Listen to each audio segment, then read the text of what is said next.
No Norway. No Subsistence Farmer. No Mini Mongol. No Hexfix, Agrotech. Jason Bacon. No Ceasefire. No Peter Prosper. Defect is firstly swap. It was a winning seed, but I didn't play properly. So I died in the run, but I replay like some fights and it. I don't know whether I should say it's a convincing win, but it was a winning run. Hello Kagesto. Hello Dog. Hello Vastris. Hello Vale.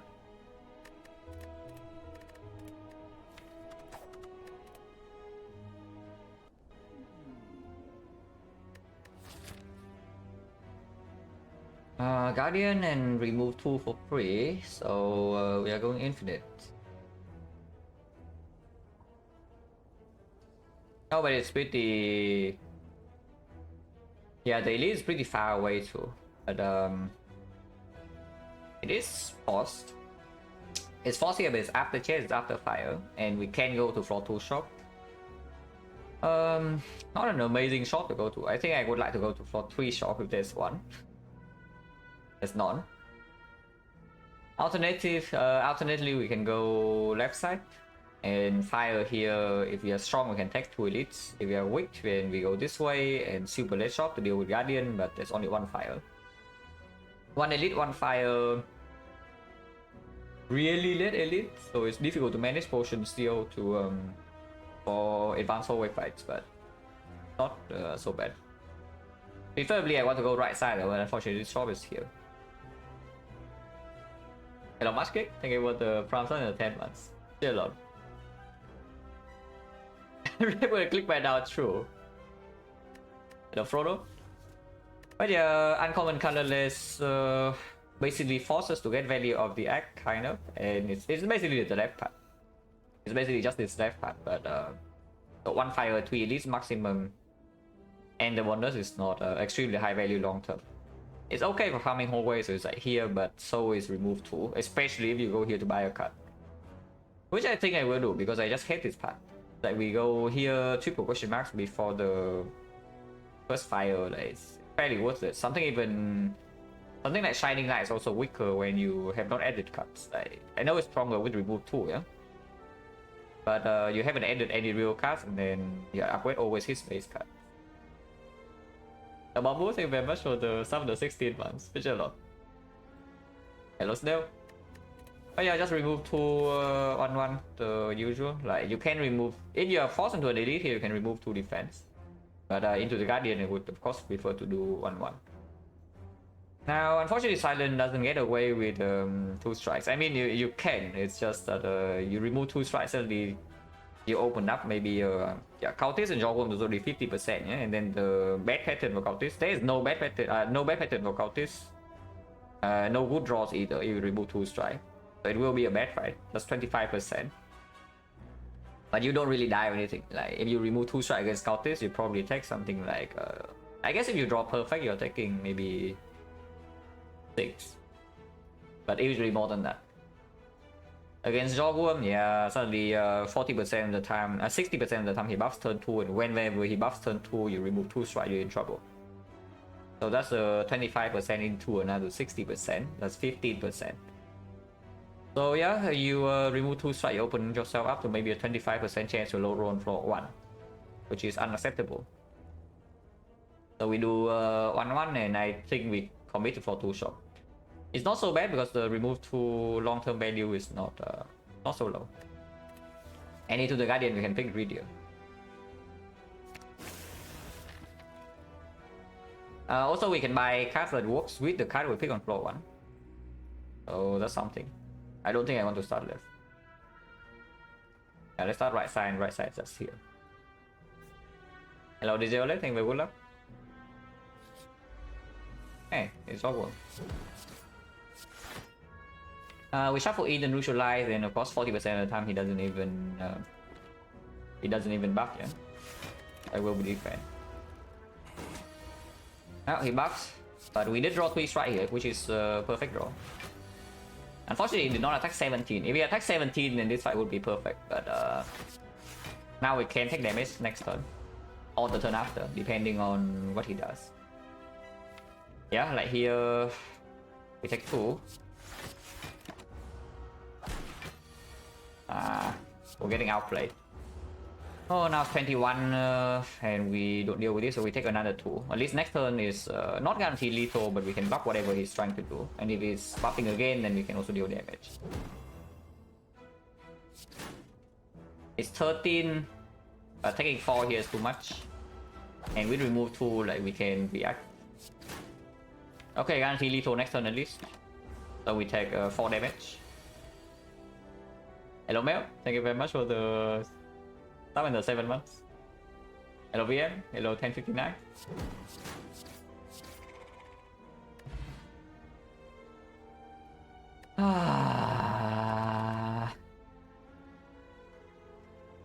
I would like to say it's always 15, but for 2 shop, yeah, so 10 gold, no potion, not exactly what you want to see. Yeah, no card either. I guess we can do Piercing Veil prepared. And generally, with remove 2 start, prepare is a lot stronger. Especially into the Guardian, yeah? Because picking Piercing Veil in here doesn't really solve this bit. Picking prepare actually can. And if we see any sneaky strike anywhere with the rest suddenly is amazing. At worst, it's just there in our deck and it doesn't really harm us or anything. 10 gold, so we cannot even buy attack plus potion, right? Do I need to buy pot? I mean, not really. I do have 5 fights before they did.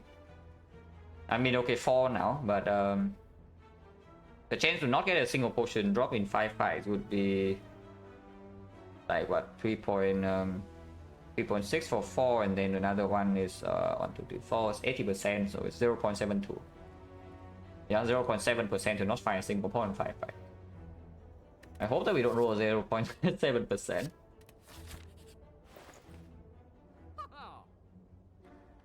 On sale, you can buy the fumes here to solve the Guardian immediately, but I see Flying Knee on sale, and there's maybe a potion, there's also the Dagger Spray. You can also take Flying Knee, not just fumes.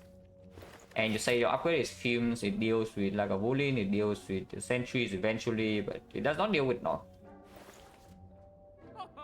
Don't mind Flying Knee. If we take Flying Knee, we also take Flex Spot, yeah? Especially when, when floor 1 is almost an empty pick, I would like to pick a little bit of damage. And even if we pick up Sneaky Strike, whatever, Acro, this also plays with it. What's the chance of getting a smart? yeah, sure, so yeah, do I need to solve Guardian now? Because they are... No. Yeah, remove 2 start, even 5 more card rewards, 6, 7, 8. Yeah, 8 card rewards to deal with Guardian. Sorry, give me a second. My my cat wants out.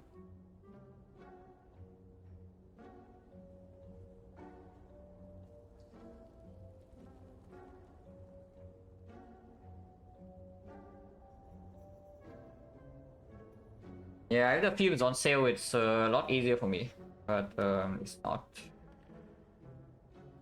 I guess Flying Knee, yeah, Flying Knee remove 2 also kind of deals with Lagavulin a little bit. This basically is 14 damage or like 8 damage 5 block for 1 energy, which is pretty decent into Lagavulin. It's like good enough to play even after 1 debuff. Why do we need more than 10 gold? Usually it's because of 1 attack plus 1 potion. You see right here, yeah? This attack rolls cheap and this potion also rolls cheap. And I am 1 gold over from buying it. Guardian is so scary to carry fumes early. It really depends on the map. But if I'm not at risk of dying to the elite, I would solve the boss immediately. Because there's always a chance you actually never find a solution. Especially if it's Hexaghost. Hexaghost slime boss I will respect a lot more. Like if it's Hexaghost I will detect this, even though it's not very good in hallways. But Guardian we can wait a little bit. Depends really percentage of the time boss trade swap on silent. Probably around like 5%. Yeah, Yeah, like 100, every 100 I probably swap 4 to 5 times.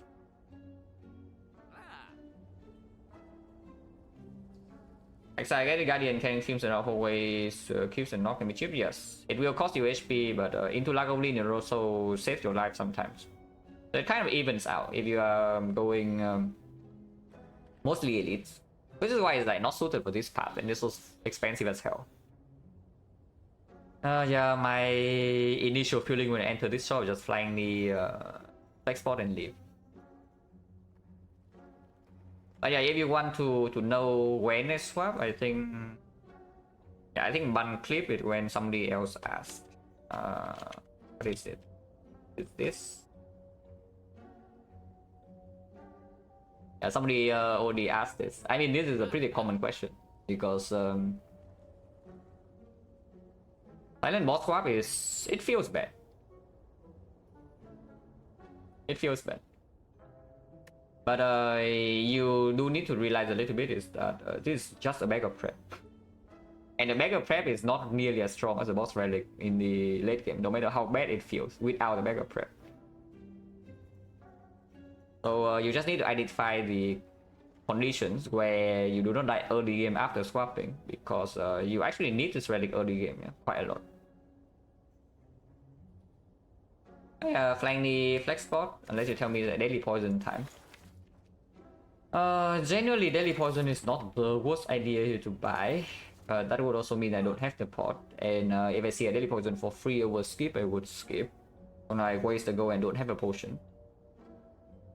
This is bad, right? And yeah, remove 2 so makes flying knee stronger.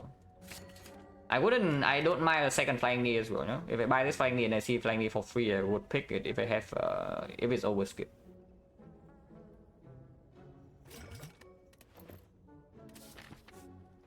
Question mark now, cannot see cleric, but question mark here as well, I don't really want. This is 4 fights, this is 3 fights. Now that we have a potion, like going only 3 fights is slightly better compared to 4, because it lower the chance of low rolling in advanced hallway. Yeah? Here you take 2 advanced hallways, so now the chance to low roll in one of them, let's say is like 15%.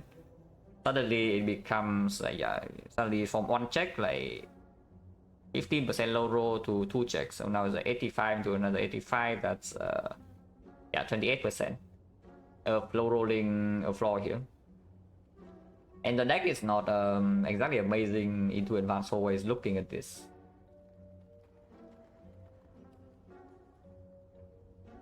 Dagger, this is a cleave. I hate cleaves. I think cleave is one of the worst cards in the for Ironclad. And for Silent, honestly, it's not much different. At this point, it's slightly better because, of course, it works with the Flex Potion, but into the Guardian, it's worthless. So for like 1 AoE fight, can save us with this, but if you use the potion anyway, then it doesn't really matter too much.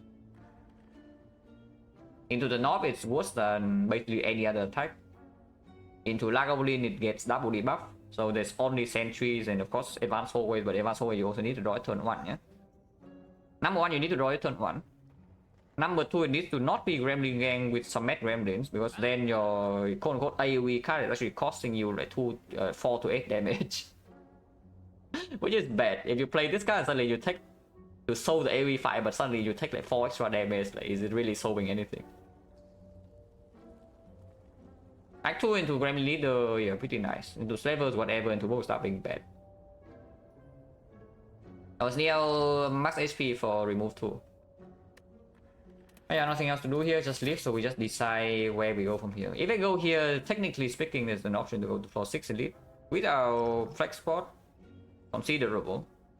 Because there's still 2 fires here, it's just that this shop is mostly empty, but sometimes you can see gold. Into the second elite, that's also forced, but and yeah, I prefer to go more hallway fights either way if I have a choice. We remove 2 start, like having technically speaking, we're better into advanced hallways, yeah, with just a remove 2 start. And yeah, seeing good cards with remove 2 start is important, like very important. Like if you pick garbage with the remove 2 start, it amounts to nothing. And if you only pick good cards, then suddenly your deck is overpowered. But in order to pick good cards, you need to see the cards. Go here.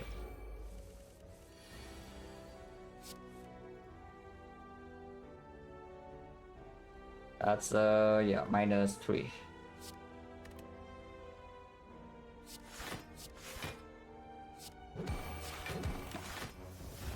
Should I block 2 no matter what? Yeah? So of course we can do it like this.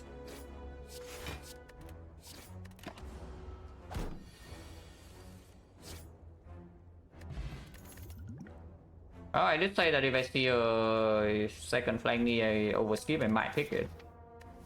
A bit too early in this spot though. On the other hand, there's quick slash, and quick slash also works with the flying knee, and we do have the deck is small enough to do that. It's just I don't want to take quick slash.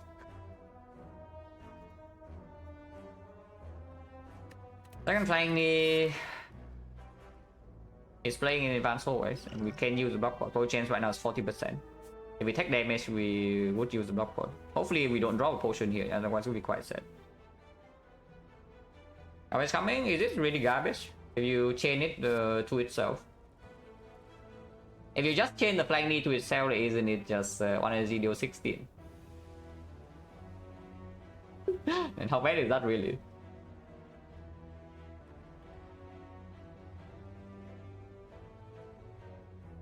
Isn't without the flying knee, this would be quite good.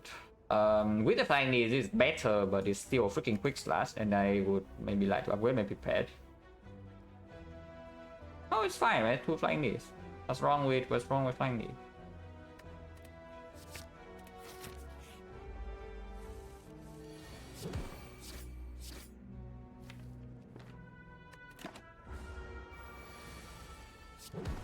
Okay, I guess this is wrong with flying knee. I do not block pot for 4, even though point chance 40%.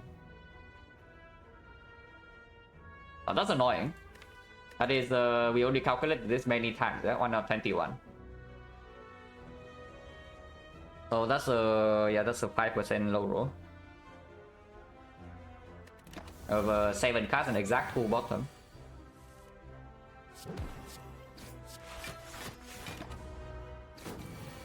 That's pretty annoying, is that remove 2 stat and we are taking so much damage in the easy hallways. We take 11. Dagger throw, here's a film for free, but this dagger throw together with double flying knee is pretty cool. And with the prepare, we still pick up Eviscerate, Sneaky Strider. Hello to what? Thank you for good luck. Hello Nunu, thank you for good luck. Hello JWson, hello Kuro. Yeah, dagger throw. Now, of course, at some point we need to respect Guardian. Yeah, we are adding only attacks, no block, and these are not even scaling attacks. But double flying knee is already playing against Lagavulin, so there's actually no reason to take these fumes for the short term. And we also have this. Dagger throw also work with the flex spot. And go here. And go here as well. If we go here, point chance 50. So if we low roll the fight, then we can use a block pot.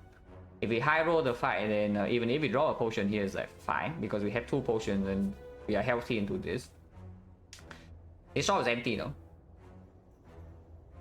Which I don't really like. If we go to the file right now, the upgrade is on either prepared or neutralized. I don't mind the prepared upgrade, but it's not. Yeah, it's fine. It's good against Lagavulin because yeah, 4 cards and you can still filter. Hand size is reduced by 1, but you can still spend your 4 energy. Is basically what I'm trying to say. Red anger against flying knee on silent. If silent has anger, it would not actually be very good. Funnily enough, I think anger on silent will be worse than slice. So and yeah, slice that flying knee is really close. But I think I prefer slice a little bit more. Just yeah, worse slice with the anger. I think I would take flying knee honestly. Which is interesting, right? Because on XecnaR, anger is the nuts of the nuts. You see it in Act 1, basically, it's an instant pick. And people say that XecnaR has supposedly has better attacks than silent, yeah? But then if the anger is actually on silent, it would be quite bad. Which is interesting because it all is just how the class plays and then the starter deck. Because anger works so freaking well with the bash.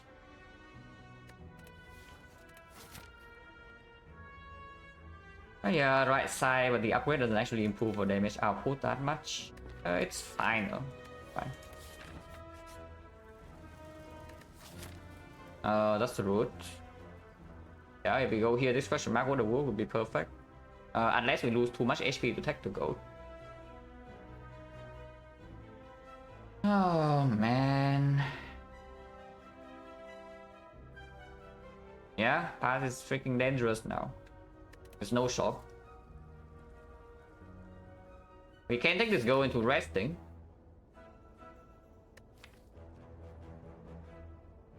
Yeah, we can take this gold into resting. So we trade 130 gold for a prepare upgrade.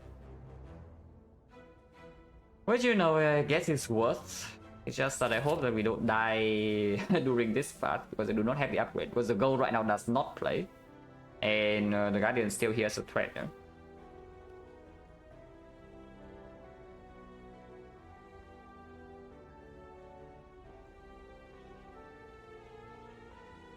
Yeah, if we remove 2 and suddenly we have no upgrades in next one, then it's not very cool.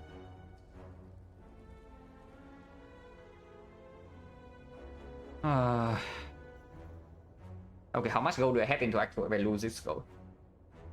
60, 90, 120, 195. 220. Yeah, 220 is acceptable.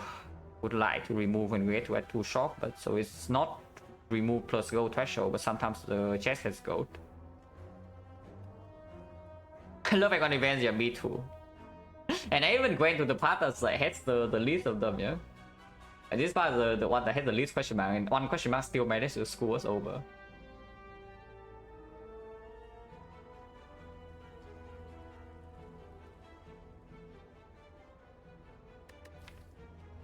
How's not? 15, so we draw this plus 2. 125, 7, so yeah, we can play everything, and assuming this is 15 damage. Before 40, 52, 67, plus 2. Sometimes we kill in 3. Not likely, but it's possible, especially with prepare plus.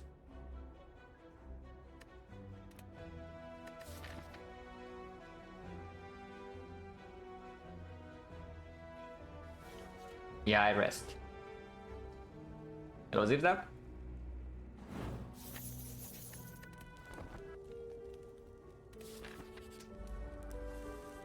Well, here's a dagger spray would be good. Yes. But we only take 6. Yeah, we take 6, so we don't even have a good spot to use this.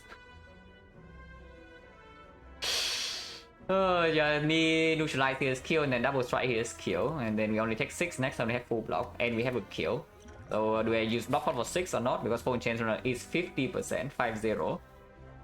So the EV of this block potion is exactly 6. Yeah, so it's used exactly 2 with EV, and if I use the block pot, I can also leave 2 of them alive to distribute damage a little bit better. Like for example, I do something like this, flying knee here, leave it at 4, and I do double strike, kill 1, and I do a neutralize on another. So this is at 4, this is at 8, and this guy is dead. And that would mean... Actually no, I don't even have strike in the deck, like why do I care about 4 and 8? Because 4 and 8 is basically 1 strike and then 2 strike threshold. So it's still just better to kill 2 of them. When composing pictures for my photography, we like focus on complementary color composition, experiment with thread composition. I have absolutely no clue. But complementary color composition sounds nice though, so maybe go with that. Yeah, unless potion again is garbage and buffer was more than 6. But again here it also prevents 6 immediately.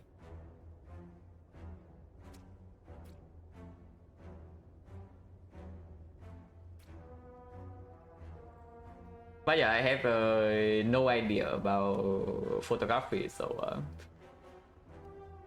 you know better than me to what to do.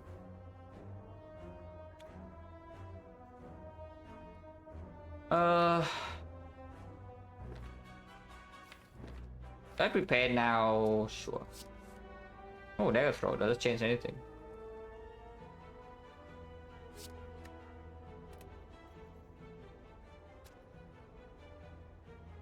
Not really, right?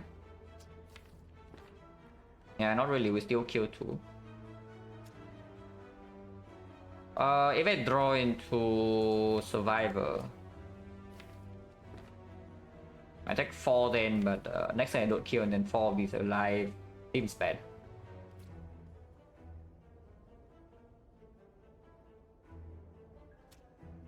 Yeah, I probably just block out for 6. 4 for 6. Yeah, what's the worst case anyway? Worst case is I lose 6 HP because of this play. But potion is like 50%, next floor 60%, sometimes I also get an easy fight. But the worst case is I lose 6 and already rested.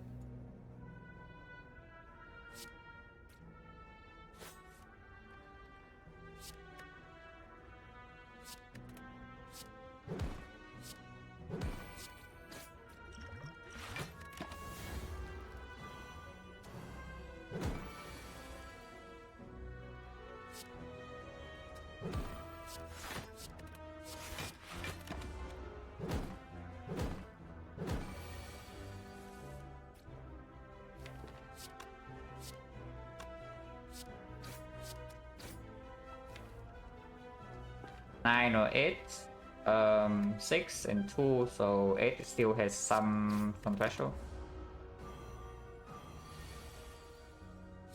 Tiny deck. And yeah, I don't care about wasting damage because this fight, when this thing is alone, is extremely easy. Hey, potion. On chance now is 40. Ramos, nice, Guardian. Bullet time, yeah, what a garbage, but bouncing fast, I guess I take. Yeah, bouncing fast so damage against Guardian. We do need to figure out blocking plan. Yeah? Unless we enter the Guardian with like 50 HP. We need to figure out freaking blocking plan. But not this, not now. Yeah, bouncing fast deals with the Laga. Against the sentries and the knob, we can use flex pot. Against sentries, we can power pot. Against flex, against the knob, we can flex pot. This is the card looking for? Yeah, sure, yes. Now this is why I don't like floor 1 prepare that much, but in this kind of map, into the Guardian, you need to remove 2, I guess it's okay. But yeah, Sticky Strike, even if it's a common, you don't see it like that often. And Eviscerate, yeah, again, uncommon.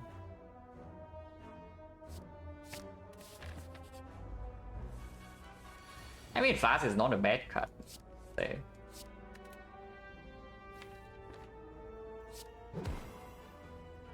We really need to split this guy next turn. This is 17 damage, so it's more than Mega Throw and such.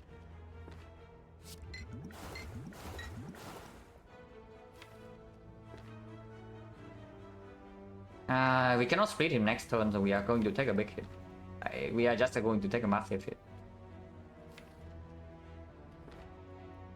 He's stronger, yeah. Well, maybe we can split. It's actually 28, so it splits on 19, and we have 4 energy again.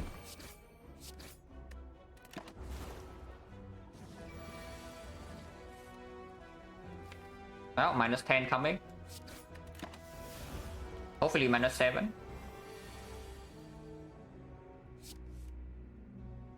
Yeah, minus 7. Could be better. Could have been perfect roll, would be minus 1. But minus 7 is fine.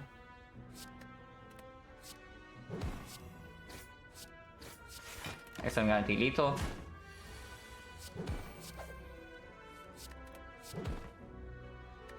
Oh man.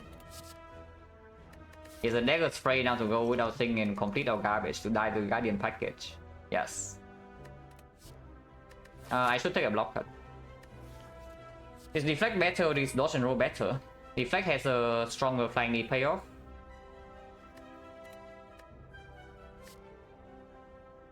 Yeah, Defect is a stronger... No, Dodge and Roll is stronger flying knee payoff, but Defect is better early turns, and if the draws are bad, I would assume Defect is stronger. But it makes the flying knee, yeah, it basically makes the flying knee even in longer fights and not amazing. Our transport? No, absolutely not.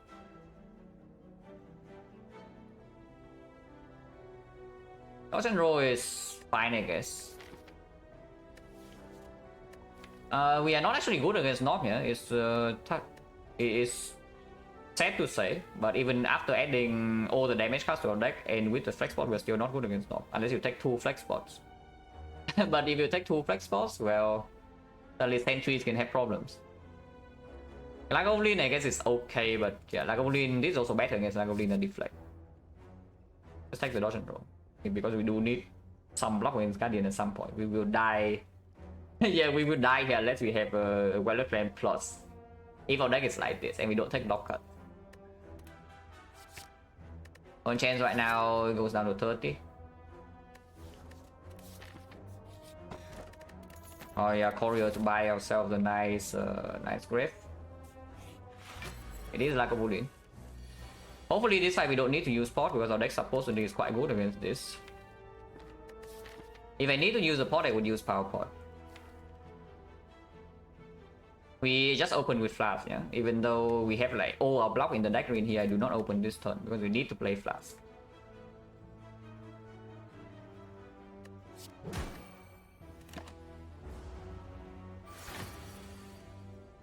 Oh, that's good then. Load this. Dodge and roll pay off for flying knee, and next turn also perfect. We can spend all this energy. Yeah, good open, yeah. I mean, I say good open, we deal no damage and we only apply 9 poison, but it's still a good enough good enough open. So do we need a potion here? Not potion is 30, so we have this is not a very good hallway potion. It is a good guardian potion though. So if we can preserve this potion and just use the flex spot for me this fight, then it's great. But the chance to see a potion would be 30, 40, 50. That would be 17 to 60 into 50 to miss. Because this fight rose potion doesn't matter, we can use flex spot here. Yeah, 17 to 60 into 50 is 21%. So 79% of the time one of these fights drop a pot.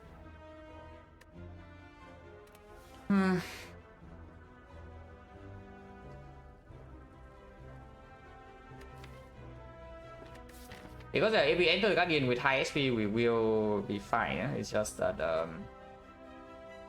and yeah, this power pot is very difficult to use in hallways. And even here, it still helps if we just see defensive scaling of any sort. Even yeah, damage scaling also helps because you can block more. I go for go group, and then we have the go from chest. We cannot spend it though, so we need to make it to Act 2 for this relic to do anything, and we will be rich. But it's not very certain that we can make it to Act 2 from this spot. Yeah, sure.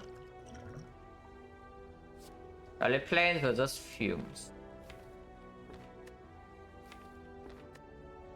Plans have to be stronger, right?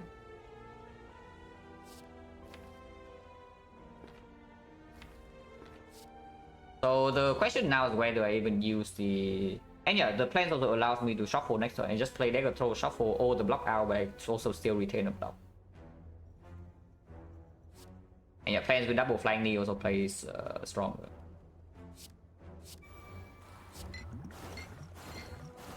So the question here is whether I take keep this Russian roll for next turn, yeah, to get double payoff, but I don't think so, right? We just play this right now, and then next turn we shuffle.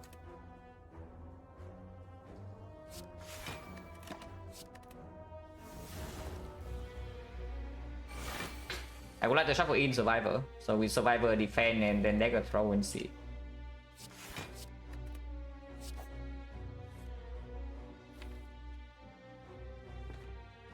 Discard prepare and play double defend, hold defend.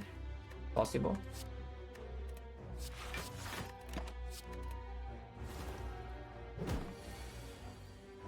Okay, that's not bad.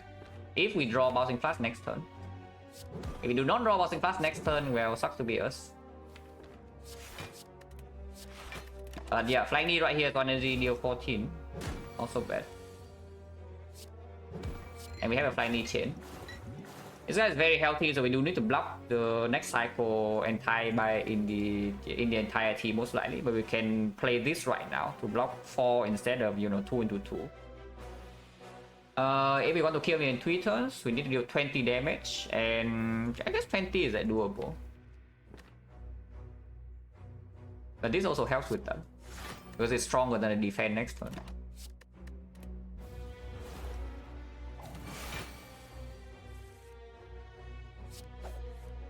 Ah, man.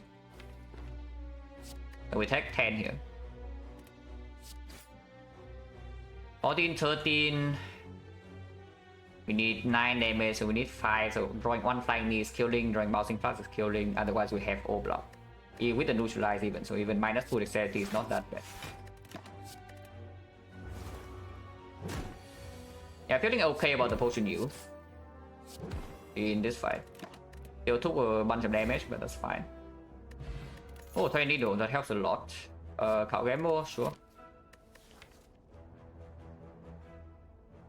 We just fought like Goblin, so bouncing plus upgrade does not play extremely well, yeah?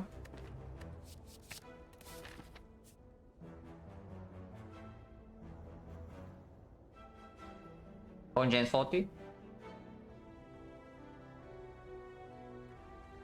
I am resting again, man.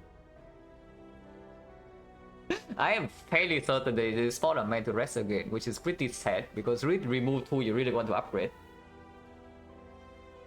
But the upgrades right now are not even giving us a really sick output. And if I really want to take this next elite, yes, I might need HP. Game upgrade? No, game upgrade is worthless. If we do it anywhere, maybe it's before Guardian, but before Guardian I would prefer to upgrade this or this over this. But we still need HP to brute force the Guardian. Turn 2 split is not really guaranteed, and the North fight is not guaranteed. The sentries fight also chip us down like quite a lot, even if you use support. Cost rate for Guardian, yeah, this is a good upgrade. No matter where you are in the run, but right now it doesn't do that much for us. And this is a good upgrade. And yeah, especially with the Game Boy in the deck, the prepared is even less valuable for now. If we see a reflex, and maybe it changes. If we see an eviscerate, and maybe it changes. But for now, it's just here. Even if I need, oh yeah. So what? Okay, after that, like the actual reasoning to rest here is that you open up a scenario where you are forced to rest twice, which I know is ugly. But we will enter Act 2 with 400 plus gold with the courier. Because right now I do see definitely there are scenarios, yeah, where advanced soul is below roll a little bit, and then we walk into here. Because this deck is not amazing in advanced soul, it's okay, but it's not amazing. So you can take cheap damage here and there, maybe -5, maybe -10, maybe sometimes you see a very ugly fight and you are forced to flex spot, like Exodium Tux, Slam Saber.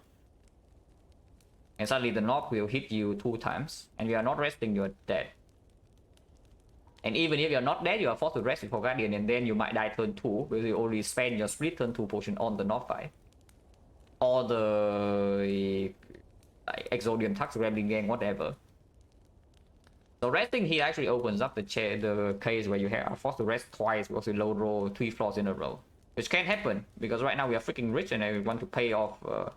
I want to get this payoff before I die, you know? Instead of just dying with like 400 plus gold in the courier for like no reason. And none of the upgrades actually super premium. Maybe the neutral upgrade is really good. With the Trade Needle and the dodge and roll also synergize, like... But next floor... Next elite fight can be sentries though. So in the sentries this upgrade is not playing. Yeah, I will just rest. I don't go here. Only change right now is 40, right? Or is it still 30? 1, 2, 3, 4, 5, 6. Okay, 40 now.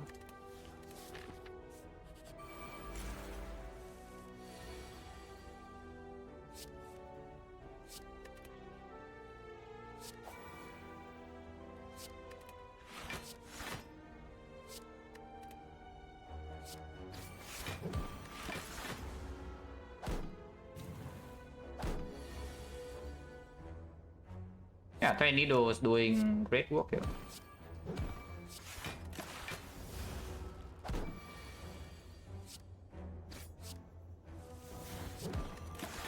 Nice for energy by the way, but doesn't matter. And go no potion. Potion chance right now is 50. Oh man, deck is like so much garbage. Feather with double flying is not so bad though, and we have 20 needle bouncing plus for guardian damage, and we have the dodge and roll too. Or you can take escape plan, because generally speaking, yeah, stronger card overall. Into the Knob fight, not exactly the best, but Knob we also rested for. We have 20 needle blocking 7. We still have flex spot unused, and sometimes you draw flash turn 1. And I do not actually want to. Yeah, this Predator will not be upgraded either, so yeah, it's just not good. No? Okay, we did not low roll the advanced hallway, so that's good.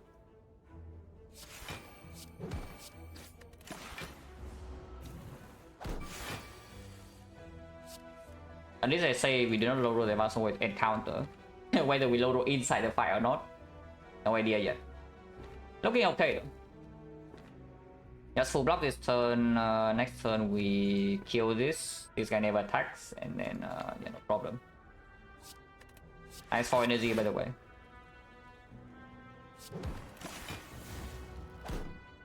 I land it. Anyway, good luck.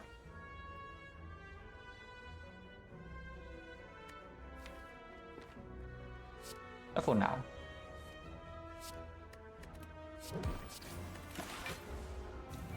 Then we never take damage, even either we draw lethal or we draw full block. No potion, so potion chance right now is 50. 1, 2, 3, 4, 5, 6, 7, actually 8, 60 now, 60.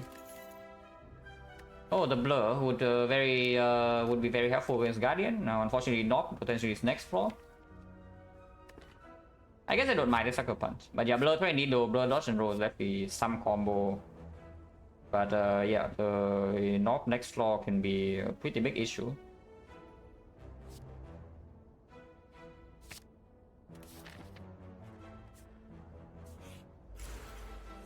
Ah, here's a knob. And we drew 6 energy worth of damage on turn 1, so that's not very good.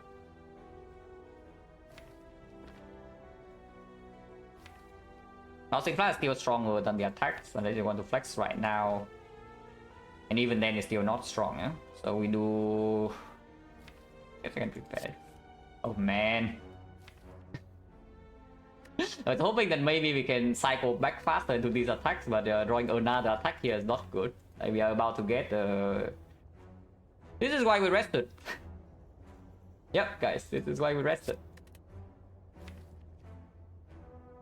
This energy doesn't have payoff next turn, yeah? So I will dagger throw over flying D, and it's dagger throw bouncing flash. Oh, come on.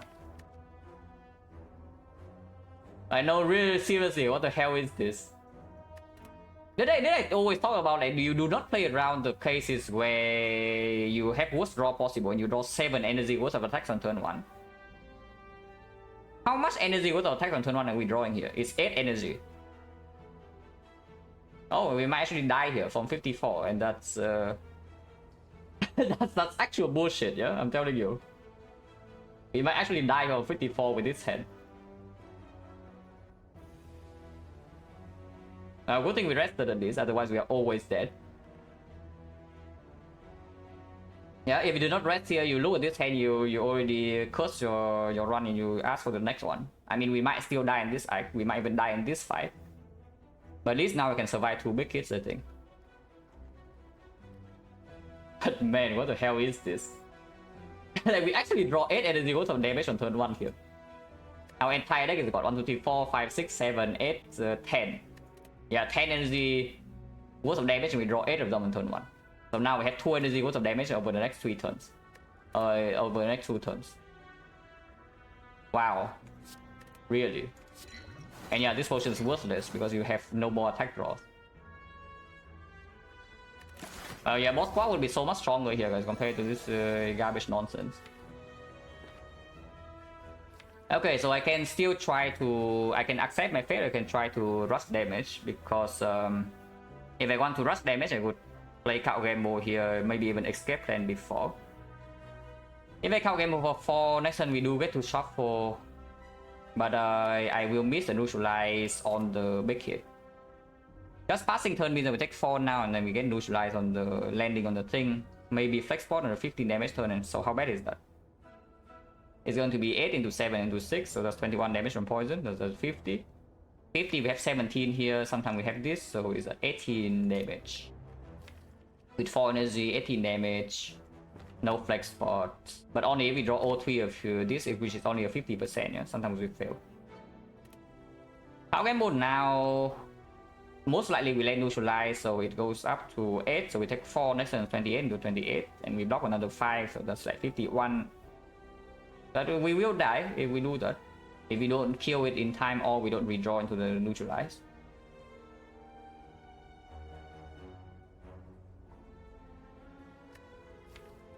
But this shuffle is like 1 turn earlier, which is pretty cool. And we have Sucker Punch as well. Doesn't make sense to not gamble here, yeah?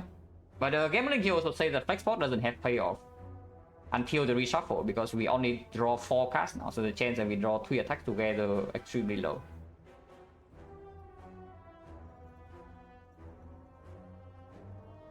Gamble in the redraw is good. Going in the redraw is absolutely good.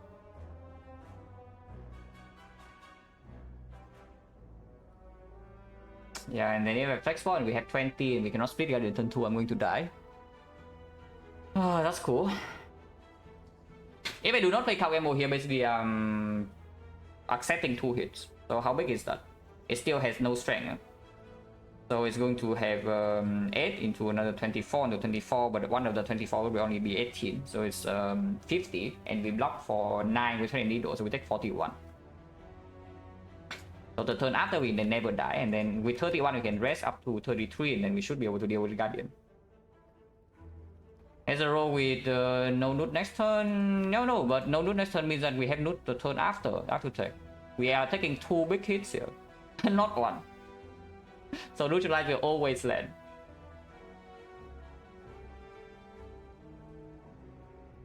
Yeah, like with this turn 1 draw, do you really think that we can take only 1 big hit? Because yeah, not a thing. If you draw 8 energy out of your 10 energy worth of attacks on turn 1 against this guy, you can spend 3. So your basically your damage is cut in half, yeah. Because usually you expect to spend maybe 9 energy, and now you can spend 5. Not gamble, yeah, I'm thinking about it, shit. Like I'm thinking of not gambling, and we just take 41 damage. Okay, shuffle now. Weakness with either punch or neutralize second big hit. If we bottom deck, then we die. And immediately you take so much more damage. Like, what is the point of gambling right now? The only point of gambling right now is that you try to kill before the second big hit. If you have to take 2 big hits, play gamble right now makes 0 sense. So how often do you even kill? Because right now damage is 876. So you need to deal 50. And in your draw power, 17 damage. You need 33 damage from over 3 turns. With the flex spot. But it's not 33 damage over 3 turns, it's 33 damage over 2 turns, because the 17 damage is already including this turn. So 33 damage in over 2 turns with the flex spot, it was possible to use. Not the worst, but I think it's I think if you talk about pure EV, maybe that is actually stronger. It's just that it opens up a chance to die. Like Legis has opened up a chance to die. If we low roll here, even if we don't die, we walk into Guardian fight with single digit, yeah, and then you rest. And you go to, let's say like 20, and you cannot split turn 2, you're dead. As of now, minimum we low go is like 13. And if we go down to 13, that is fine. And 13 we can rest to 31. And 31 with Trade Needle this deck, we can play the Guardian fight. We always live with no gambling? Yes. Because we can even survive the next small hit. It's like we take 41 after 2 big hits. And then the turn after is a small hit, is only 8 damage. And Trade Needle is still there with 1 charge. And we are 13 HP. So even if we do not kill by that turn, which extremely unlikely, we still do not die, ever. Yeah, I just fast turn. Game plan sucks. Predator would be good here. No, guys. Predator would be pretty okay here, I think. Over this Garbo escape plan.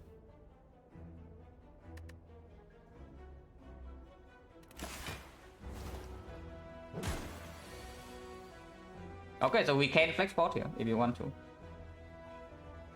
So 7-6 is 50. 50 we do currently 17. So if you flex port here next and you draw 18 damage, it's going to die. You only have 4 draws, but you have 4 energy as well. So 3 strike is killing, this is killing, this is killing. And so any 3 attacks or 2 attacks plus this is killing, 1 attack here is killing. If you do not flex port now and you draw 3 attacks next turn, you can. Okay, yeah, it's actually true. You can flex port next turn. The only way that flex porting next turn doesn't work is that you kill with bouncing fast 2 attacks. Or you draw, dagger throw, bouncing fast. If you draw 3 attacks to kill either way, then the case of flex porting next turn is still completely open. The flex port? No, we might still use flex port if there's actually a kill, but we don't need to use it now. We see the draw next turn and we can use it next turn. So the actual question is, do I play this survivor? Seems stupid, right? It saves quite a bit of HP this turn, but by next turn it already breaks even. Because yeah, it puts this thing is +4 and this turn is plus... It is still positive HP to play the survivor. It just like, it also puts Ascender's Bane in the redraw. And save on 3 no, it's not true. Because next turn dagger throw bouncing fast is the kill. Next turn bouncing fast plus 2 attacks would be a kill, in which case the flex port would be only 10 damage or 5 damage if we draw like this.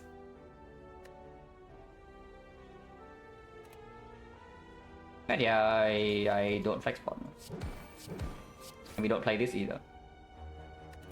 15. If we redraw the weakness, sucker punch and such, we don't even take that much. Prepare, yeah, okay, I guess we just take another hit. Yeah, survivor and take the hit. Survivor strike. Would not kill here, we are 3 damage off, so we would maybe commit the prepared, but then it's like weird.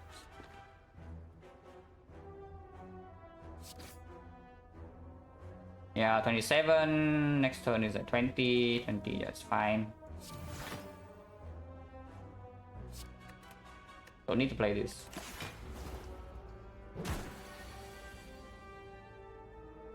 Only 2 damage off.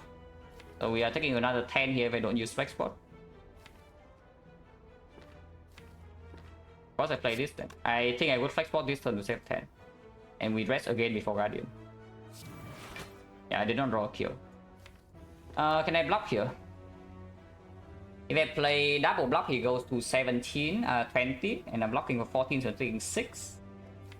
And taking 6 to preserve flex port is fine, yeah? Because the biggest threat in the Guardian is that we cannot split turn 2, not that we take cheap damage afterwards. Do I ever die if I flying the defend? We deal another 9, so it's doing...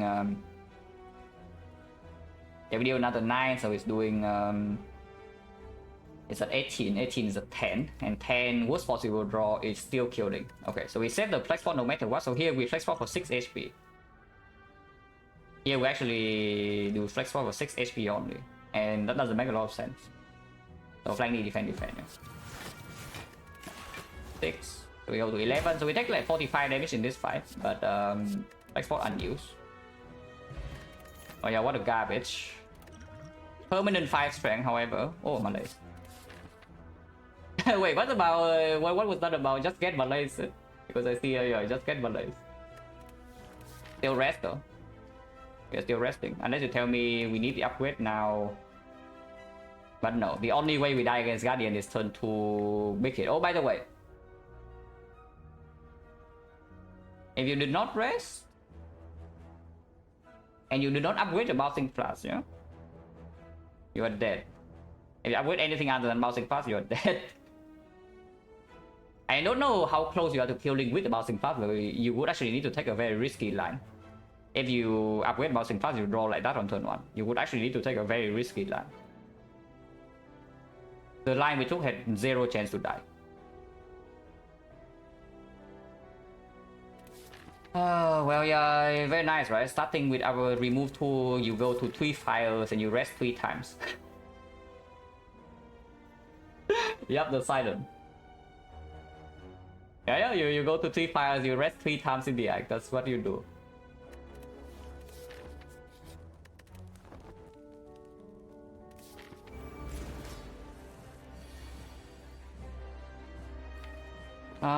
Flying knee, bouncing flash, no potion yet.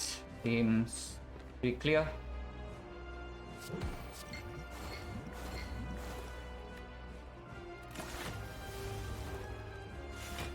If we cannot split this turn, we can still have weakness, like here. But we can split. We deal, need to deal 24, and we do have 21 in hand, so if we have flex spot, it's lethal. Not lethal, but it's splitting. Potion chance of no moon is pretty high, I think it's 60%.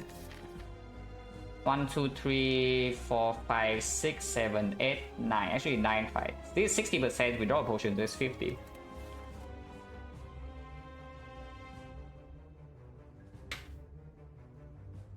Strong Act 2, I wouldn't say we are strong. I look at this relic bar. This is doing nothing, this is doing nothing. This is amazing. So this thing right now is carrying the entire run on its back there. But look at our damage output. Like you walk into something like a chosen fight with this deck and you wonder what the hell is wrong with Silent sometimes.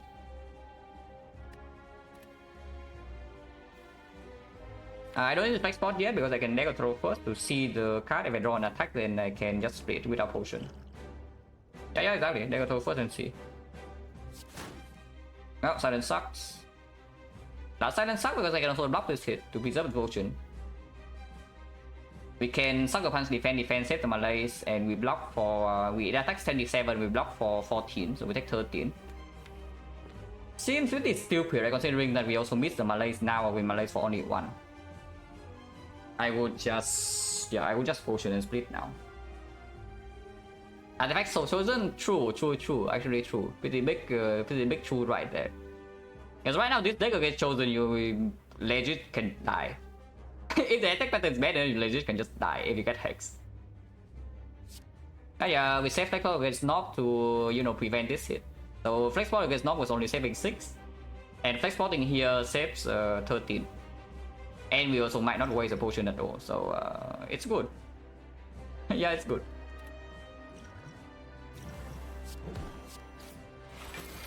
Unless for 1 we can do better, right? But do we need to do better? Because normalizing here also means I'm taking damage extra, yeah? And the weakness in here persists. One's fine. We're trying Nido as well. Taking 1 here to have weakness for next turn, but trying Nido 1 charge. Not that interested. It's only doing 7 times 4. 7 times 2. So 2 defense will be perfect full block. Yeah, look at this. 14. Perfect.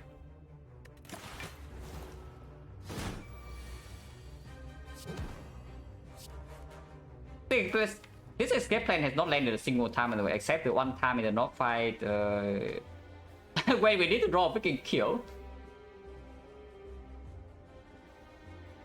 I guess no, it wasn't. It's not true. It wouldn't have missed the first time we draw into it, but the second time we wanted to block, so it landed there. In this fight has missed.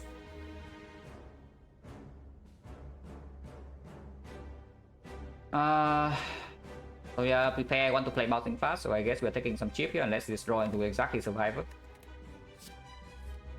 Wow. Oh yeah, I guess this is why we did not want to take 13.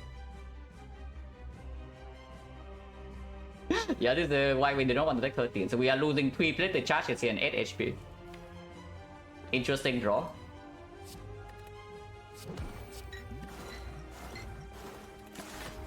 At least we malaise it. Unless you tell me that we draw the malaise like now. Splitting now, next turn we have dodge and roll to block for 2 turns and we shuffle this out. Yeah, it's okay. Hello Byron, garbage, must recompense. Yeah, we went to 3 files in that one when we rested 3 times.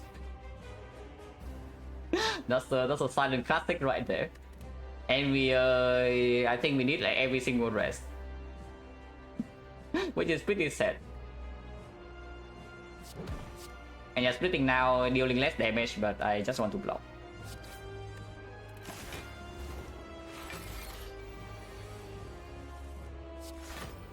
Okay, I say I just want to block, but not all the block this turn, please. Getting all the block this turn is a little bit annoying. And not 2, no, it's remove 2 for max HP. Next time we get own. I don't like getting own.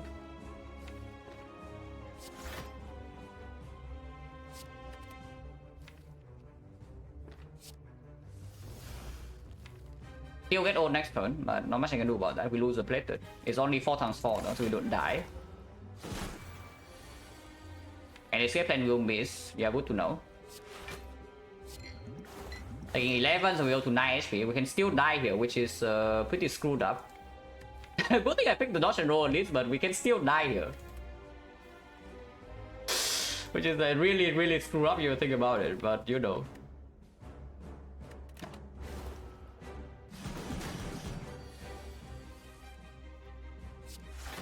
Now it lands, so now I don't have block cards for turn after, but it's fine. It's a guaranteed split.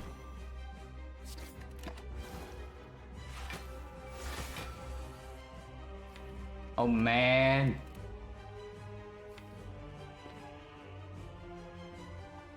Oh, so if I miss the defense next turn, I am dead, yeah? Wow. If I actually miss the defense next turn, I am dead because I attack 10 and I have no more block.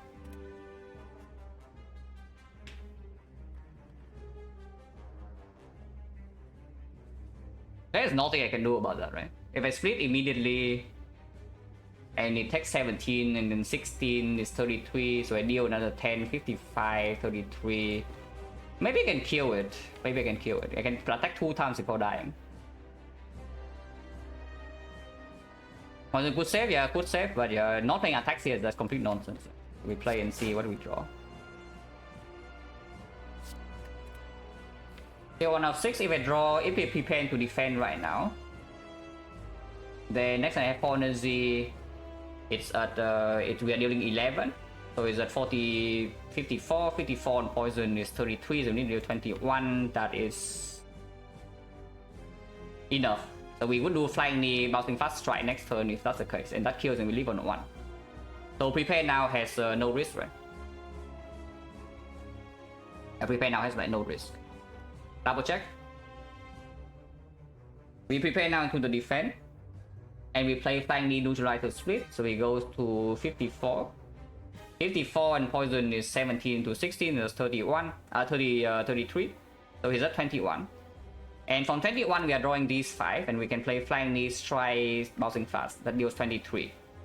And he dies, we live on 1.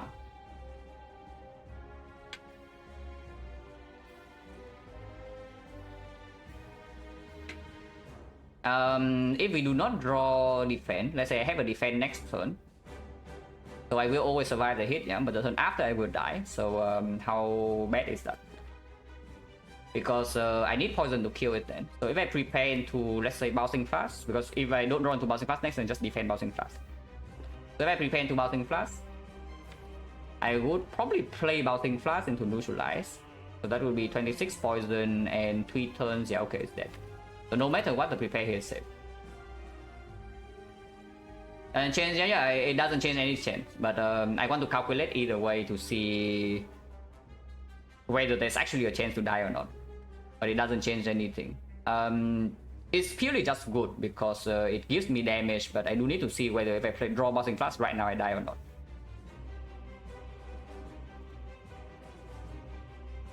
Yeah, prepare right here, just positive. Okay, we leave on 1, guys, no problem. Yep, resting 3 times. Oh yeah. For anyone who did not rest here, yeah, because you think you never need to rest twice, right? You're on what, 36 HP? Yeah, you're on 36 HP on this floor. You have a flex spot. You have like 40% potion chance to hold away fights. You have a freaking train needle. You never need to rest twice, guys. Like never. Yeah, and then you see this crap. Yeah, good thing we're still alive, guys. I know on Wizard Power Master you can quick use support permanent strength. I need you answer your own question, so move on. Yeah, you literally answer your own question, and then you remember what we said about Chosen early Act 2. Like what do you want to do with using 2 potions here?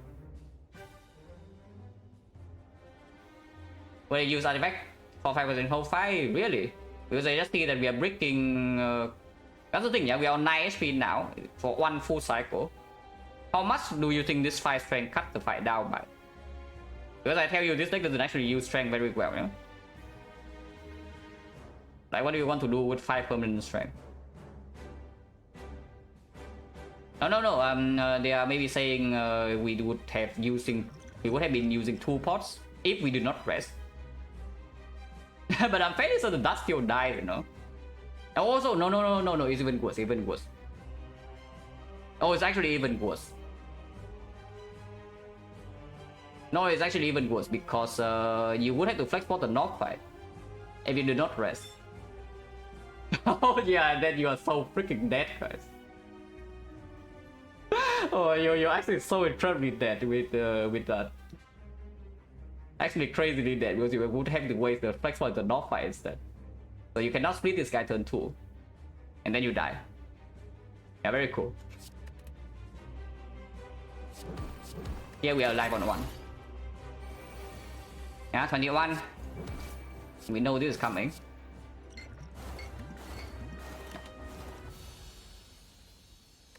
No potion, yeah, nice. 50% fail. Oh, potion. Yeah, that's about the only card on the screen, so we pick it. I mean, you can pick Nightmare here for Nightmare Escape Plan, Nightmare Malaise, Nightmare Cow Gamble, but this deck cannot support the Nightmare at the moment. Oh yeah, Ripper, that cannot go wrong, guys. Copy Ripper with this deck. With this Relic Bar, with entering Act 2 with minimum HP possible. It cannot go wrong with the Coffee Ripper. Is it still forced? Because Slaver Scholar absolute utter garbage and Anti-Gates exactly the same story. Yeah, is it a Force Reaper? Because that would kill us very often here. Yeah, probably is. It would kill us very often in this spot. Well, I sure hope that Act 2 shop is not hiding behind a freaking Wolf Elite, otherwise we are dead. Unless it's bootstrapping. Now, for Western Outer, we can take the curse and remove it, Smiling Mask. Cool. Oh, this Act 2 is going to suck so much unless we high roll events. But, you know. Can you do? Hopefully the freaking shop bails us out. Early shop and then good shop. Oh, okay, where's shop, please. Okay, thank you. Thank you, there is a shop. Going to this shop means that we're going to 4 hallway fights. Somehow I don't like that. Going to 2 easy hallway before the shop. Going to this shop does not force us into DD. You can still take 3 hallway fights after you really don't want to fight this. If the shop is terrible, you can also avoid this and go to the second shop. And brute force this thing and then going here and then yeah, Coffee Dripper probably kills us sometimes, but can you do? Yeah, what can we do? To be a cover, save a color? No, if you watch how I play Act 1, you know that I love to rest. I love to have the ability to rest. Now here's the problem. How much HP do you think the Slaver Collar actually costs you? Because I tell you, yeah, resting, what is resting? In this kind of spot. Yeah, we are using maybe every 3 floors you heal 18 HP because resting for 18. And the fire, yeah, you don't even get the fire until like 5 floors after the act. Like 5 floors after you play the act. So I would say that resting right here gives you maybe 5 or 6 HP per floor, even if you go for maximum safety path and you just rest. How much HP do you think the Slaver Scholar will cost you compared to that? But yeah, we just start here, go to shop, and hopefully there's a freaking brick. Oh god. No! No!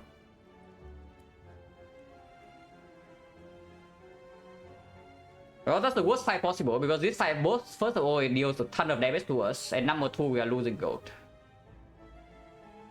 Yeah, that's the thing. We are losing gold and we are taking the most damage here. This fight is the absolute worst. So we roll the 20. How many easy hallway fights in Act 2? It's like 20% exactly, right? 5 hallway fights. The tips, the avocado, the chosen, the baseball, and the birds. This is the absolute worst fight to roll. Now that's bad. So I guess we accept that it steals 40 gold and hopefully it doesn't steal 60. But if it steals 60, we cannot even block turn 3, yeah? So it will deal more damage to us. Cyberpunk's defend Malays, and hopefully we can kill left before he leaves. That is basically what I see. Yeah, so far nothing good has happened this run, I will tell you. Yeah, I guess one good thing has happened. The only good thing that has happened in this run is the tornado. That's basically it. Yeah, everything else is terrible.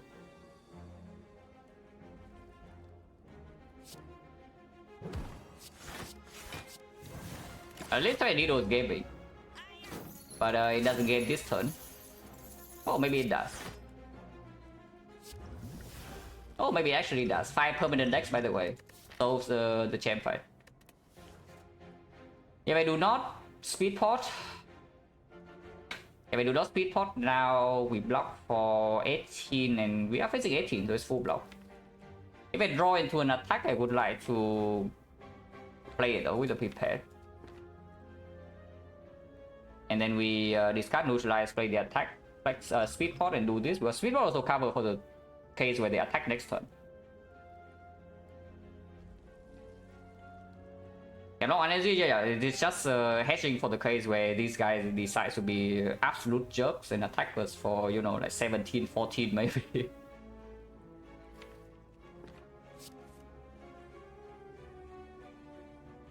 Okay, discard this, speed pot, play strike block. It's only 3 damage though for speed pot.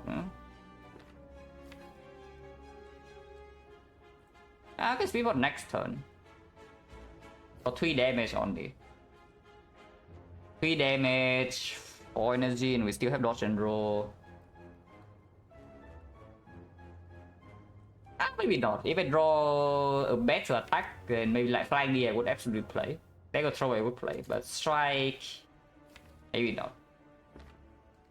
Strike maybe not.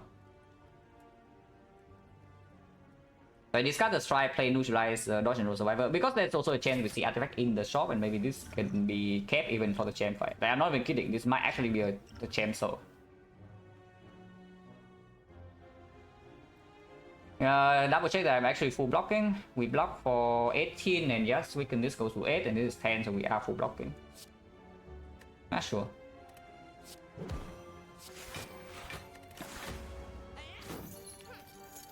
Please freaking run away, yeah, thank you. This guy is staying, but it's fine. Yeah, this guy only steals 40 gold. Now, unfortunately, our bouncing fast will be fairly worthless, but that's okay. We can speed for 2 this turn. And then I play this first to see.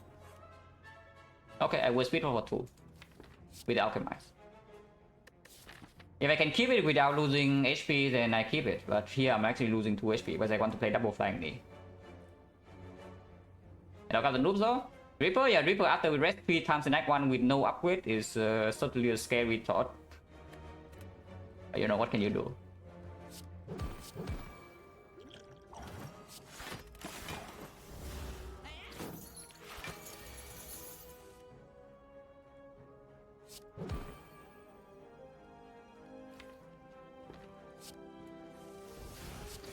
Surely this guy does not run away, right? 1 HP. We did draw 7 damage. Okay, so could be way worse. We lost 40 gold. But because we actually drew pretty decent in this fight, we lost 1 HP. so that's fine. I trade. We could have lost 15 or even 20 HP easily in this fight, but we lost 1. So I would trade, basically I trade 40 gold for wood draws. I trade 40 gold for wood draws. Oh, green cards. Yeah, this is green and this is sticky strike to go without game mode prepare dagger throw.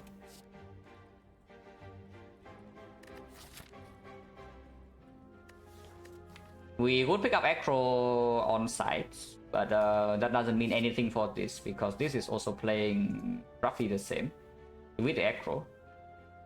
Yeah, green we take. Yeah.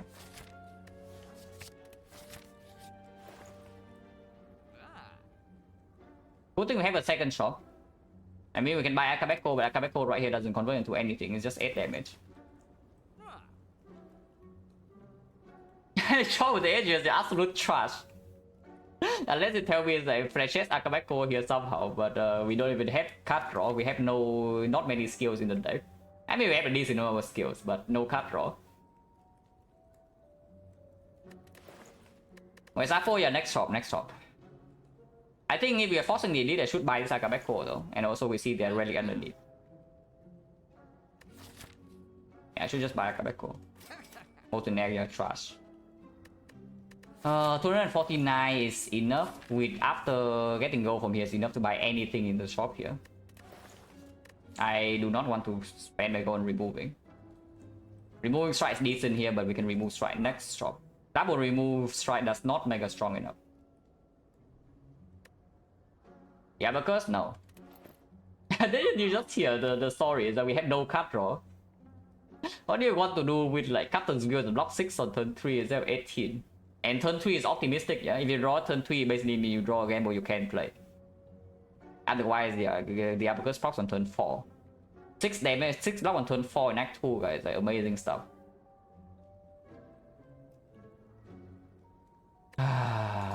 When I buy for the Apple, in this spot, definitely apotheosis. Like, it's not even close. Yeah, in this spot, 100% apotheosis. It's like, not close at all for me. But good instinct, yeah, no. If we are on Silver's Collar, then I would maybe buy this good instinct. And maybe there's an apple underneath, but we leave. And we go to second shop, and hopefully this elite does not kill us, because it easily can. Yeah, it easily can.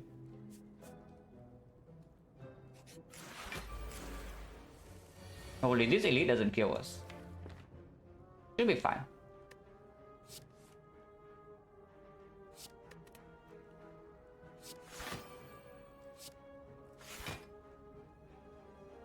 All teams we're losing 1. But I think the debuff is worth it, even if it must stop expensive. Cannot be thrilled. It's wasting Akabeko, but that's fine.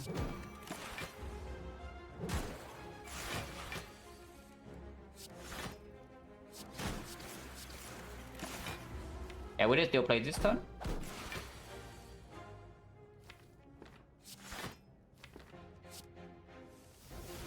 Did not draw Bouncing Class, that's cool.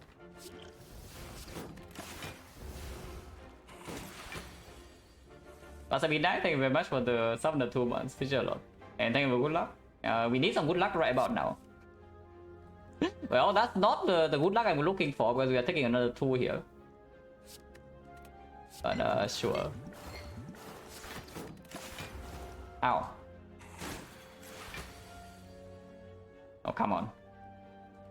Oh, don't be like that. Actually, this is full block. This is full block because this is base damage, not the after weaken. Yeah, this is full block. No problem. So Muscle Stop Dagger Throw, neutralize dodge and roll seems fine. And this needle was actually I already said it, yeah. In when we leave Act 1, is that this thing needs to carry the whole run on its back, and it currently is doing just that. It saves how much HP already. It saves 4 in the tips, and then the turn after it saves 3, and the turn afterwards it saves another 3, just plus 10.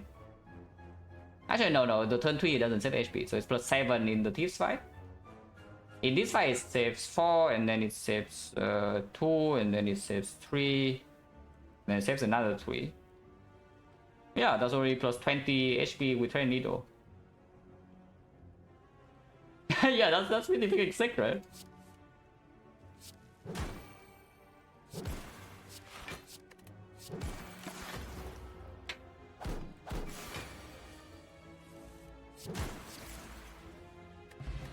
A potion, sneaky strike, leg sweep. Yeah, leg sweep for block deck. Surely it will work. Oh no, we are blocking. Generally, sneaky strike minus doesn't do anything unless you see aggro like next fall. What's our plan against levers? Hope that the levers pass or what? I mean, yeah, probably. What's our plan against leader? Also hope the street lets us pass. Yeah, okay, probably true too. But the sticky strike doesn't really do anything. If it gets discounted, it's basically done zero cost, and if it gets discounted, it also means that our hand is not 5 cards. You either need to survival before, you need to prepare before, you need to gamble before, you need to deck throw before. Which means your hand has like 4 cards. And out of these 4, one of them is zero cost. So now you float energy. So is it really stronger than a strike? Even if it costs 0 when you already have 4 base.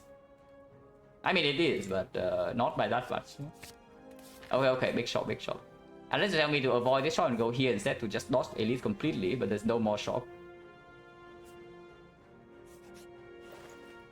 Infinite. Okay, already. You better do something good here.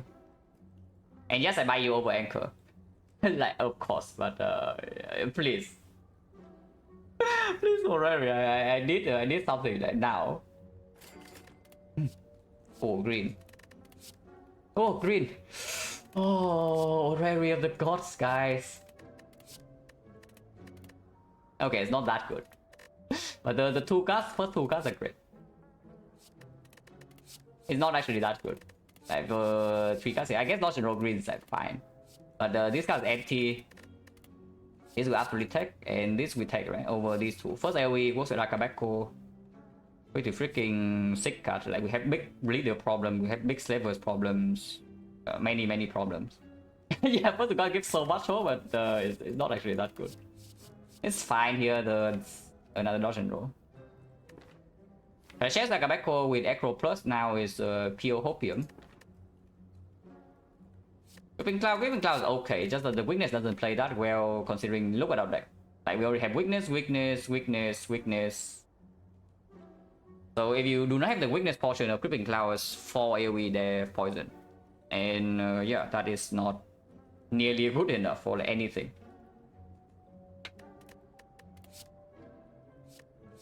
I sure hope that we don't need unload, and I mean it doesn't even improve our thing, right? Because also makes my drawing dagger straight turn 1 lower chance. The actual interesting thing here is maybe the Masterful Staff second one, but probably not. The next sticky strike will be better than this. If we see one. Green equals tech, true. Gripping Cloud was a skip. Yeah, my gut feeling is that we do not want this garbage at all. It doesn't even play into champ. And this is also crap. Puzzle.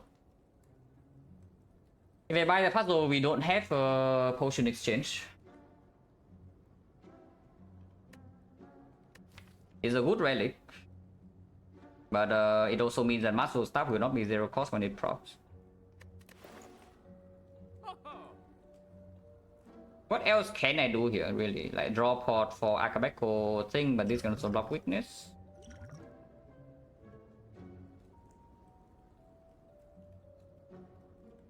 I don't want to buy this trip because I do have to clear pot for the short term, yeah? And long term we do have poison damage to scale, and we don't actually want to draw into the trip very often.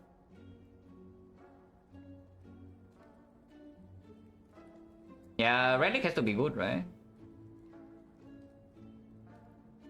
Yeah, relic has to be good, yeah? Okay, relic would be good. If we survive this potion, that would be amazing. But for now, of course, yeah, okay. Yeah, we don't pick this. Decent shot. Question mark right now. Potent outer, we cry, but we have Tiny Needle to protect ourselves against the freaking decay. Decay doesn't screw a puzzle because we have Tiny Needle. Wow. And you go here and just see bites and you are chilling, yeah? Or you go here and get on. You can see a new potion. But yeah, most likely you get on. That's not bites, that's Rishu Dagger though. -6 with the Reaper, but it can be upgraded soon. Yeah, you can take this, you can upgrade it here, and then you can avoid this, but and maybe fight this one or this one, and you go farm some fights, or you go this way. You still get to farm some fights, and later on it takes care of your front load a little bit. It's good, right? 50 gold courier is like something too, but I think the dagger plays immediately here.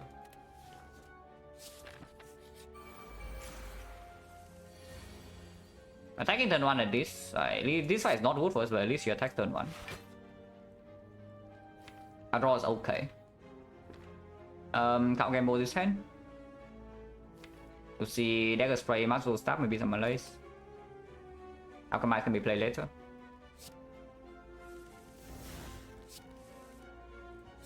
Come on, I draw so much already. Can I have some good cards? No.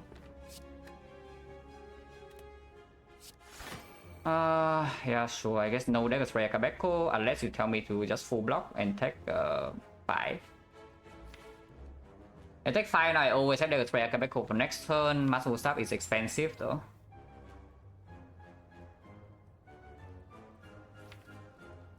And we still need to kill this wizard, yeah, we don't have passive damage at all. Dagger, the bouncing fast is not play on the leader.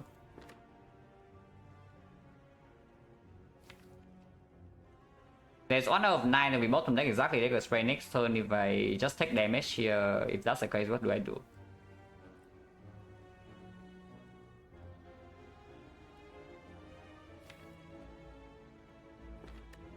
Cry, because then we also shuffle out the dagger spray. But I'm just saying, yeah, if we do not dagger spray to clean this wave, then what are we even doing? Like, how do we deal damage to leader ever? Because right here I have dagger spray to cleanly kill, and then maybe muscle stuff for 1, and then can balance her for 2. And even if she buffs into attack again, it's not so bad, and we kept this redraw quickly for the next wave of minions if we resummon. I think I'm going to do that. Take 5 and pass turn. Okay. Did not exactly bottom deck the dagger spray. He is buffing, but we can muzzle some Malays here again, Malay for 3. Tier 4 I think I still want to preserve, because sometimes we can take the second fight. Like Slaver, this is very useful, and into the move stopping we can Malays. And this potion can be rerolled. But yeah, muzzle stuff Malays. We can still Tier 4 later if it gives a dagger kill or we face some real danger. It's worth playing. Eh?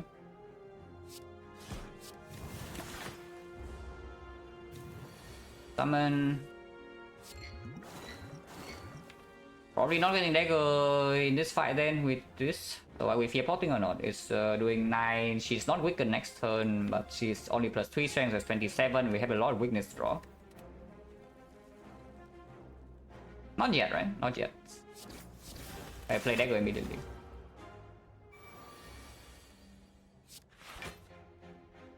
Double fat. Don't like double fat.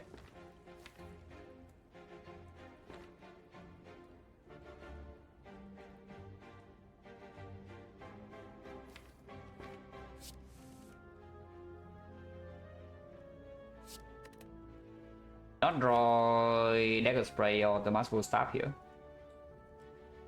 Oh man. And no guarantee weak on her next turn either.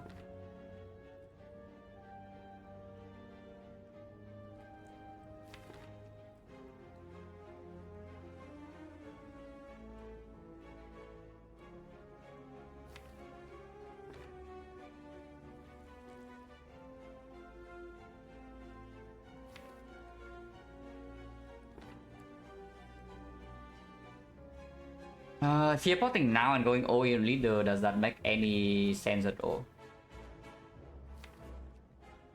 We deal 12, 12, 13, that's 37, 37 plus 4, 41, 41 plus 15, 56. She's a 24, and no, I'm weakened. So not likely.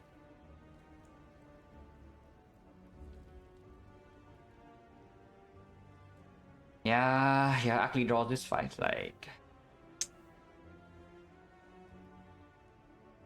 to be double fat too. But at least we block weakness. We are frail though. Frail is bad. At least we block weakness.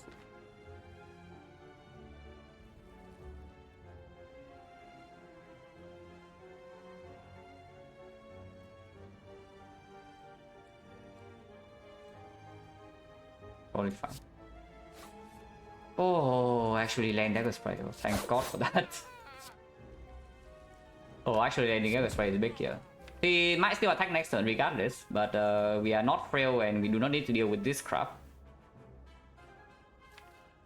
Dodge and roll, we need her to die in 2 turns though, because if she doesn't attack next turn, she is resummoning, and the turn after she attacks, we don't have weaken and she has 8 strength. So it's 8, 7, 6, 21 damage, 21, serious 47, 47, 39, 39, 23, 29 here, but we can fear pot after.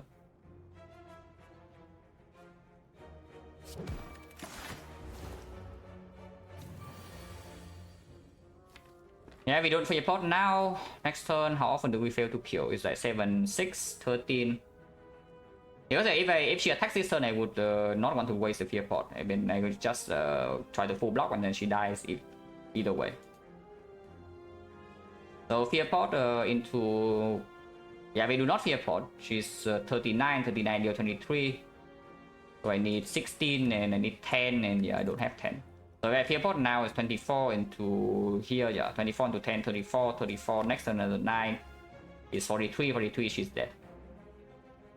Yeah, fine, we get to do alchemize as well, so it's not so bad. And she attacks its turn. And we do not draw lethal, we do not fear pot, so okay, so far this fight, at least it's not good, but I think I played fine. I think the lines we chose this fight was the lines we chose this fight were good, but the actual outcome of the fight is not that amazing. It's okay. I mean, we are not dead, so I guess that's a good outcome. Oh, good relic. Oh, good card.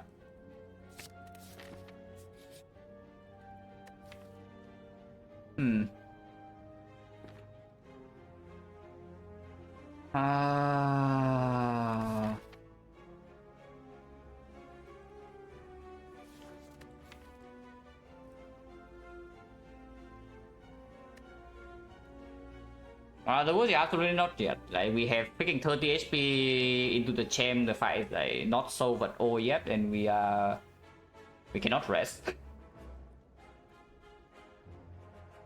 Mutations? No, I'm thinking of mutations because we have artifact pot, not because it's an Akabeko dagger spray or whatever. But we do have artifact pot, and I'm thinking how necessary this is for the Aster champ. So we don't have terror either, so it's not amazing damage. But our poison is also not going to be great, yeah. And with the mutations, maybe I can take this path, which is what I actually want to do. This path right here, like we're freaking scary with Ripper, but we do have Conflict turn 2, we actually need to cover a little bit turn 1, and turn 1 now we have damage with mutations, Akabeko, and of course potion support. Because if transform bricks right now, we cannot even fight elites aggressively, and then what is going on? We are still dying to champ, there's no more shop. Hello, choose and good luck. No, we are farming elites, right? If we are running into elites, then I take this mutations. And we have this as the potential. This is slightly annoying because it also means I cannot block chosen hex. But I hope that with 3 permanent strength, Akabeko and such, and the Horn Cleat in the past, so the chosen doesn't, you know, kill us. I hope. But yeah, we are going for aggressive path.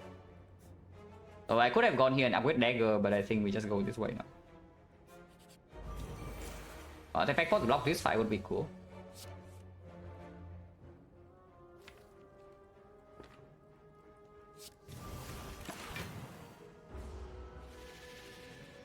We save this, yeah. I'm willing to spend 5 pot.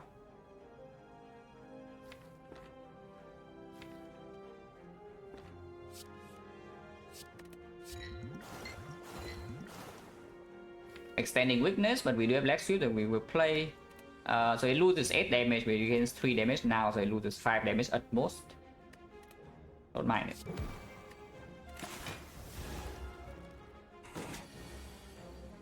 Yeah, dodge and roll plays full. Full.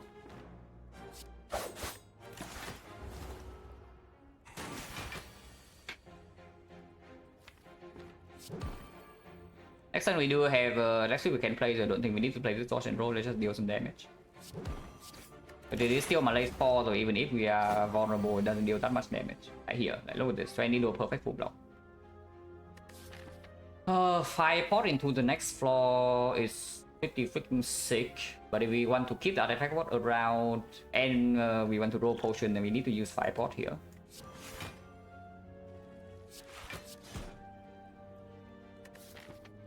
Into the slavers, without the 5 pot, we do have mutations, but we can break turn 1.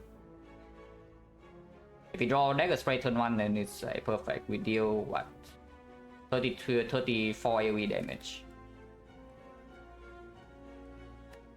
Now, a nice thing about 5 potting here is also it means that we will probably get dagger in this fight. Yeah? The moment we draw to dagger, it dies. And it's not going to die from poison alone, unless we put more damage into it.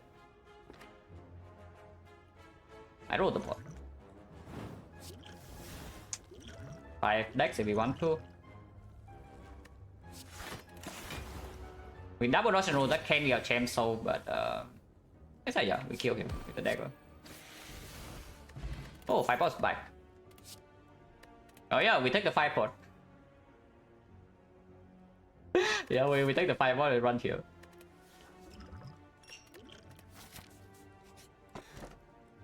Boy, I don't key this, but it doesn't. Yeah, it's like when your deck is not green and you don't see any scaling relic, it's really tough business to deal with that 2 boss. But you know. Stabbing, we have the Malaysia. As we do draw turn 1. And then we'll play it for 4. So I need the full blocks.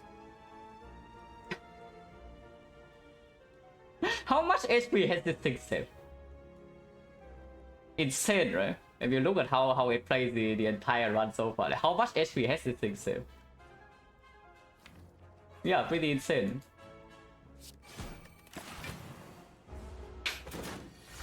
And we can still have trouble here, like, unfortunately, but it's not super likely that we die here at this, but we can still take quite a bit of HP. The next elite fight is quite far away, so I'm willing to spend 5 pot now. So Soro, thank you very much for the some of the 4 months, fish a lot. And thank you for good luck.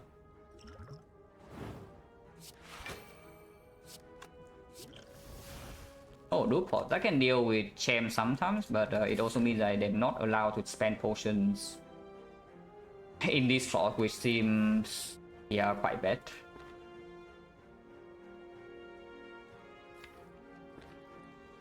Can take 1 here intentionally, but I don't see why it would. I wouldn't.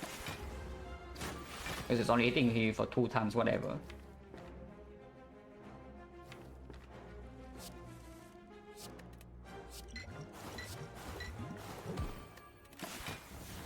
And no, again, full blocks.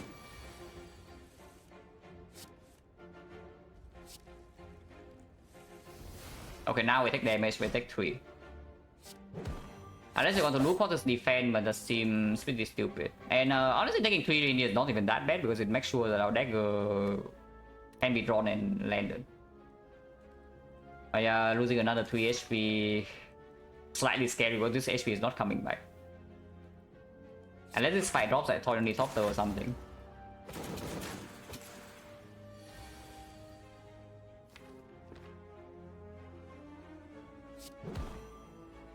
That was 18, so we just play double dodge and roll here and move on with our life, yeah. Either we full block next turn or we draw the dagger. Because it's only 2 times 8. And yeah, so we full block this turn. Oh, we also draw the dagger. Potion build. Auto Acro Plus is pretty okay. With the mutations, maybe there's a bigger argument to bottle like Cow Gamble. Yeah, we know potion bell is gone.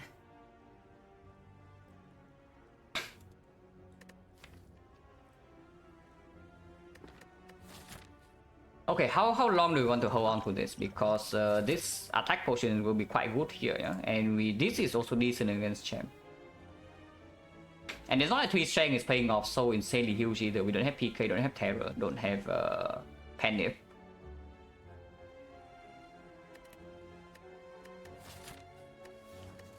And yeah, I think with the Akabeko mutation, bottom count game was stronger than Battle Echo. Like we just dig further into this dagger spray and we can spend energy on damage. Is it even true? Because if I draw a hand, let's say Muscle Stab, opening hand, but no dagger spray, am I playing counter game or am I wasting Akabeko? And if I draw Acro, I can just play the Acro first and then see. And then if I draw a game boy to chain with that, we also see like 20 cards. Now, Battle Acro is just stronger, yeah? Battle Acro has to be stronger.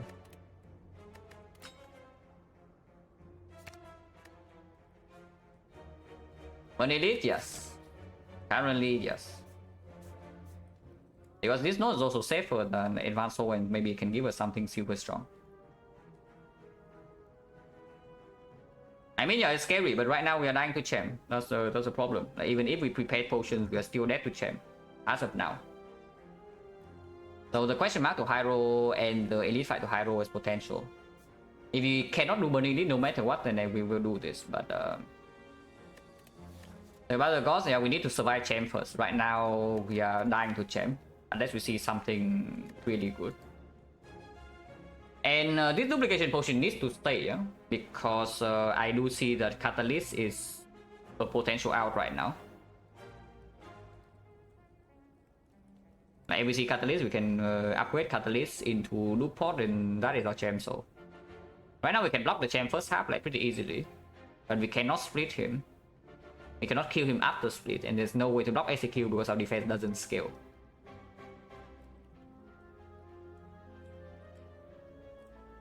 Then stem cell? No. I mean, I have been keeping it around for this, but it's not enough. It is not enough after seeing a few more flaws. It can be enough, it's just that now I have to alchemize, so I need to roll potions every fight now. And this potion is better solve against champ because even something like after image or like red form can be also. Like we do red form for second half and hopefully it dies in like 6-7 turns.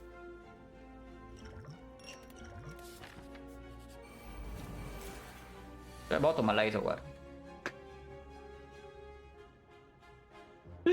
Maybe should I bottom Malays?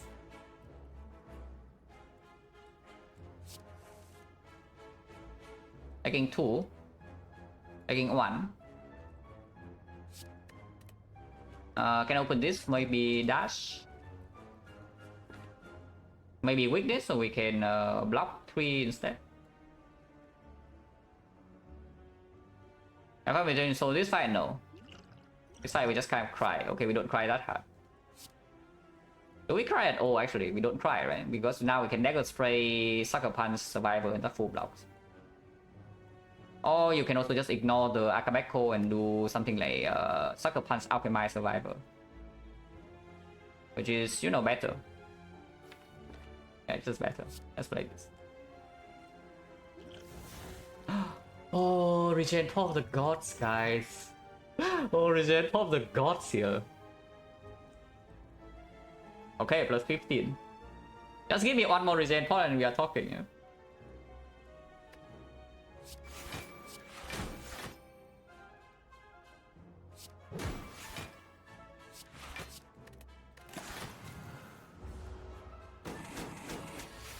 Stupid.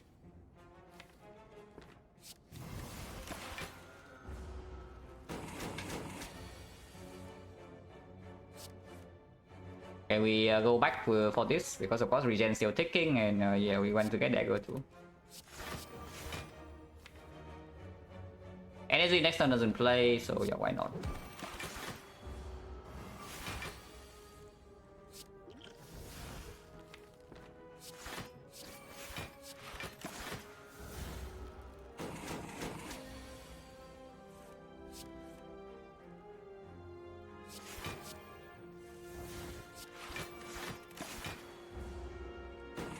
Okay, going here and taking 0 is pretty good. I like that. And getting dagger as well. Only play both optimize, yeah. So we go into Snake Plane, we heal 15. Huh. Well, run defining pick right here.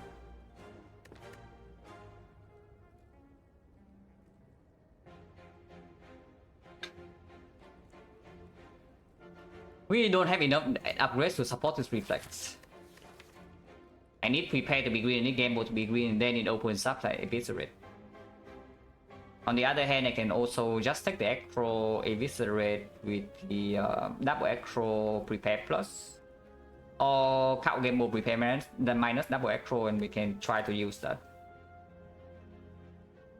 I'm fairly certain it's not backflip here. With no dexterity and the owl we need is damage owl, not block out. But it is a situation so dire that I need a high roll from reflex. Especially with bot to acro, yeah, so the second acro is not playing turn 1, but reflex might play. And currently the upgrade against Shame, if we see Catalyst is that, if we see Wallet Plans maybe it's that.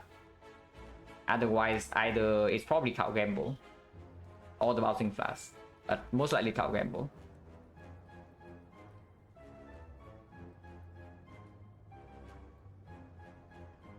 Deck still has so many base cards though. Has to be Acro. Right? To be Acro. Colorless Potion. If we can't do it, I will. I'm telling you right now, this is the spot I would do it. And Centurion Mystic can be here. We have a Malaise in the deck. Alchemize, no. You really have an Alchemized command to tell you you're not to upgrade it. But do not. If you don't know exactly why or why not to upgrade Alchemize, I would tell you that if you never upgrade Alchemize, you're correct way more often than spending the upgrade on it. But yeah, if we can do it in the next fight, I will do it.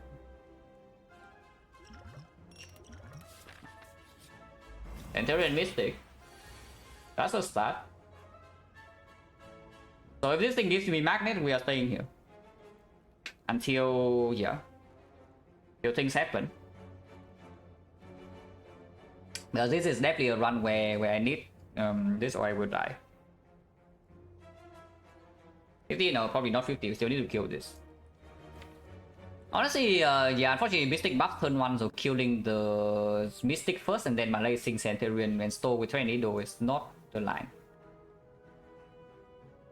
What do you have? Reroll? We have Conflict next turn, so them attacking is not really a problem for me. But I can also leave this in the deck and kill this first. Gamble Plus happening? Yes.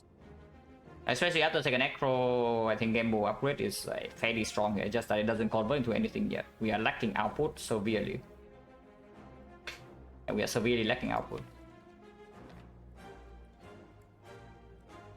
Yeah, we still kill this first, yeah? And then we transmute and maybe we can transmute for 5. And if one of these 5 give us magnets, we are going to stay here. I do not think that, yeah, magnet for 10 is not reliable enough for me to just do pot. But this potion is freaking valuable.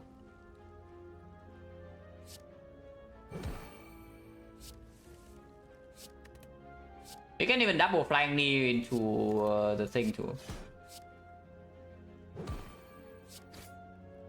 Or transmute for 6.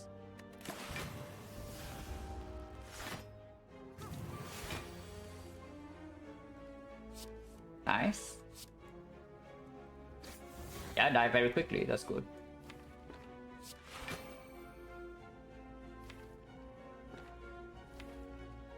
Reason to use Buzzing Flash now. Because she has the 8 strength. Actually no, he has 4 strength, maybe sometimes she attack next turn, sometimes she heals. Sometimes she buffs. If she buffs and has 8 strength, it's not very easy to control her.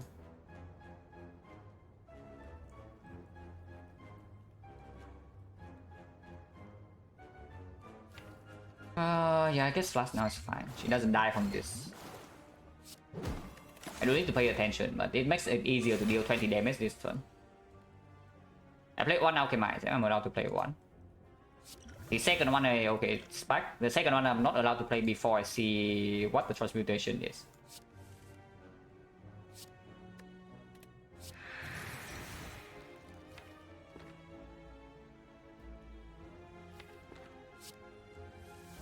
Do not play this. It's buffing strength next turn too, though, so that's annoying. Because even with the bouncing fast play.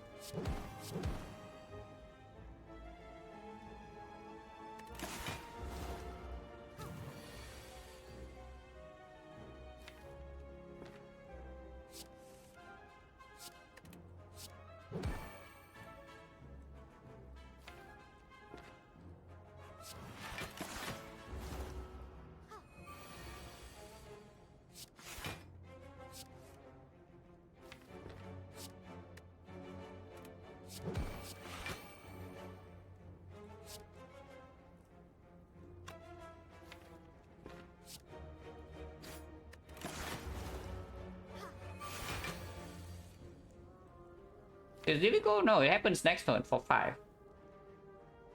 If we Malaysia for 5, she goes down to what? She's currently having 17, so she goes down to 12, and 12 is 9, so we are taking 1. It's unacceptable.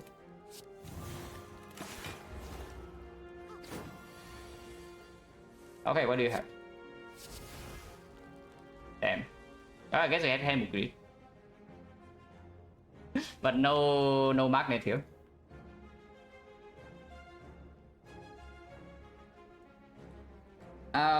What about the Steel Chaos? Because we can reroll this potion. We have another Alchemist unplay. The potions that would Soul Gem. Wizard of Gods, thank you very much for the sub of the 3 months. Appreciate a lot. The potion that could Soul Gem would be Power Potion. Yeah, I don't trust Artifact Pot looking at how these fights play. 3 strength, not enough. So what else is there? Another colorless spot, sometimes magnet. Yeah, what else? Ghost in the Jar, not really. Like Ghost in the Jar save us from execute, but then we die. Got this, yeah.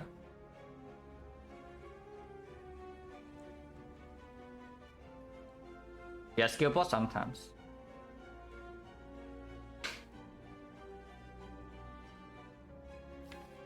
I should roll this potion, yeah? And we go back to this hand of greed. So I purity away enlightenment, panache, bouncing flask. Yeah, okay.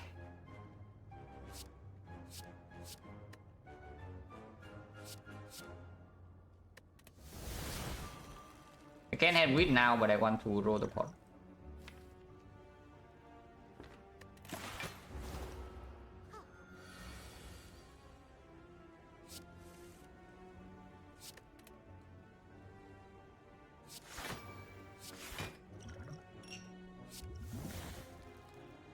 Oh, that can do something, but probably not. It's good for the elite fight, though.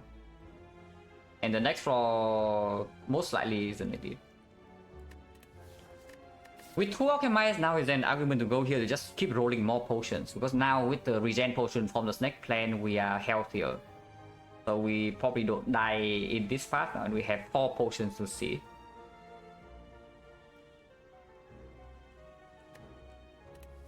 Strength would do it? Would it? Would Strength do it, Duran? Like, I'll tell you, what does Strength actually do? I'm telling you, Strength literally just a terror. And do you think a terror in here suddenly solves all issues? Not really, right? You can spend, yeah, okay, sure, your strike becomes 14 instead of 9. But even then you play, let's say, it's like, what, 60 damage per turn. So now it splits at like 120 with some extra poison, maybe splits at 100. Yeah, 100, and then what? Let me roll pop up with this track. True. He's buffing strength.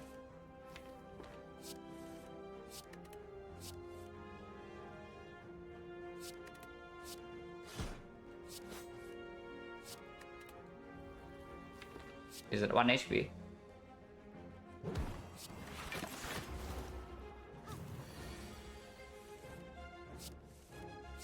Even if we draw hand of greed next turn, it still kills.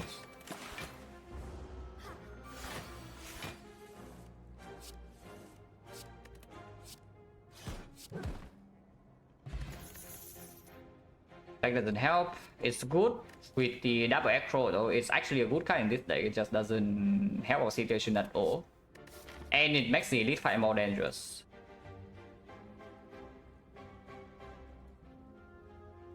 And yeah, honestly, we say that your catalyst is also potential out, yeah? With the dupe pod. Like maybe some red form can be now with the dupe pod. I should probably just take 2 fights because the burning elite is also like somewhat dangerous. Max HP slavers, for example, Akabeko, Dagger Spray mutations, even Flexbot cannot kill them. So we take like quite a big hit. And the leader rematch is not guaranteed to go well. Apps, no, I don't. Apps doesn't do it. Like even if we get Ghost in the Jar, we cannot even kill champ. So what does apps? What do you want to do with the apps? Will we never do pot for Go Plus? Maybe. With double dodge and roll, potentially you can block execute if he doesn't buff strength too fast. Like you block after the execute, I mean. Surviving the execute alone is not an issue, yeah? The problem is what comes after. Because afterwards he executes you on every 3 turns. And you cannot deal damage to kill him fast enough with this deck. And yeah, like apparitions, it doesn't cut it. Like we have Ghost in the Jar, we still die to champ the same way. We need actual scaling in the deck. Yeah, this deck doesn't have enough damage to just block execute and win. So apparition doesn't do it, Bind doesn't do it, library can. Library can, red mask is just a better fight. Fact can. Besides that, yeah, maybe some relics from Vagrant, but too many empties, right? It's like bites. New Reese though, yeah, New Reese. Necronomicon. Necronomicon. Okay, Necronomicon doesn't do it. But New Reese can, New Reese will. And the ingredient sometimes, but not likely. So what is just library? Not always. Book event, not always. Red mask, not always, because red mask is just a card reward. Vagrant, very rarely. Mausoleum, very rarely. Fact, pretty often, but yeah. The misses would be bites, apparition, forgotten outer. Apparition is not a complete miss. I guess apparition is also half a hit. So it's like bites, forgotten outer. Yeah, mausoleum is half, vagrant is half, more than half, probably like 0.7.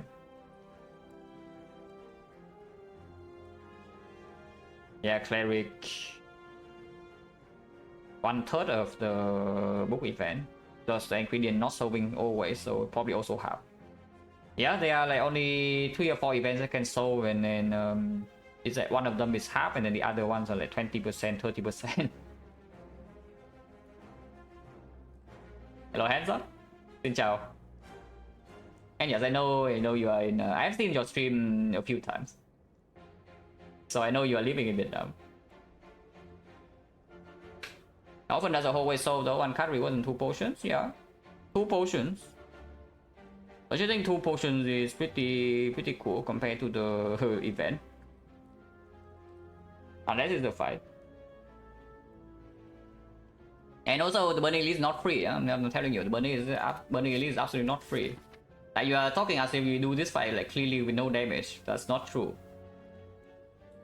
You walk into, let's say, max HP leader and you bottom deck your dagger spray and she buffs strength immediately into buff another strength. Yeah, good luck with that. We barely kill the last leader as is, like normal leader, and that is with the good attack patterns. Slightly bad draw, but good plays and good attack pattern, so we were fine. Hello, will be back for Defect? No, this run is probably dying in like 3 floors at the moment. We are currently dead to champ and I don't have a soul. Which is why we are still stuck on this floor, because I don't know. Yeah, I think going to fight is just better. Hello Peter, thank you very much for the raid. How did the size and dice go?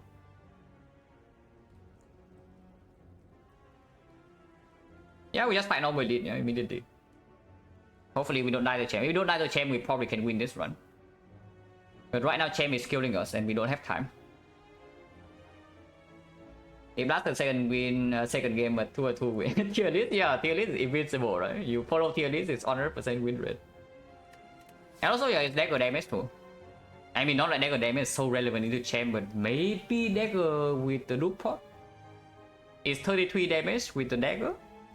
Into the loop pot of 66. Maybe you can find like a fear pot or whatever. 12 for... yeah, it's there's something. There's some things. Okay, dagger spray easy. That's not dagger spray, but that's fine.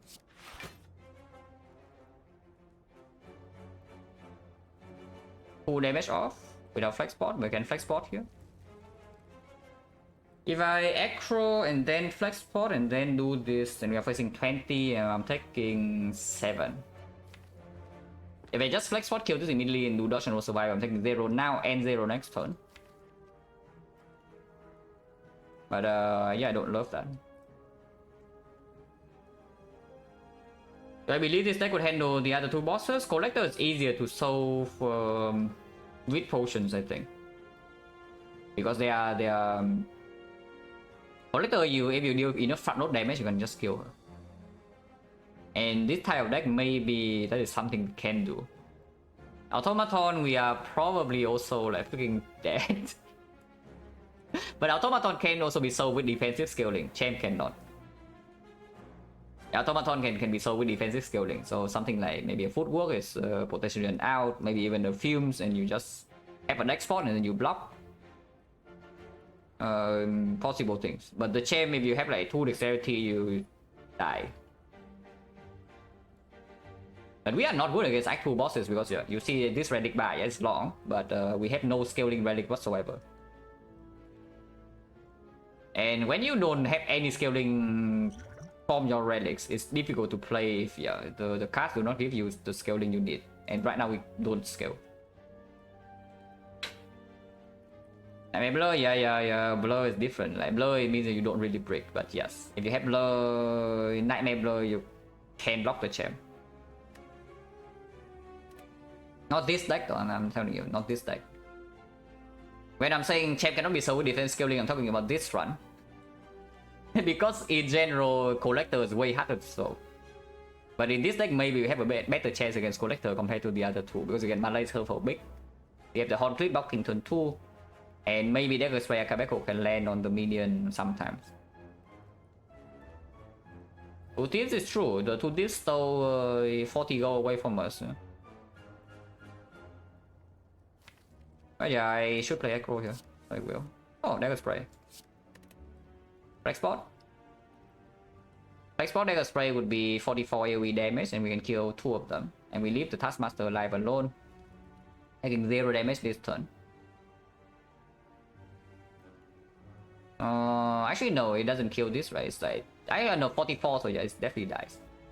Alchemize Unplay, Taskmaster's alone, so we have 3 wounds now, more wounds later, but we can roll at least 1 pot. Penny do intact, Monday is coming. Yeah. Die. You can also take 6 here to guarantee getting Alchemizes, but I think that's bad. I think that's best. So we kill 2 Slaver and leave the Taskmaster alive, yeah? And try to redraw into this.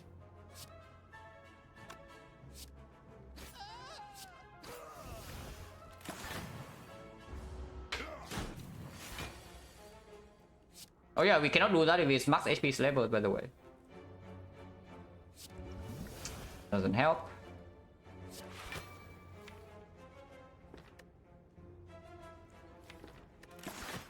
We add a war now for big Malays because I want to redraw into the next Alchemize, the other Alchemize. We can always kill with this, yeah.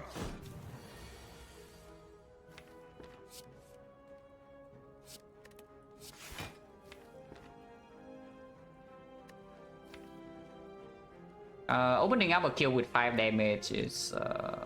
I should play this actually. Sometimes I draw into gamble, but I don't really care. We don't need to play Sucker Punch or the Neutralize.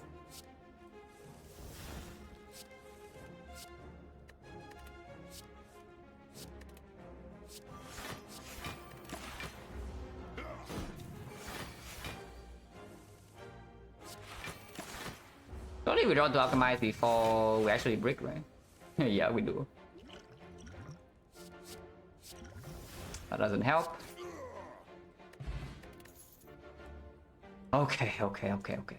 I feel a little bit safer, but we still cannot prop this consistently.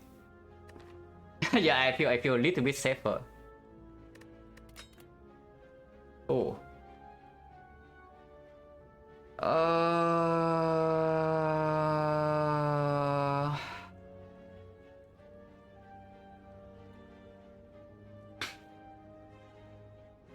No, generally though, is this good?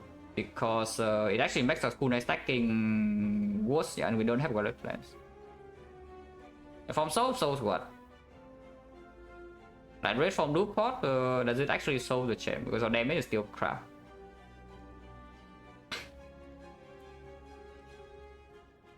The champ, yeah, does it actually solve? Like 6 turns. How do we kill in 6 turns? And do not forget, yeah, whatever card you pick here is slowing down your kunai. Okay, with the red form, no, I'm generally looking at skip here. But probably skipping is nonsense where we do have a big enough dagger that you can also just do pot dagger if it lands. And you do have double aggro. PK don't want to play either, it's exactly the same situation as the red form. Is that I actually don't want to play it at all in the before the split, because pushing damage in the champ fight also means I don't stack kunai as often unless he's freaking buffing quickly, and now I need to rush. But chipping down him slowly, stacking kunai, and then applying bouncing class is how I want to play the champ fight at the moment. So what is better later on? If I take the red form, that is probably my upgrade.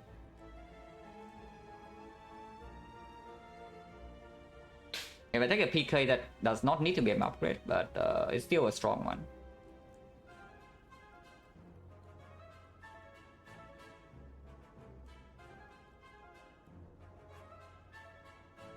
How bad is it to carry a quote-unquote curse around with your stacking kunai? Because we don't have blade dance, we don't have infinite blades, we don't have clone dagger plus, yeah? So it's not actually very easy to stack kunai in the champ fight with like this deck. Finally helps. We can carry this red form around. Yeah, we double dodge and roll even 2 dexterity, we can already store a long time, and if we stack up to maybe like 10 dexterity, we can block execute and afterwards like, pretty easily. But yeah, what play is better later on? Is it on next version consistently made? No. I assume we get maybe 1 dex every 2 turns.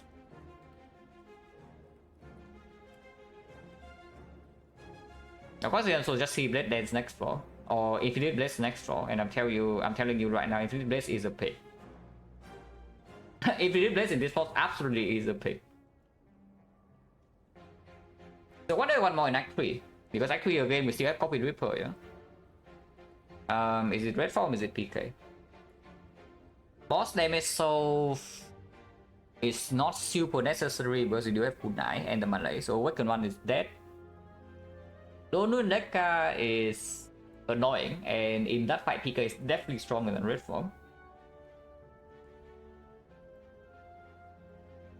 Time Eater roughly similar. Act 4 red form stronger, but Act 4 we also have double alchemize to prepare our potion belt for.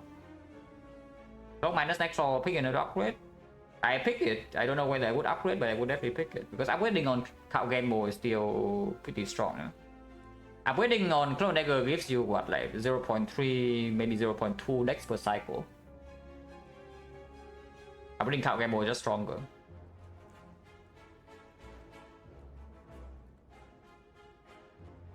Yeah, when is this run more likely to die? Is it during Act 3, during Act 4, or when is it?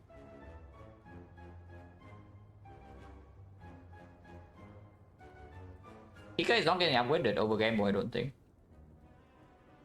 So the chance of actually landing to actually land PK Dagger is not super high, but we can block execute.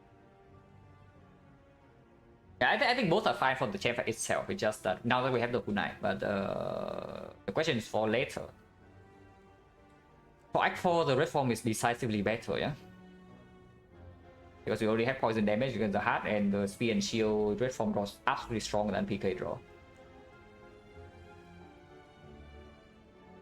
And against the Act 3 hallways, red form is stronger. Not consistently. Yeah, actually that's not even true, because red form is only strong in a fight. The dagger can actually kill in 3 turns. Because yeah, Horn Cleat already blocks turn 2, so turn 1 draw, red form is working. Turn 2 is completely wasted. Turn 3 is working again, but now turn 4 we need to kill if we play red form turn 1. Now on the other hand, of course, if we play red form turn 1, it means we're taking quite a big hit. So if we draw PK instead of the red form, then we take the big hit to our face, and now we have the Coffee Ripper. So turn 3 red form, or we draw turn 2 red form, but we have to play because we cannot really block the turns after. And now we have turn 3, turn 4, and turn 5 to kill. Otherwise, our turn 3 is double damage, but you cannot really spend energy on block cards. Now red is just stronger. We also have yeah, emergency loop pod on the red form is also stronger than emergency loop pod on like anything related to PK, except maybe dagger. But that's one turn later. This is still just stronger. Unless you tell me that actually picking sucker punch to stack kunai, but I don't think so. Not at this spot.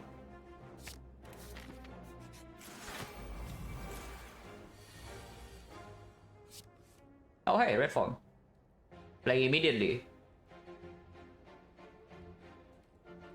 That's kind of nice though.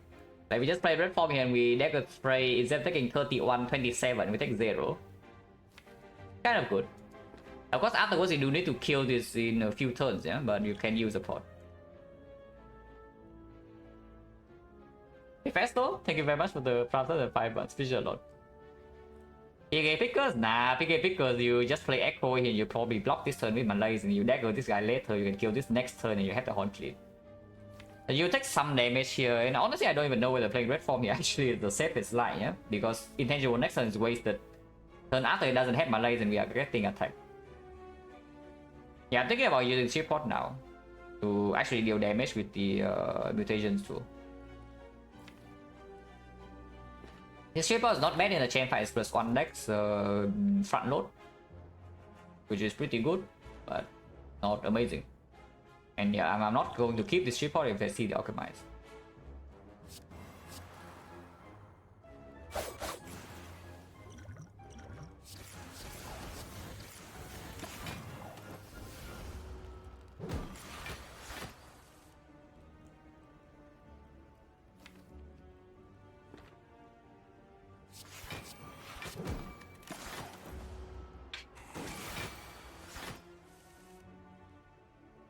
Ah, man.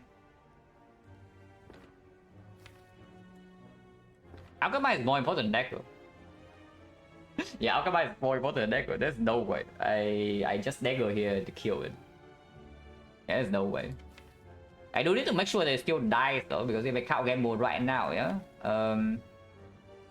Next turn I'm losing more dexterity, is still at 37, and I don't have lethal in the draw card anymore, but I do have an acro. And I can intentionally take puzzle this turn for 1.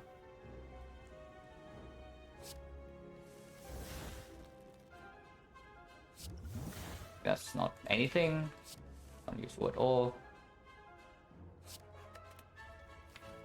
I think I'll take this one. You can also just block here 4 and then block another 7. Next turn is still weakened, but it's at 18. If it attacks 20. It's only -1 dexterity though, and we're not frail. I don't need to.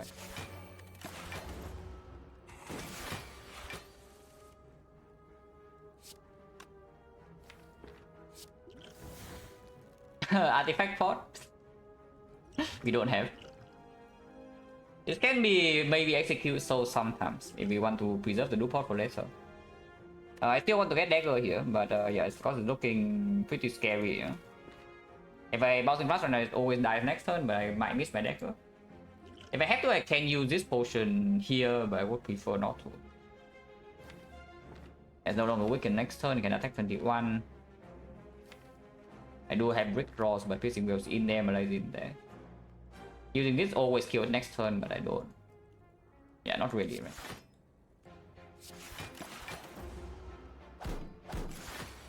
Come on. Piece of crap, man.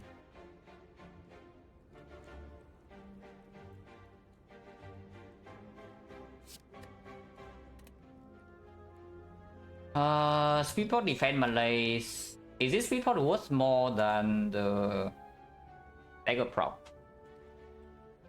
Because we can speedport defend Malaise here, blocking for 12, and then Malaise for 4, so we go to 17, it attacks 12, so we take 0.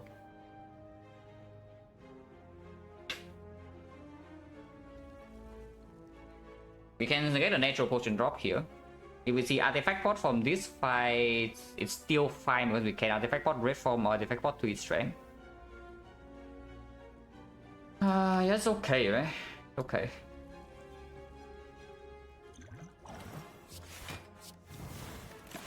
Again, 20 needle is allowing us to do something like this. Yeah, now we get dagger. Oh, regen pot, yeah. Okay, so we would have tossed speed pot for this.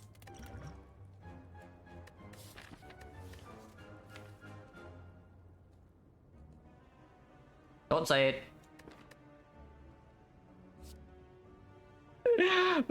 Kunai stacking. We have perma weak chain with the Malaise. Yeah, neutralize Sucker Punch, Malaise, leg sweep. No red mask though. But yes, we do have problems stacking Kunai and we are upgrading. How is just ignoring the red form upgrade and upgrading Cow Gamble instead? Because if we upgrade Cow Gamble with this heal hook now, we can actually stack Kunai fairly quickly, I think.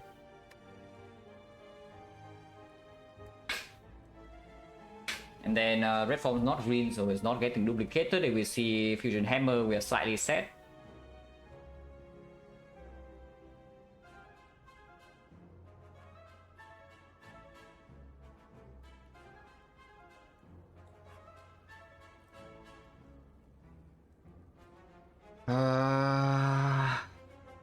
Yeah, I think I'm picking it. It's like we brick later, but we have double alchemizer bailout, and we have the big ritual dagger.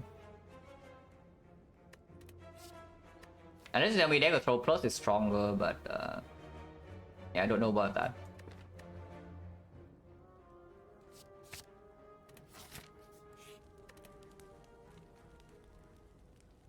I really want this upgrade. I really want this upgrade.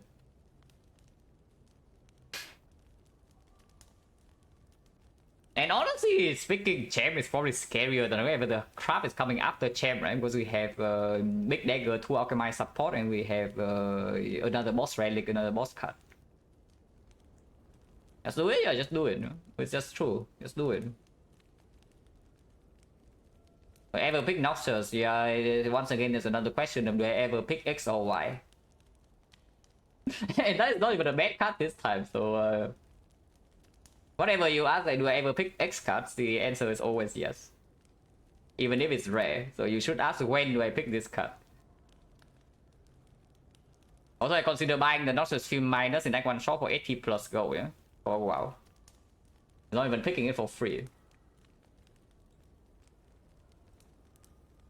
That card reward? No, this card reward the fumes doesn't make sense. Like, we are stacking kunai here, like the fumes put us on the timer. Eventually we will deal damage to bouncing fast, but I think we wait until after execute to do that. In forethought, yes, even forethought. I mean, forethought you cannot really pick unless you get sensory stone, so it's like very late in the run. And if you need it, you know. Early on in the run, buying it, yeah, okay, pretty tough ask. Transmute or I I think I have bought transmutation 3 times on stream. I play with transmutation a lot, but I think I have bought it 3 times. And all runs needed the thing to win. That's kind of good. I hope I understand now. You're asking for last card reward, but yeah, it doesn't make sense because it pushes it basically pushes the timer up. Like it deals more damage in the champ fight, yeah, but it doesn't deal significant damage unless you upgrade it. And our plan in the champ fight right now is still out blocking. Like we cannot. I don't think we can outscale. I don't think we can just rush him down basically even with the red form. Like this deck doesn't have enough damage to do that. But upgrade rate? No, definitely not true. I mean, no, I did not get baited by you, so don't worry. But that's definitely not true. That you have to upgrade rate here.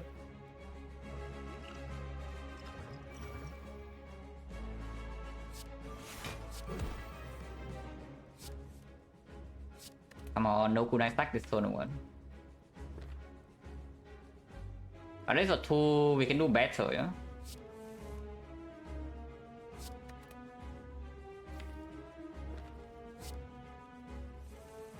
Nice, kunai stack. Even get to play the alchemized too. Oh, yeah, here's a reform upgrade. If you need it. I think we just upgrade some block cards, even Ritual Dagger. Ritual Dagger, Sucker Punch, some Dodge and Roll and such. Even Bouncing Flash. Bouncing Flash is pretty cool.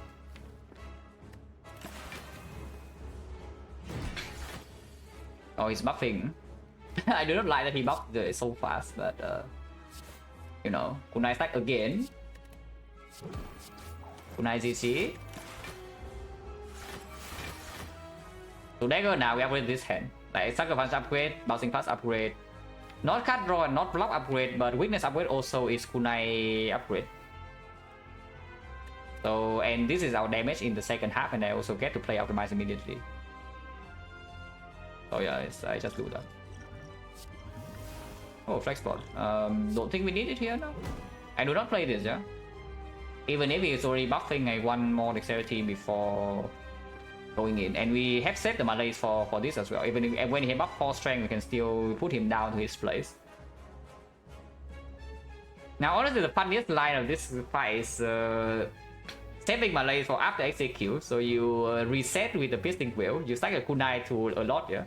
And the strength reset chain with Twisting and then you malaise the execute the phase. And then you just block.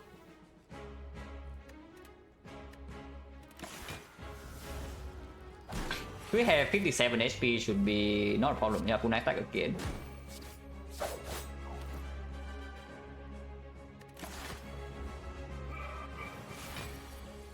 Oh, he's buffing fast, but we also stacking kunai fast. At least for 3, so 1 malaise for 1 kunai stack. I take it. And yes, I will malaise now. But mostly has +1 strength even if he buffs like quickly another time. So now the kunai stack. Yeah, looking good. We are doing fine, guys. Yeah, we are doing fine, guys. Like the heel hook is the cross playing, and then we have double dodge and roll to play off. So this fight should be over for this spot. Well, good thing though. Good. At least good thing is that we committed to this part. Yeah. The moment I saw, what did I see? I saw mutations. Yeah. The moment I saw mutations and there's the artifact pod, I committed to taking an extra elite over going to fire here. And this elite actually ended up giving us kunai. Otherwise, I don't even know what the hell are we doing in this fight. Yeah, without this relic, what the hell are we even doing in this fight?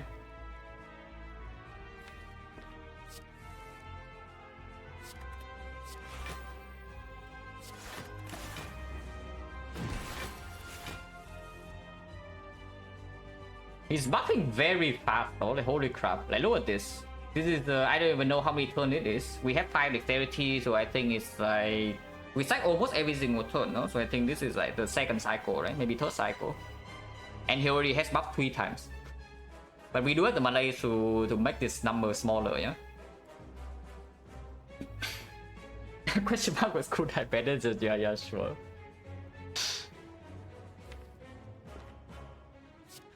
Shuffle in the Kauge, not shuffle in Kauge mode, shuffle in the Acro. And Kauge mode now. Or dodge and roll now, but probably Kauge mode now. Sometimes kunai stack. Kunai stack.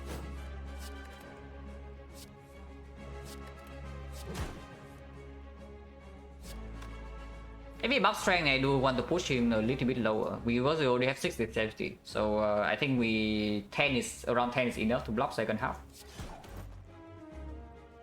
So playing this to deal the damage is like not so bad. I don't think I want to deal this 6 though.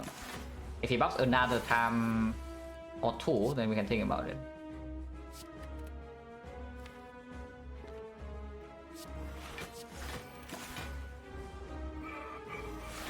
Guessing will work on split? Yes. He's buffing again. Wow, this piece of crap, man. At least we can outscale him, yeah? Like if we play this fight normally, like you walk into here, you try to burst him or you try to survive execute into bursting, and you see this pattern. Well, sucks to be you, I guess. yeah, we are trying to outscale each other right here. Next time we get another kunai stack. But he has 5 strength now, even after the malaise for 3. Do I want to redraw any of these cards? It does put attacks in the deck for kunai. I guess neutralize is an okay redraw.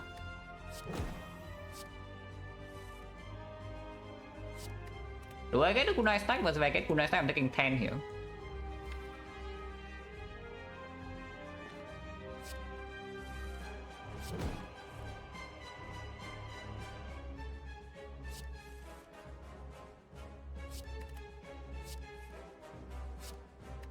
If I got kunai stack, I need to play dagger, which I don't, because dagger maybe leaves through later, maybe some dodge and roll, maybe some loop potting. Failing to get kunai here is like slightly annoying.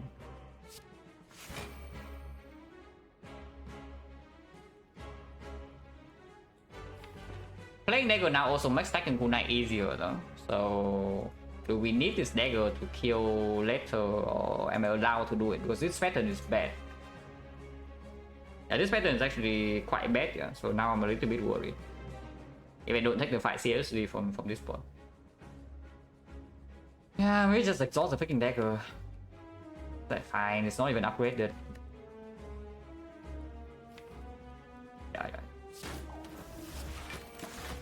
I'm actually slightly worried. When I stack again.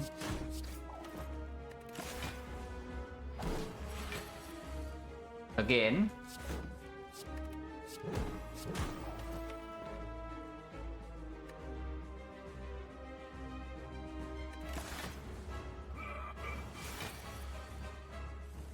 And again. Yeah, after we exhaust now, our deck actually can kunai like pretty consistently. Problem with taking kunai this turn is I'm taking 2 damage and my muscle stuff becomes expensive. Yeah, because this is not full blocking. This is only like 16 or so, and 20 so I'm taking 1. Nah, muscle stuff saying 0 is actually pretty important here, I think. Yeah, so we don't take this kunai stack, we just full block. Oh man. This guy. Oh, so if we cannot strength reset, it's actually dangerous as hell, yeah? Because nice strength execute is 31 and 31 with vulnerable weakness is +3, so that's 68 damage when we are frail. Sometimes. So I hope the whale actually lands, because if the whale doesn't land, we're actually in big trouble. Even with this much SLT and 57 HP. Oh, this freaking 30 damage. And we are failed, so I cannot block this.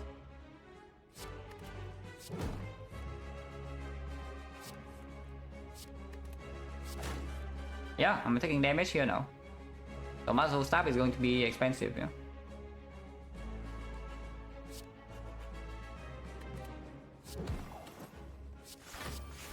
Yeah, do this. We're taking 4. Ow.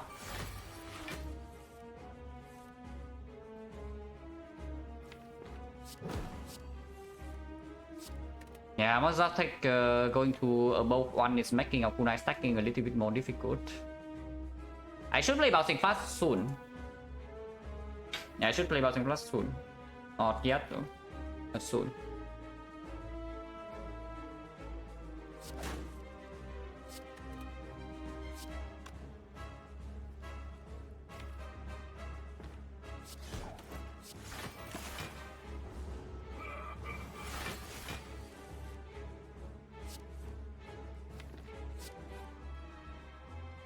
Now, don't really have draw.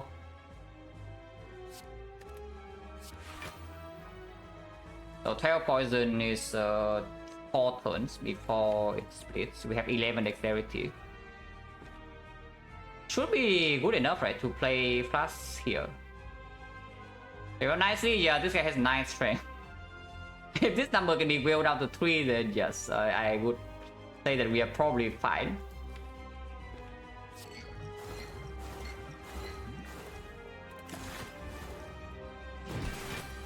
Oh god.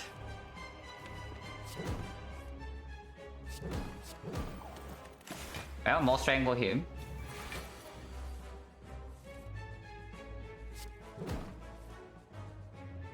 If I play kunai stack here, I'm splitting him immediately. Which, not exactly good.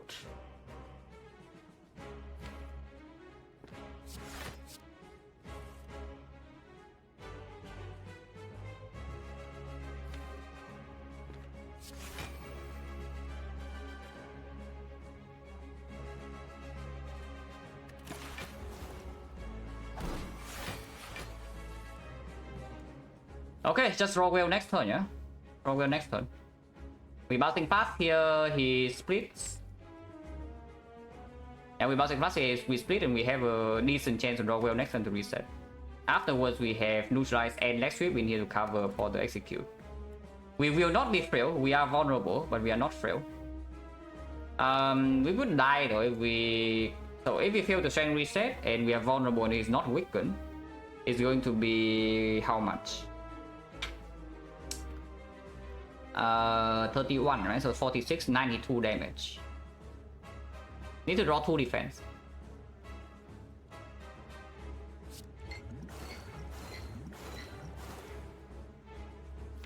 And of course I want energy next turn.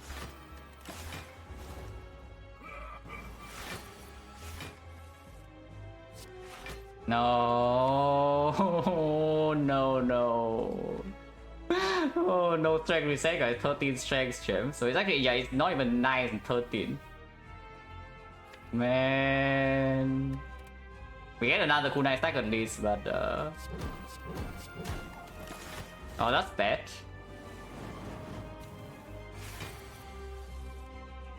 We can block this hit, no problem, but that's bad. So 25 strength, how big is it? It's 37, right? No, it's 22. No, yeah, it's and base, so it's 35. 35, witness vulnerable, so it's 4 to 39. We need to block 78.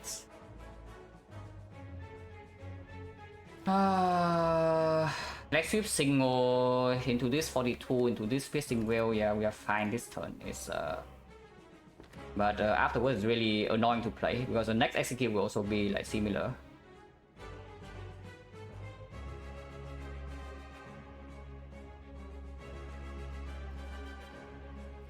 Yeah, let's sweep acro and C. And we are definitely not dead this turn. Much is clear.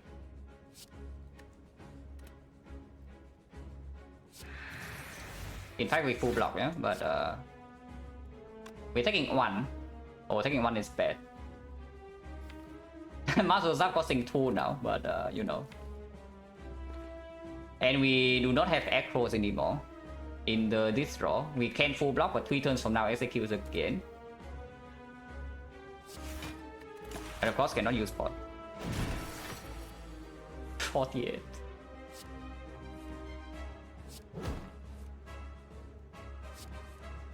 Ouch. Yep, hurts quite a lot.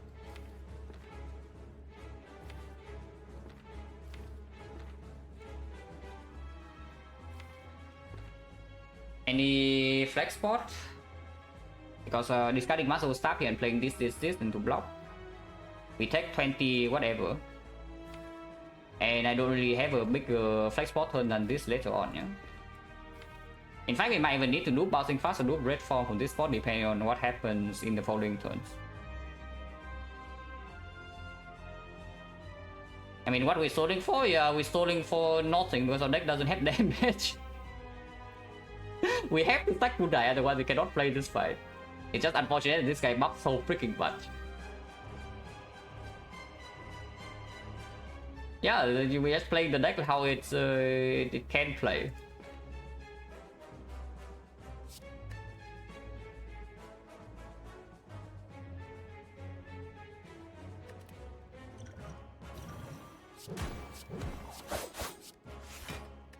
Ow. Next turn is execute again, but we have dodge and roll at least.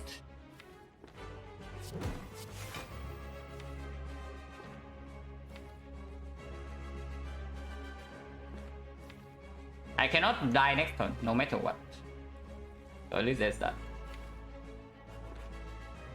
And I don't die, is that 25 strength, so yeah, it's like 30, 32, yeah, 32 times 2. No, it's not, it's yeah, 32 is only because of whale. So without the whale, it's actually how much? Next turn, no 5 energy, so I cannot even play red form and the bouncing flask.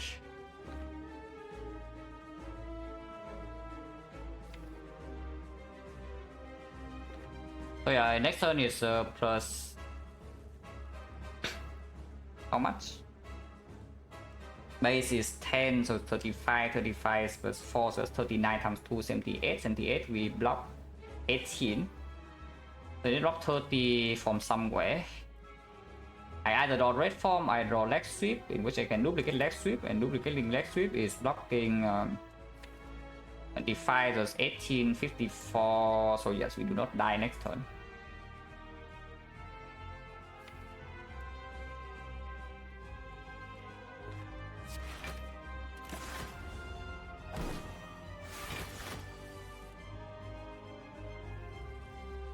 Oh, that sucks.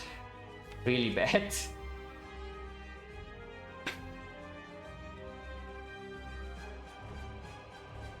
Oh, I think we are dead here.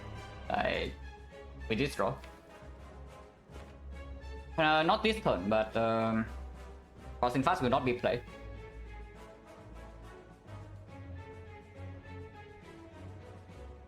Yeah, because duplicating their dodge and roll doesn't live. And we did not draw leg sweep, so we missed the bouncing fast this entire cycle and we are forced to red form now. Yeah, probably going to die. Because next execute we cannot block. If we are losing one dex per turn from this spot. And bouncing fast not being played. This doesn't live, right? Dodge and roll, this block 48 and 48 77, so I'm dying by 2. Because he buffs 1 too many times. Oh, that's pretty bullshit, yeah? If we actually die in this fight like this. But you know. If you play, stay too long, basically it's the same thing as Neko. You stay too long in the fight, you can low roll. The buffing, yes. This thing buffs to 13 strength after a melee for 3, so it buffs to 16 strength after 4 cycles. 16 turns and he buffs 6 times. Which is yeah, unplayable. Like, that's actually unplayable. If you cannot have, if you don't have damage, you cannot deal with that. And this dupe unfortunately doesn't do anything. I guess you can do red form and it blocks the next execute as well, but how do we deal this damage? I need to redraw into bouncing fast quickly, and even then it's not good. Other plans, I mean, of course, but for red plans we are fine. Like, strength reset happens and red form always landing, we never brick and block. Because if we do not brick and block, we would also have like 40 HP here, yeah, and then I can play dodge and roll into bouncing fast, and then we are fine. But here I think looping red form is forced. Because we cannot block the next execute. In which case then I need to somehow kill him within 6 turns. Not 6 turns, it's like 1, 2, yeah, this one, and then 3 more turns, so the next execute is blocked with this red form.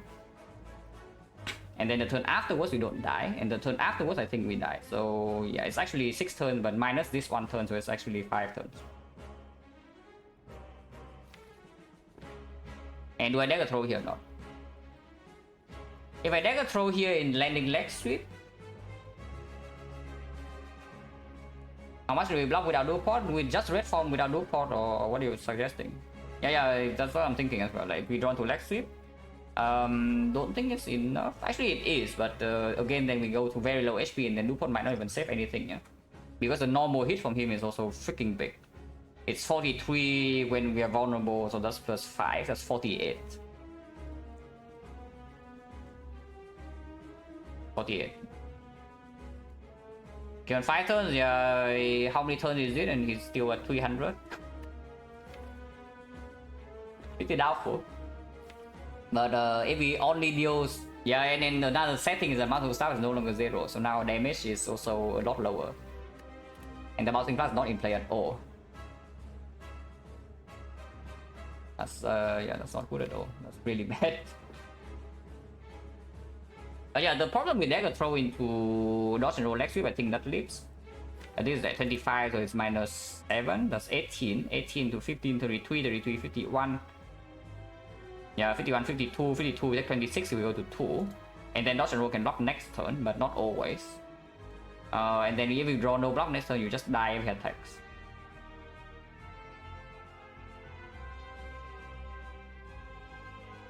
So if I do the red form, I need to redraw to bouncing flask. And so I think, yeah, dagger throw needs to happen.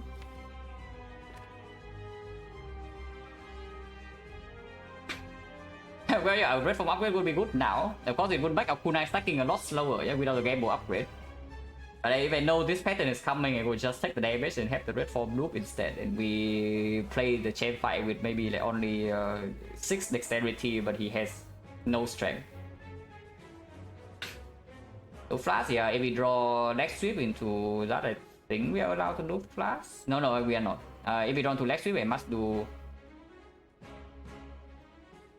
I was playing the Sucker Punch last turn to freaking throw or what, because I was planning on maybe blocking this turn, but if you take into account this exact roll, which is the worst case, yeah, then definitely I should have taken another war last turn.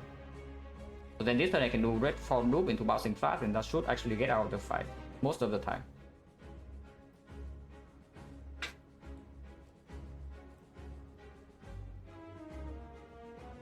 Yeah, that's actually true, right? Like Sucker Punch last turn, did I play something else other than Sucker Punch? Because if it was only Sucker Punch, then that was a big mistake. It probably was. But the plan I'm thinking about is that we are trying to block this turn, or we loop a blocker and then bouncing fast, and then we can reform after. But it's not sound, because yeah, of course this draw can happen, and now we have no actual line. Yeah, now we actually have no actual line, which is a big shame.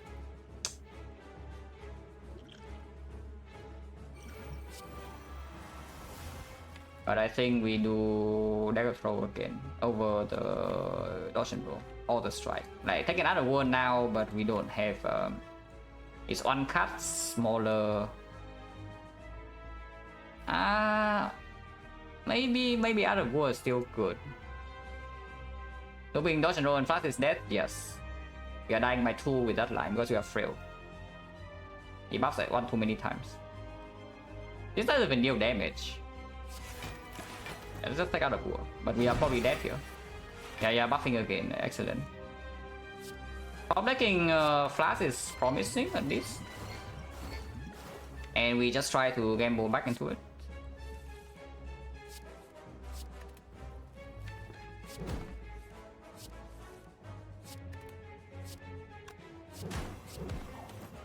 Not any more draw in here though, so it cannot be that fast. But we did get 1 dexterity to mitigate.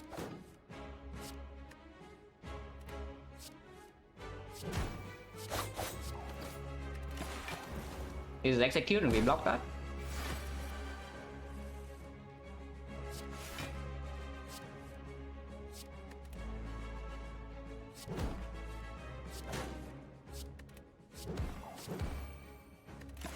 And we still have 9 dexterity. Still vulnerable fail though, so he's for 48 now. We can block this, but he must die next turn or we need to block again. With -2 dexterity and we are debuffed again because yeah, this guy is a freaking jerk.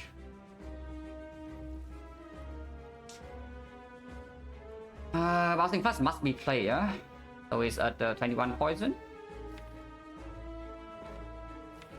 Yeah, if you freaking buff so much, buff next turn, please. Please buff next turn. If he doesn't buff next turn, we die. That's how it goes.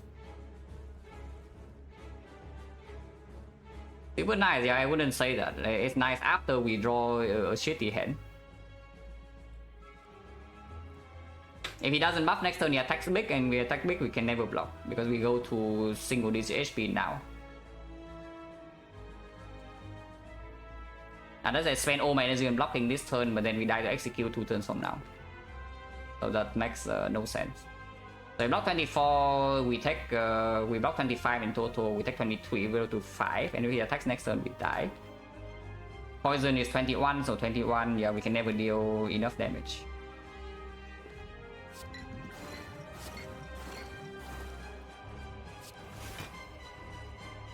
In which case, should I just play Survivor instead of dodge and roll to save like 3 HP? Is there any draw that blocks next turn?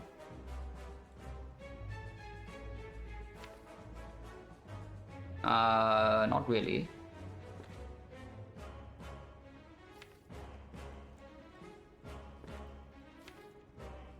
Yeah, not really. Yeah, if he attacks next turn, it's going to be... Yeah, it's so annoying as well, but if he attacks us not to debuff hit this turn, yeah, or he buffs this turn, then we are probably okay. Because if he attacks us the small hit, we can full block it, or almost or close to full block, and the turn after we have no debuff, so we can survive that even if he has a 29 strength.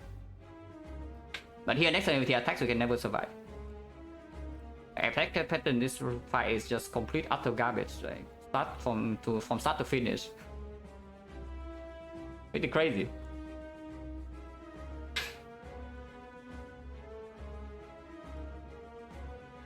But yeah, if he attacks big next turn, it's base 18, that's 47, 47, weakness vulnerable is +6. +5, so it's 52. 52 with 9, yeah, we can never block. Even with 7 dexterity, we can never block. So yeah, this is actually just better. If you buff so much, buff please. Yeah, he doesn't buff, so we are dead. There's no way to win here. Right?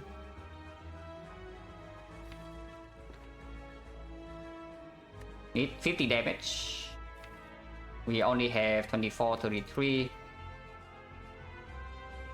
Is there any heal hook draw? If we play this into redraw into this into heal hook, that's 24, 33. We need 17, this is 38. Very rarely sometimes.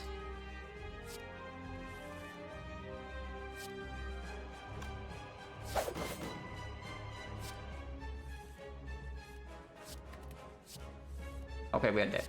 Excellent hand to end the fight on. Oh, that is so bullshit. That's actually so bullshit, man. This entire fight.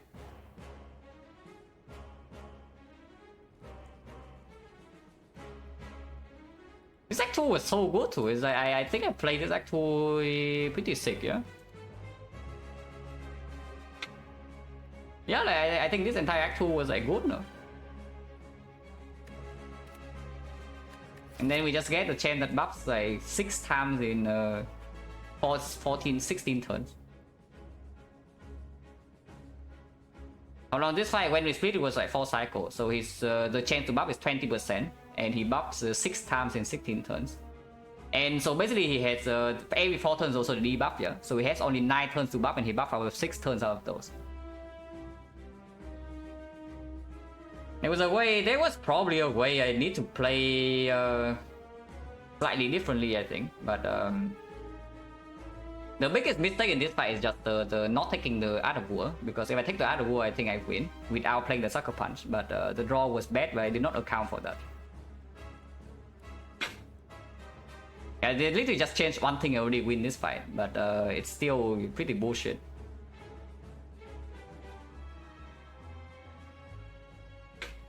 Which is so sad. It's again, it's like this. It's like you play the entire run so well, and then you get really unlucky, and you make a blunder, and you just die. And we know that we can die here too.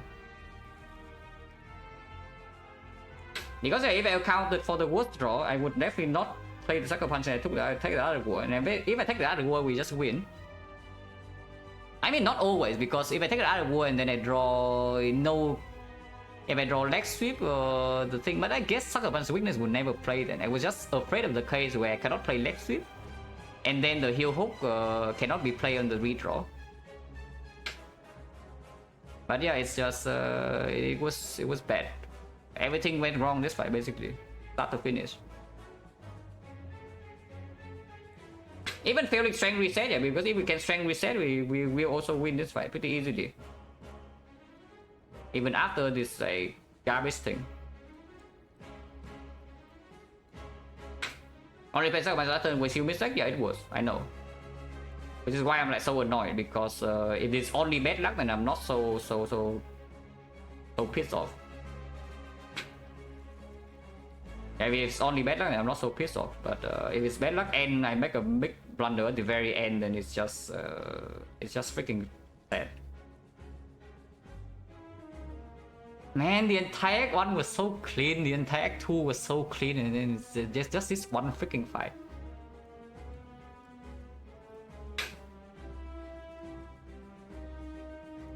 Yeah, apparently I'm not even allowed to make one mistake now, or what? Yeah, I guess if I want to play to the level I want to, I'm not even allowed to make one mistake. Because I think this Act 1 is extremely accurate. Like if not, you saw how it was. Like you just go to 1 HP even after taking all the things to prevent that. And you go to 1 HP. And actually we identify correctly the problems that are happening. We pick the cards, pick the relics, and pick the path that try to mitigate this. And we got the tools. And then we die anyway because yeah, terrible luck and blunder. Other word, the red turn change outcome, of course, because it had 12 extra poison. Like I play loop red 4 and I play that bouncing fast, and it's dead here. It's dead right now.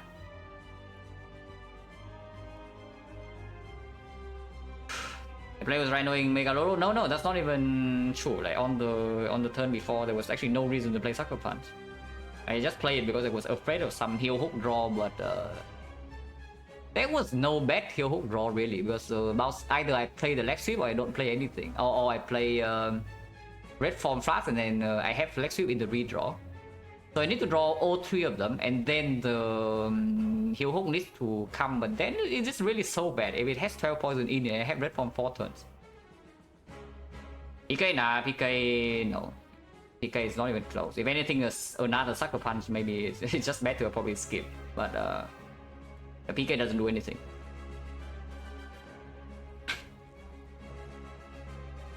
Yeah, but I mean, I guess when you get to like this point, right, when you're trying to play like 85% plus, you are not allowed to do these things. Because these are the runs everyone loses, you know. It's like if you want to win more than yourself, more than other people, you need to win the runs that you otherwise lose.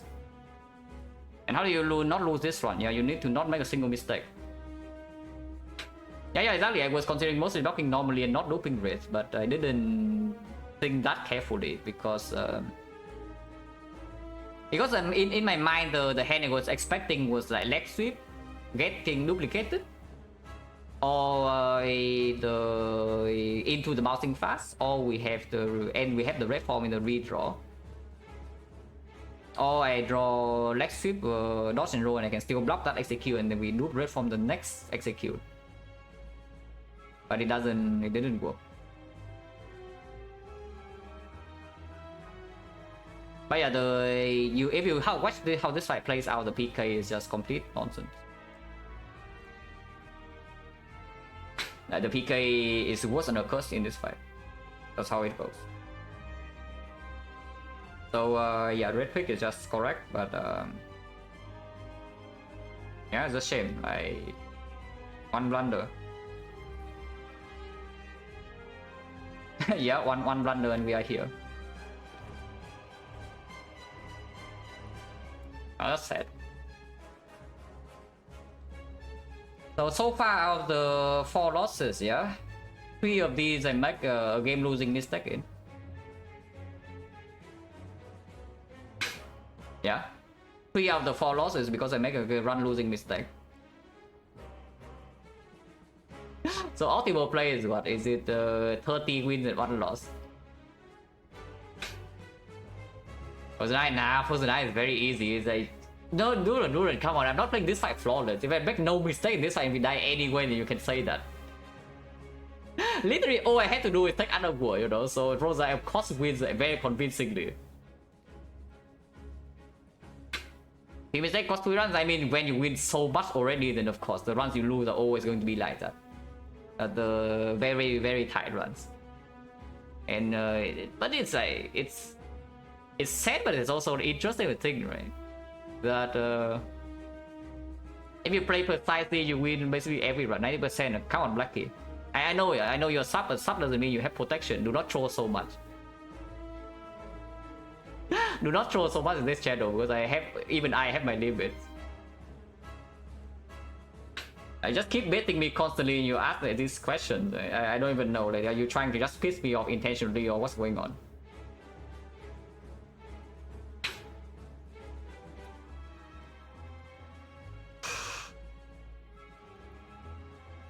But yeah, like 3 mistakes, 3 runs. But it's cool to think about, right? Because basically it means that the ceiling, if you play perfect, is so incredibly high. And yeah, we are not even close yet. It's like we are losing 4, at least double. But probably 4 more times than we are supposed to if we play perfect. Which is why whenever people say, okay, optimal play is this, optimal play is that, I just kind of raise my eyebrows a little bit. Because what do you know about optimal play? Nobody even knows what optimal play is. Like myself included, like we are not even close yet. I mean, we are maybe closer, but not close enough.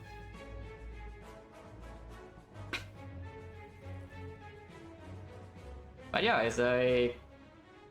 it's just sad, you know, because I try so hard and I still make these mistakes and it just cost runs immediately.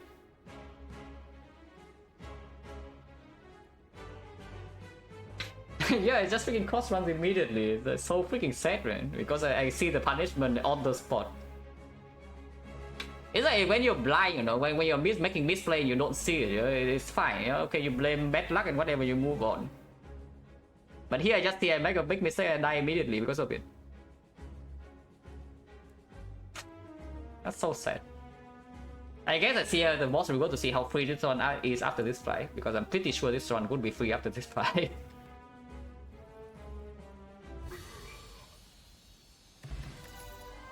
Third Alchemist, yeah, probably that's going too far, but we have empty potion belt. It's not even so bad, the third Alchemist.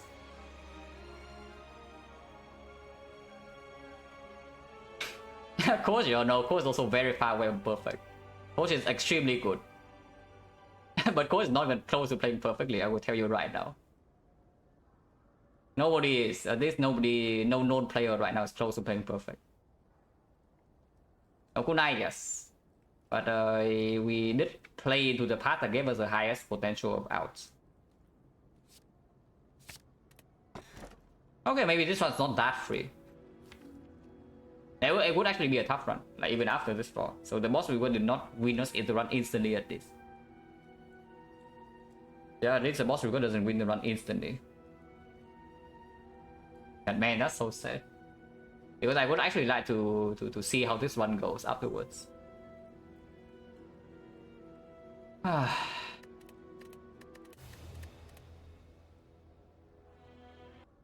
that's so freaking sad.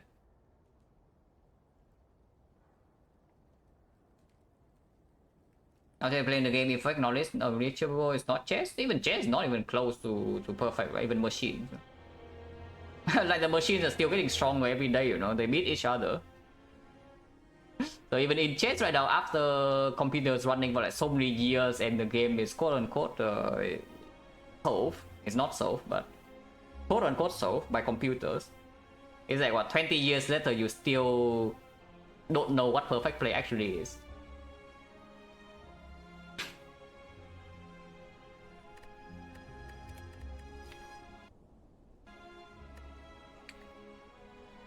Oh man.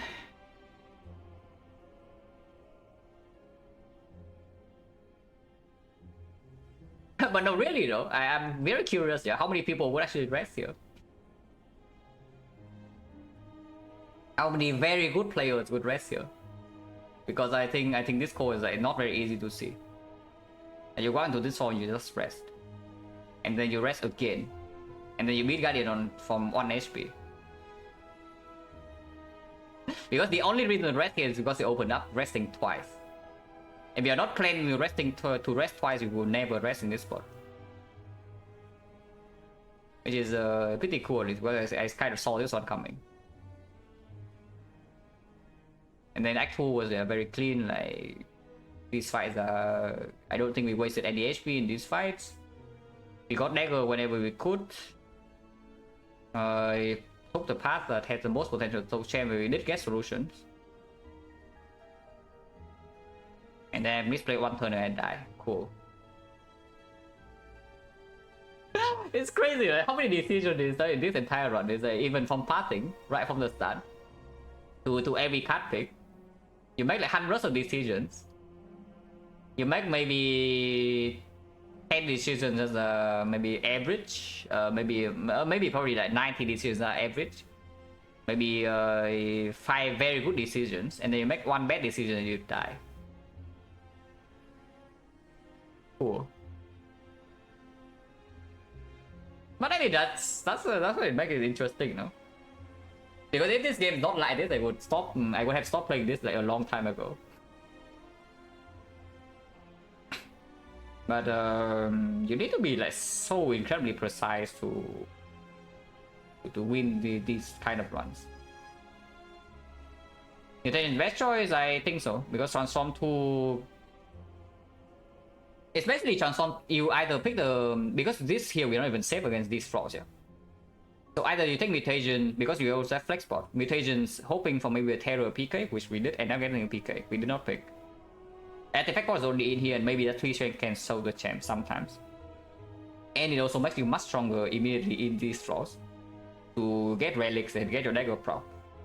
Compared to 2 transform, if it gives you not premium scaling cards, and I'm talking of absolute premium. Something like footwork definitely does not cut you. You saw how the fight went. We have like 11 dexterity and we are taking big hits. 40 dexterity at the end even. So I don't even know what kind of thing. It needs to be something like a nightmare. A single red form to a double red form here sometimes can do it, but not very likely. Yeah, it has to be something like nightmare or giving us some insane damage, which yeah, unlikely. Because we still have time. So I chose the aggressive option with the artifact boss, sometimes giving us 3 strength permanent if we need it here. And it worked, This part was like, very good because of these mutations. It played here, it played here, it played here, it played here. Yeah, with high side logic, I still say this is correct.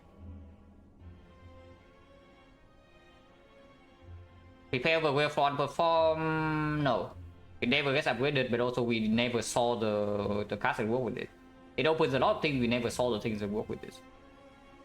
It did not it was not terrible, but it was not good. It was not terrible. It's like it's just there, it doesn't do anything. It opened out, we never saw the out. So sometimes if we are not dying to champ all the elites, then yes, I would. I mean, you know how often you click Transform 2 here, like Transform 2 is just the best option if you are allowed to take it. And this part, I don't think it opened. opened barely any out really, which is not good enough for me.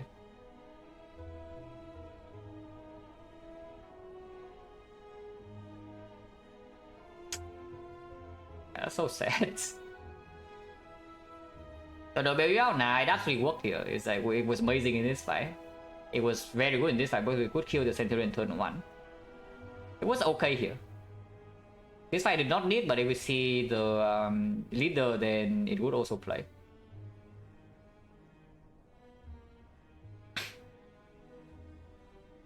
So let's be restless. Yeah, with high technologies, maybe, I don't know. Because the damage we take is not even in the... So here's the bulk of damage we take, yeah. In these straws, a little bit of chip, it doesn't matter too much. Tower damage to Goblin, the whale doesn't really do much here, it's a defense.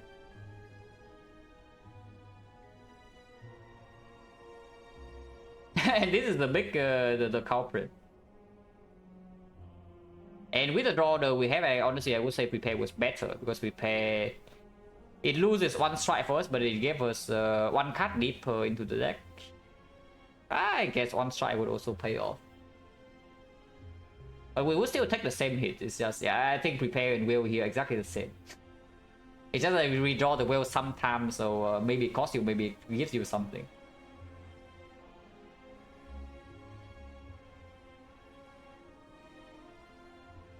Always no Duran, don't need to tell me about floor 1 will pick, but short floor 2, we are forced to do short floor 2, yeah, when they pick this path. And it's a remove 2 start, the Guardian. So if you see a single sneaky strike in this entire floor, you will say something very different. If you get to actually upgrade or prepare, you could also say different things.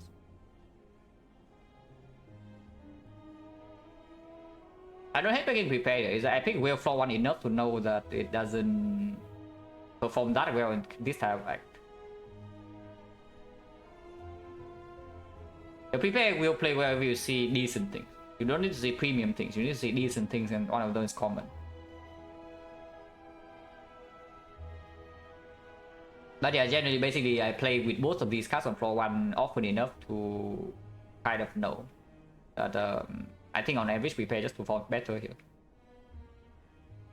Well, yeah, what do you want to do with Will? No, Duran, Will is an excellent card, but when you're taking when you're taking damage to elite and not the whole way fight, yeah? Do you want to solve damage or do you want to solve whole way fight block? Actually, whole way, yeah, we are barely taking any damage in whole way doing this. This floor doesn't do anything. This floor maybe it could have helped, but only if we draw turn 1, because we took 3 and turn 1 we never again.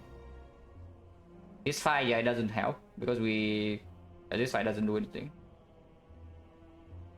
This floor we took 0. This floor is a big green slime. We took damage because we cannot kill after split. And this floor doesn't do anything. This floor will take 0. This floor will take 0. This floor will take 43. Does that move? Yes.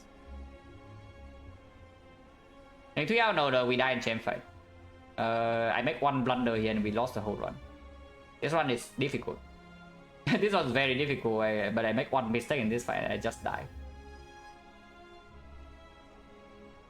Oh yeah, you see, yeah? Rest, rest, rest. And how much HP do we have here? I don't mind resting. I think this one's clean. It's just it is basically just this. It's like it's not very useful to analyze the problems before if I just misplay the fight, you know. If I play this like perfect, if we die the same bullshit way, yeah, then you can look for mistakes from earlier. But I just see this one is just very good until here, and then I die. Because basically what I expect to happen just happens, you know, every single floor. Yeah, it's okay. It's just yeah, another throw in my book. Yeah, it's just another throw in my book. That's basically it. Because I stopped thinking for like half a second and then I died.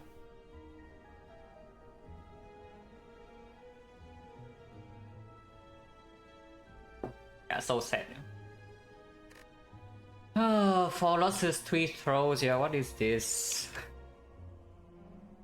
And the throw quota, I guess if the quality of play is higher, you also see more throws. But like, come on, man. Like, why? Why me, man?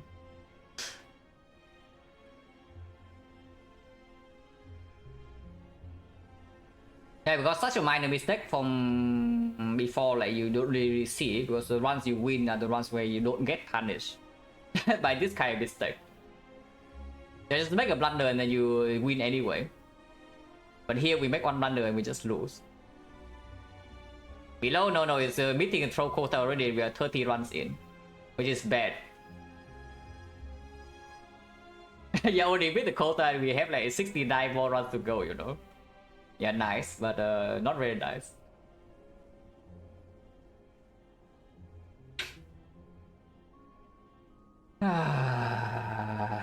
But it's fine. If we keep up the quality of play, even if I keep throwing runs, I'm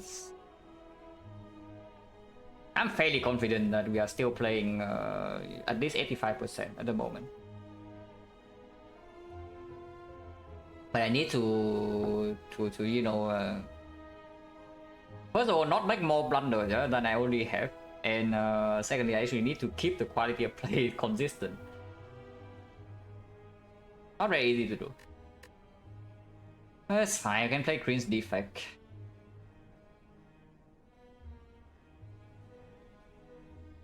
Once I would die and that's fight look like was no solve, yes. Yes, I would enter the fight with no solution if I play the axe slightly worse. So the fact that we have a chance here is because I played well before, but still, yeah, that's bad.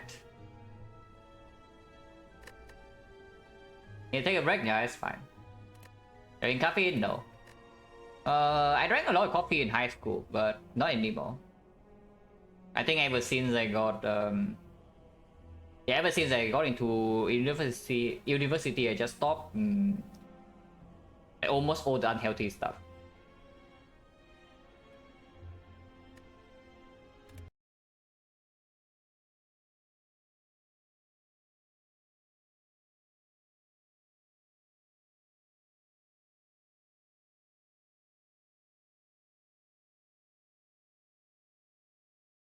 Wait.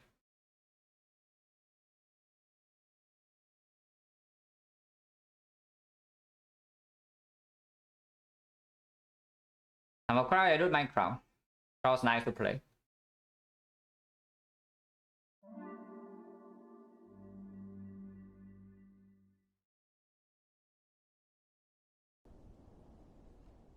Silence is sacrificing. I don't want sacrificing because yeah. Being sacrificed means I get like terrible life, I cannot do anything about it, you know, but yeah, the only loss so far that I'm like happy with how I play throughout the entire run was the very first loss. Like the one that ended the streak.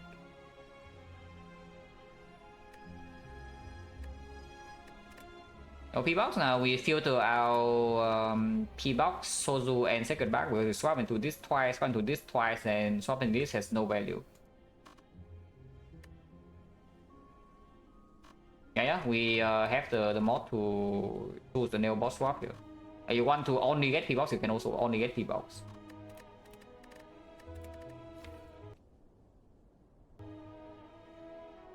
Oh wait, that's the wrong profile. So this one says it's a win, but we died here. But yeah, it doesn't matter in the grand scheme of things because the only thing I need to know is how this thing actually performs with the swap. Not that I misplayed the fight and I died. Philo? No, only one Philo, I think. Only one Philo? Yeah, only one Philo.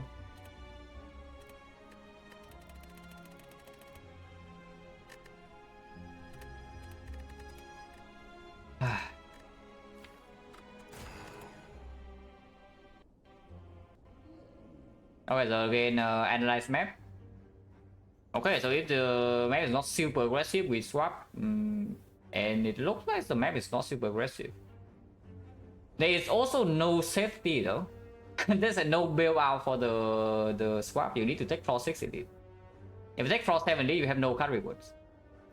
So either you take transform 1 here and say that you are very scared of this floor 6 elite and you force this. I guess this was okay. You do like 3 or 4 fights depending on your choice after floor 1.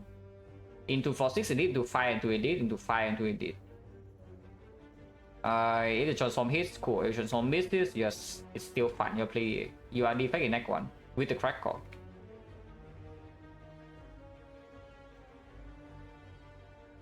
How many times click it? Scrabbles is one of the most complicated events in the whole game. If you don't really want to think about it too hard, because what you actually need to think about, yeah, is how much HP are you allowed to lose? Basically, okay, do you need the HP to fight the elites? How much HP do you need to fight the elite? And if you cannot fight the elite anyway, then how much HP do you need to survive whole wave fights? Because that will lead you to clicking Scrabbles a different amount of times. But if you do not want to think about any of this, I will tell you to always skip. If you always skip, you are mostly correct. Yeah, if you always skip Scrabbles, you don't do a single time, you would be mostly correct.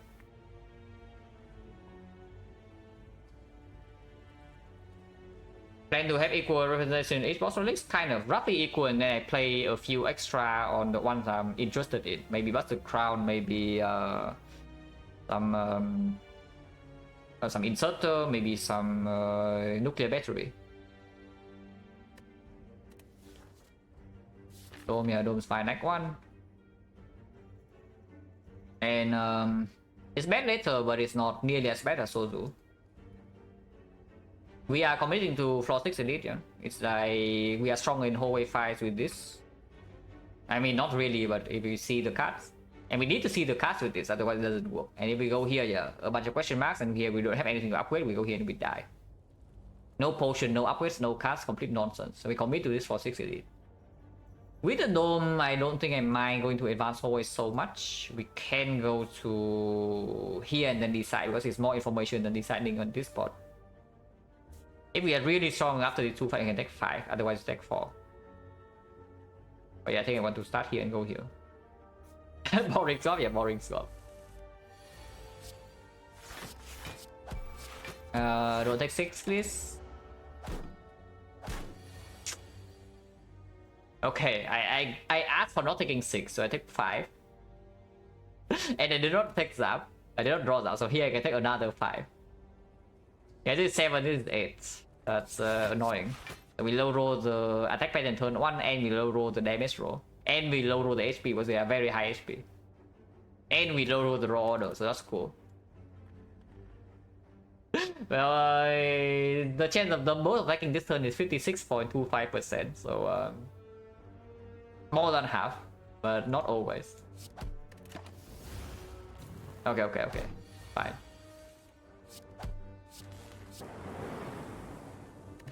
$11 gold, no potion. Oh.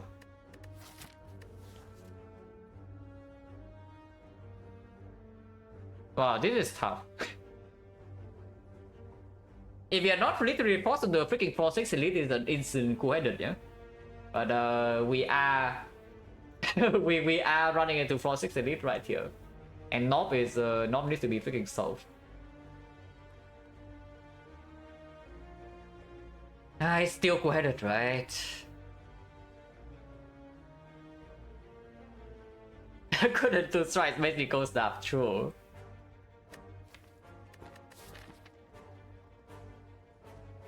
Am I scared enough I want to take cold stuff over cool-headed? Because I don't think I ever take sweeping beam here over the other two, yeah? But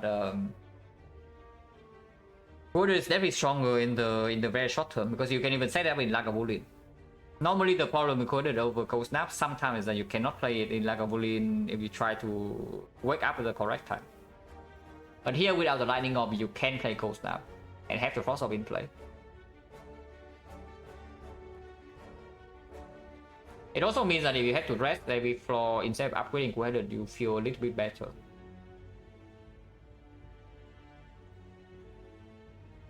Yeah, cold snap is also stronger like here in this part, and we are fighting advanced hallway. And of course we go here, yeah. Where the hell is my cold snap? Okay, please don't take 8. Thank you. Ah! Defect, why you like this? Oh, Defect, please, why you like this? Hopefully not -10. Hopefully it's only -6 and not -10. Because we're about to make both defense here. So the accurate line was not playing this. Apparently we should not have played the Zap, guys, so that I can close up dual cast here with the power Omega hindsight.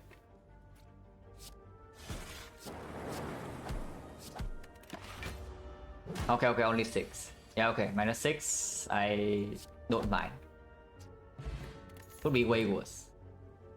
Yeah, consume, yeah. Again, we do close up to consume the combo. On 4 energy swap, the consume early pick is strong. yeah, cross focus. It's exactly the same. Wait, is it exactly the same as the last run? We swap to Philo Zone and floor 1 Kosan to floor 2 consume. Is that exactly the same? No, okay, the transport is not going to south northwards. Healing event plays full right now. Life Loss event is empty.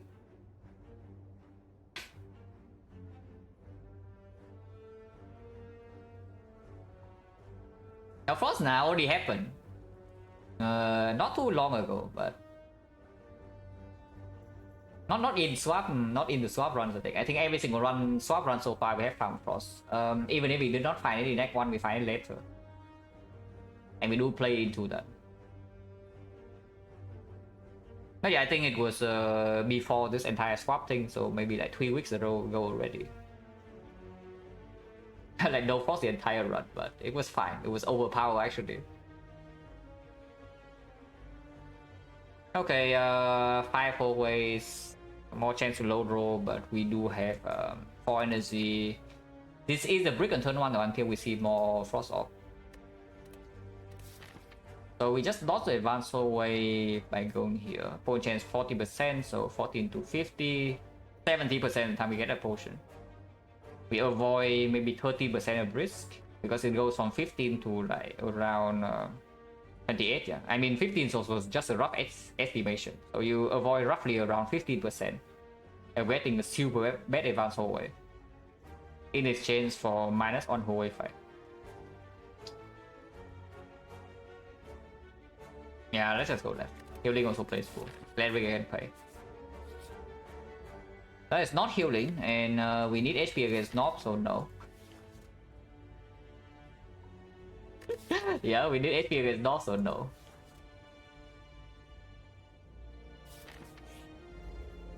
What is this guy doing?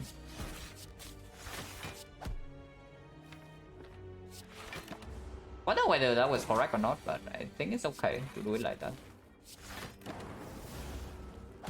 I'm minus 2.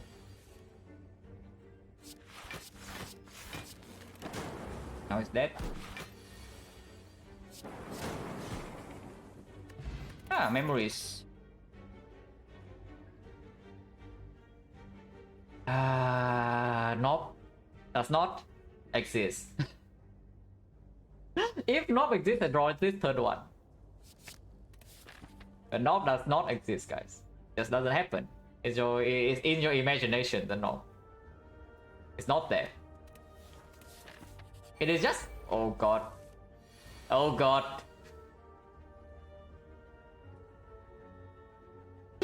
Oh no, guys, not like this.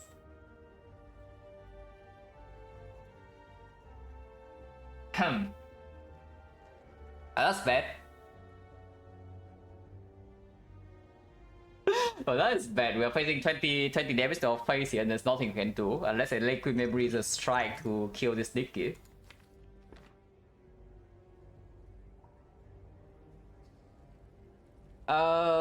Okay, we just see Lagavulin next turn, we draw Echo from top deck. Everything's simple, and we take 0. I already see it coming. Minus 30, 20 here, but we still take more damage after West Coast Snap's not in play. It's really bad.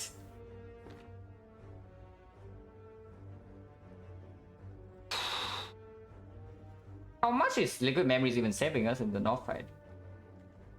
Like, does it actually save on hit? If it doesn't save on hit at all, then it's hitting on cold snap and maybe saves at 4, maybe it saves at 8.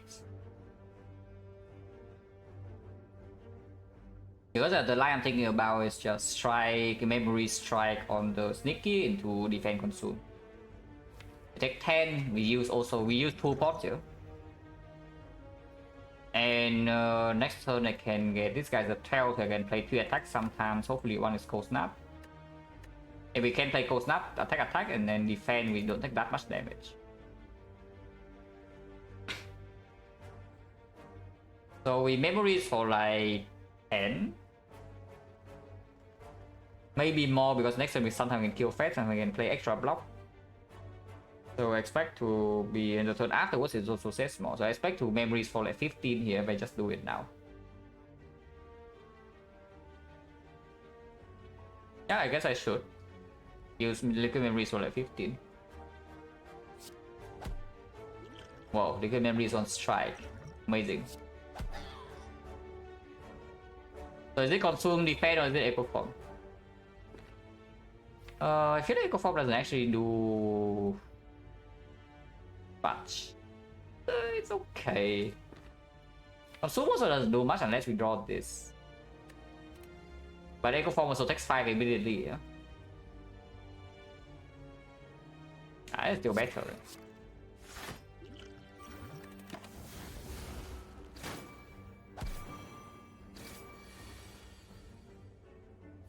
Oh, at least we have to consume. That's rude. But at least we have to consume, guys. So we take 6 here. So the memory is good. Yeah, the memory is this save. Because the taunts here, we would play 1 strike. I guess no, it did not. It only saved 10. The memory is only saved 10.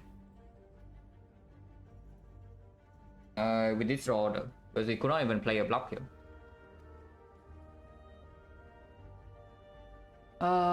Zap first to cold snap first. Next turn we are not debuffed, so I can play double defense, dual cast always, and leave my frost off. So it's zap first, yeah, and then cold snap, so I strike.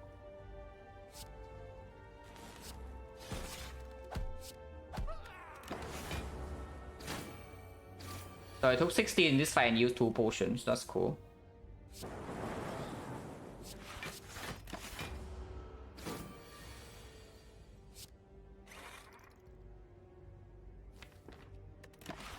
I will stay until this guy dies 2 taunts.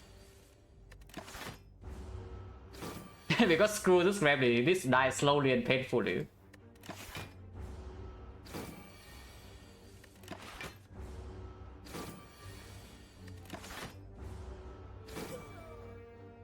Yeah, no potion. No card. Yeah, okay, cool, thanks. Yeah, apparently should have gone for this part, because now you dodge the gremlins and you don't really waste your potions, and now you don't really just lose. So what is this floor? So you're going to this floor, yeah? You lose 16 HP and 2 potions, and you get nothing. Well, that's a good floor, guys. And you say Shining Light is bad. Yeah, and then you say Shining Light is bad. So if you want to do floor 6 and die to knock, this run is reaching the perfect conclusion. That's how it goes, because nothing here helps. And we walk into knock, we are probably dead. Unless they tell me it's floor time without echo form. Yeah, no. Okay, not knock. Also, did not draw echo form turn 1, no, but not knock. Wow, memories on the cold snap here would save so much HP. It's crazy how much HP it would save. And now we might die here because of this. Because with this draw even I cannot even block this turn. And you cannot play consume and echo form. Echo form still has to be played though. I think echo form just way too important here to play consume. I guess you can play consume strike zap or consume dual cast even, but then yeah, dual cast makes no sense. Consume strike zap or echo form, because after we kill one of them and we get 2 force of in play, it's still like blocking 8, so it's not that bad. We can never block, we can never have 2 force of in play though without echo form in play. And Echo Form play also means that one defense full block, but if we just play consume, one defense is also full block. And the consume sets me some HP now. I guess with the Echo Form, I'm allowed to play Echo Form dual cards, for example. And we only take 10. And next turn I play some double defense strike, and then afterwards I get a ton of daisies, but Echo Form is in play. Alarm also, thank you, good luck. And yes, we need good luck, because if we don't have good luck, we are about to die here.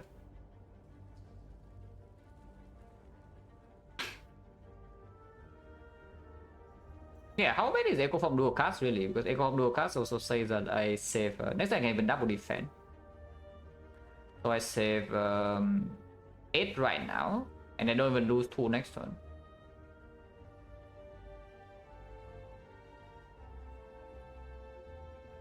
Sure.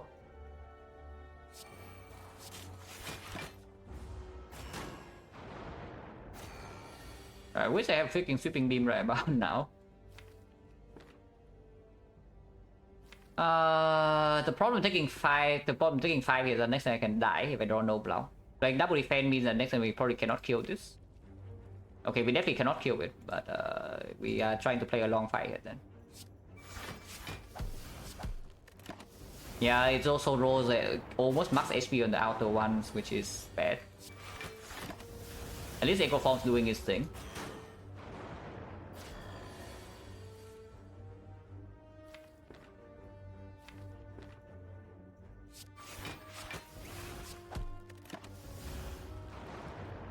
But yeah, just looking at how the fight plays out in these turns, I am not unhappy about the Echo Form play at all. In fact, I'm very happy that I played the line I did. Because otherwise I think we are like just toast. Here we take 2 damage per brick. This would full block. And any defense would full block. I am not allowed to play Zap here, I don't think.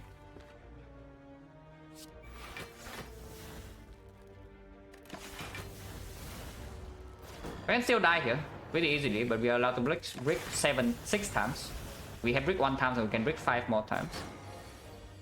Eventually we brick less, because after we kill one of them, then we also draw less daisies.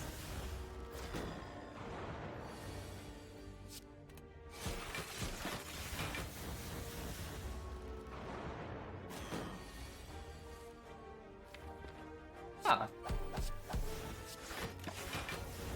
Pretty good, huh? Pretty good.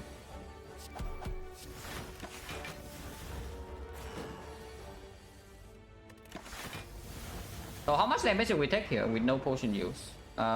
We took 0 on turn 1, we took 10 on turn 2, we took another 2 afterwards, we took another 10 and then another 2. 24 damage, right? Is it 24 or 20 or 22? Something like that. So this fight is just weaker than Gremlin Gang, I see. No potion. 1, 2, 3, 4, 5, yeah, 50% now. Puzzle is good, or 6 is good. We are dying to knock though, like, so I don't think I'm allowed to go here. Even after resting. That's quite sad. But we go here and rest.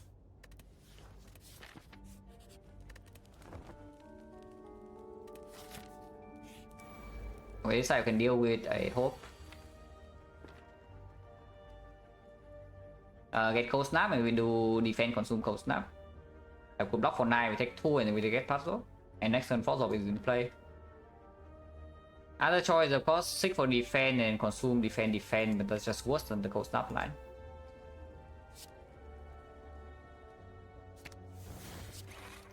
Can do a cast a full block here, yeah, but I think that's just a bad play.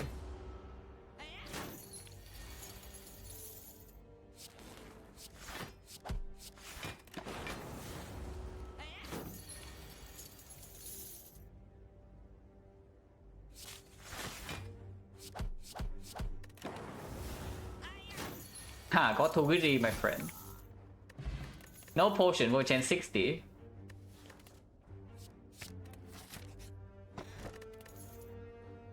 Well, I guess it's why you rest later. Feeling about snap upgraded, very happy because without the cold snap I am freaking done for. Yeah, very happy. Without cold snap I am actually dead. Like gremlins into sentries without the 6 damage, like we actually die. Which is pretty stupid, but you know, can happen sometimes. I don't key this, even though we would love to upgrade. I don't key this. Going here, nonsense. Going here, maybe get healing and can upgrade.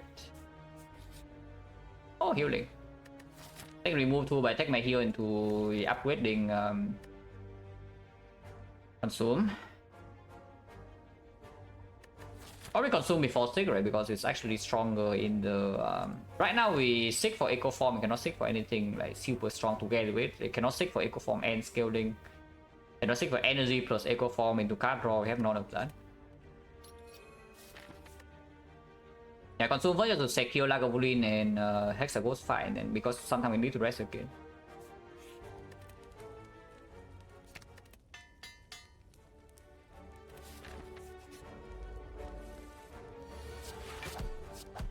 Sometimes takes 3, sometimes takes 0. Take 3 with puzzle, so we take 3.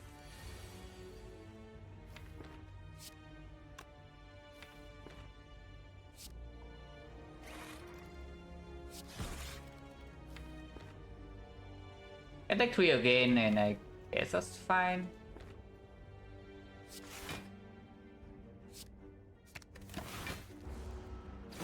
This turn is always 13. Consume here is good, right?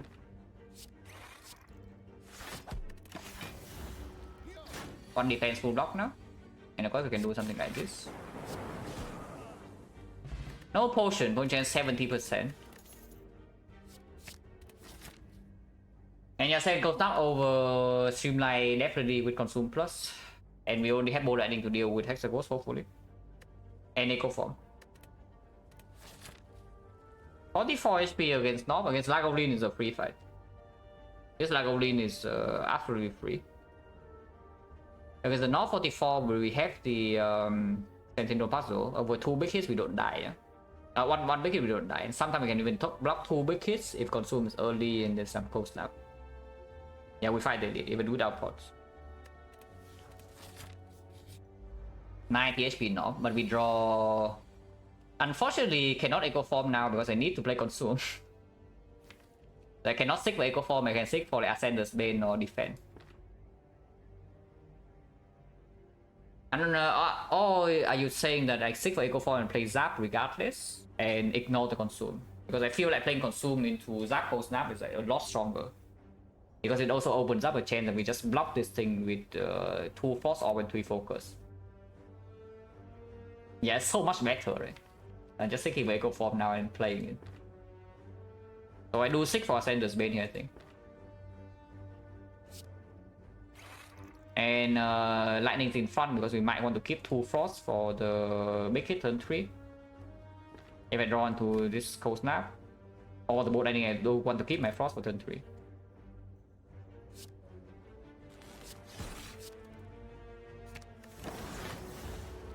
We're fine, we're fine. If there is the kill, I would like to do that because we can do a cast in here into Cold Snap, taking exactly 1 damage because we block 10, he attacks 11. This would be 22 plus another 22 plus another 12 is 34. 34 is 44. 44 next turn we have these draw. Yeah, not quite lethal. I think we actually play this fight slowly. That's fine. Like 0 here. And yeah, this turn no problem. Yes, I would play Echo Form then, but this turn we can block again. If we draw good thing, we can also have lethal.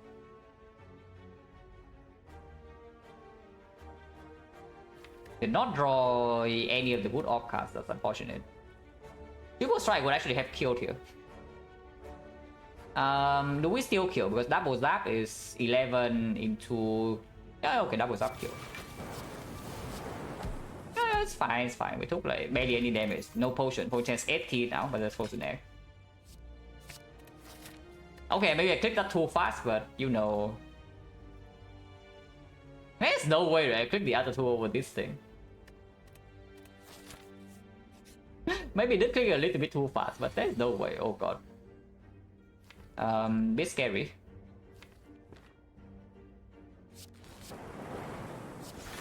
Now we hit kill cultist first then.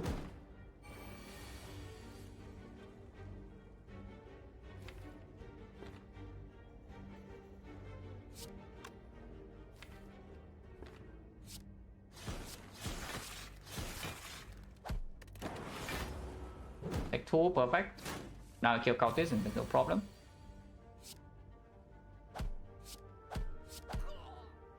Nice sick by the way.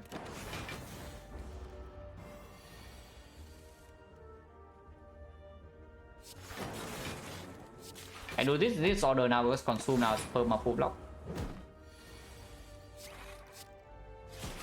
We're gonna kill it too. Tropic Blue, Pontian 70. Thunder with Echo Form, pretty cool. But I kinda want to upgrade Sick.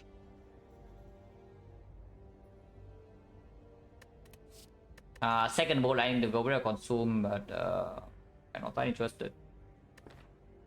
Thunder just better, right? That one energy is like pretty cute with the Sick upgrade potentially, but not it's like fine. It does mean the turn 1 if I draw into Echo Form and the consume I can play them both with the Sick.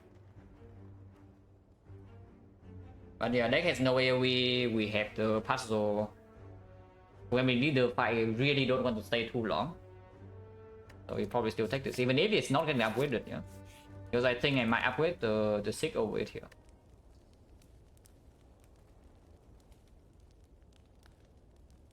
Yeah. Sick upgrade right now does not play though. It takes quite a while for it to actually play. And this deck right now is like Snake Gold is mine. And if we see Snake Gold, then Sick upgrade also is not important. Yeah, we can do it later.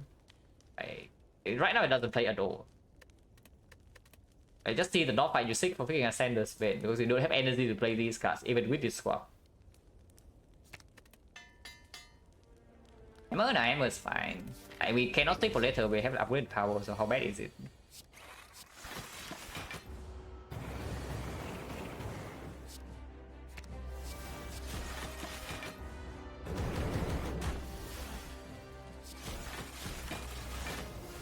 Shuffling out Ball Lightning, but they have Thunder plus 2 Apple, so that shouldn't be a huge problem.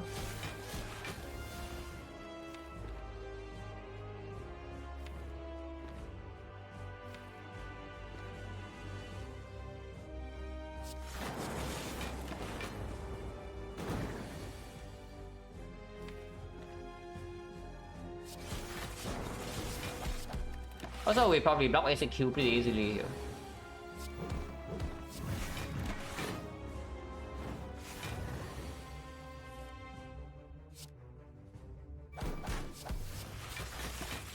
It's 18, next turn's 9. I guess I cannot take puzzle this turn.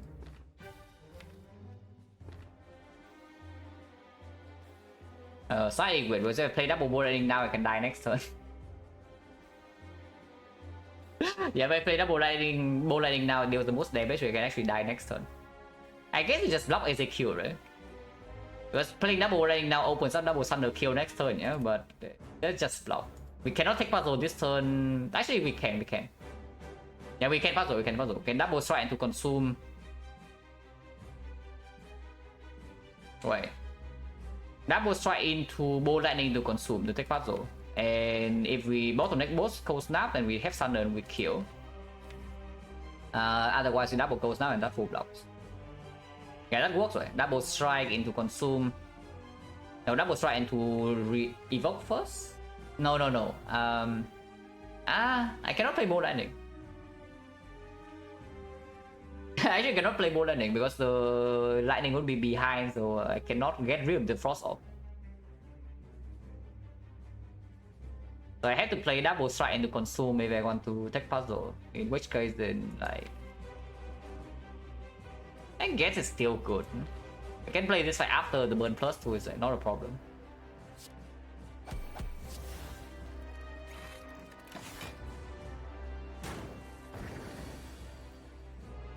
Oh really? Well, I did not play Ball Lightning, so now I cannot kill. Interesting, yeah? So how is that? That is, can choose 2 and, yeah, that's 10 choose 2 and exactly 1 outcome, right? So that's just 45, 1 out of 45.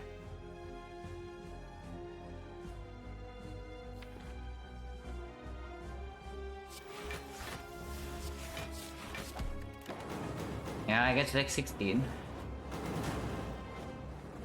Can I die here now because I shuffle out 2 Force Orbs? I hope not. Probably not. We block like quite a ton here still, and they don't draw this burn. This kills, eh?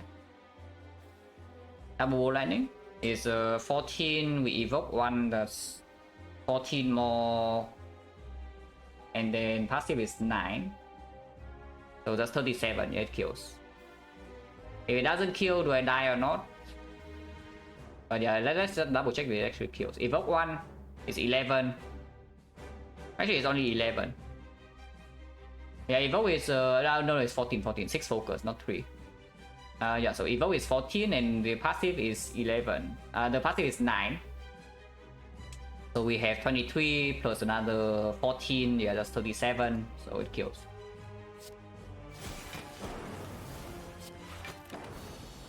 Yeah, I go for wood card. Machine Learning Plus, yeah, what a garbage. This reboot is not going to be green. That way definitely goes on the 6 if we get to do it. And yeah, getting away from Consume Echo Form on the 6 is pretty bad, but getting back the Thunder sometimes is good. I don't like it with the puzzle too much though. The reboot in this spot. And it's pretty decent in the sense that our deck is the high impact cards are very expensive. So if we draw a hand that's bad enough to just reboot instantly, then we can play, can still spend our energy with only 4 cards. But that's only if we don't double break. We have Regal Pillow for whole wave fights, yeah? So is reboot what I want to draw in boss fights with this deck? Because I feel like it's not. Yeah, 1 upgrade goes on the 6. If we can make the second upgrade, then maybe it's on card draw like Cool-Headed or whatever, maybe some damage. Any power comes green. If not, I can upgrade the reboot as a second card. Because right now we don't have a second upgrade target, that's also true. Dive and dual cards are okay, but I don't really want to. Fine. Not so terrible with Snecko either. You don't need this type of thing. Hey, Snecko. And yeah, this deck is Snecko always buy, right? So like, and the others are not exactly amazing either. So we yeah, if Snecko is bad in this deck, if for some reason Snecko is bad in this deck, then yeah, okay, I have no idea. It can still be bad, yes, because the screw up thing here is because you look like this deck is good because yeah, 2 cost, 2 cost, 2 cost, 3 cost, like all very high impact, high cost. But the reality of the situation is that the only way for us to actually deal damage is with the Thunder. These are worse to Snecko to deal damage with. So if the Snecko screws over in a fight where we bottom deck Thunder, and it's a fight that we need to actually rush, we are going to be in trouble. But I mean, this Joker is not really it, and this Black Star is also not it either. So as far as I'm concerned, this is a force Snecko. And we do have some synergy with it for late game, is that with the Frozen Egg. With Snecko, you do want to like massively outscale the Egg 4. Same story as the Dome. Yeah, like most of these relics are telling us, yeah, okay, just outscale the Spiral like a lot. If you don't really outscale the thing, you are probably going to die. And that's fine, because if you're already dying with 1 relic, then might as well make it the second relic as well, yeah? The weak point is the same, so it can be solved, both of them can be solved at the same time.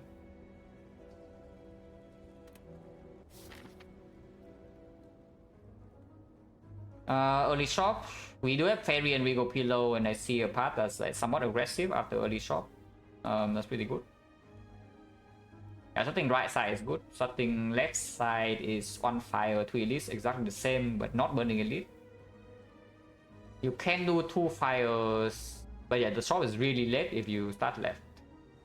I think starting right side into force burning elite is not a huge, not a massive issue because the first one can be dodged. And we do have the ferry in here, we have a lot to go. If we miss the echo form against book stabbing, well, this fight is going to suck, but no. Just don't miss echo form book stabbing. Yeah, I don't know what else to tell you. If you miss and you die, then just don't miss. Now, of course, going here, we can still pivot to this side if we see the initial force of bad. You know?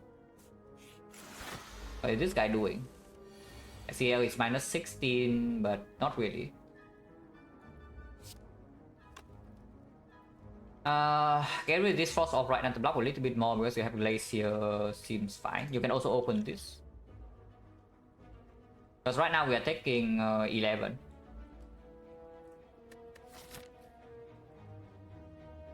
Keeping this is only valuable if we see potion bell, no? In the shop, not even in the elite fight, in the shop.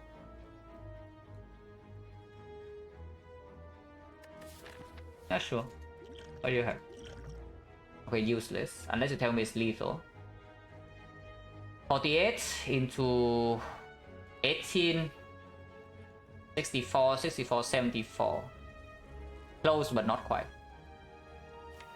It is close, but yeah, not quite. It's 77, so we are 12 short. So we are taking 11 here.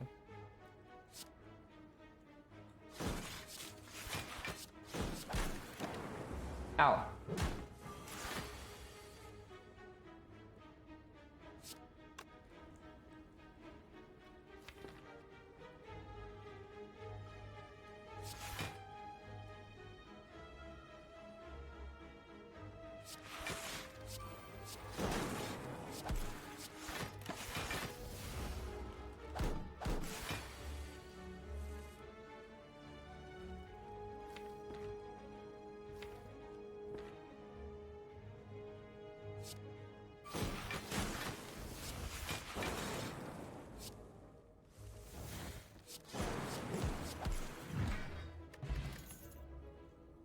Battery, if anything, don't think I want to draw to this card.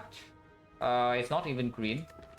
If it's green, yes, I would probably click this if this is green. But it's not green.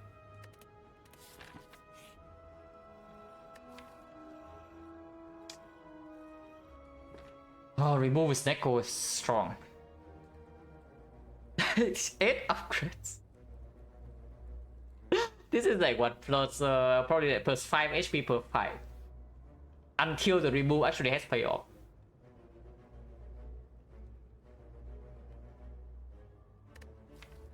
It's just way too good, right? Considering Sneko is also we do want to be able to take more hallway fight with Sneko to see actual Sneko cards. Good in Elite too, which are forced into, like Burn Elite potentially. It is just way too strong. It's just way too strong.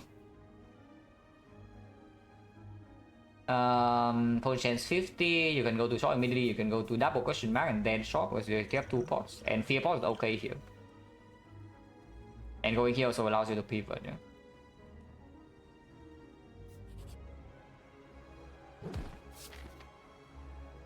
We got 9 gold, right? Yeah, we did. And now we have a pretty easy remove target because yeah, everything here is green now.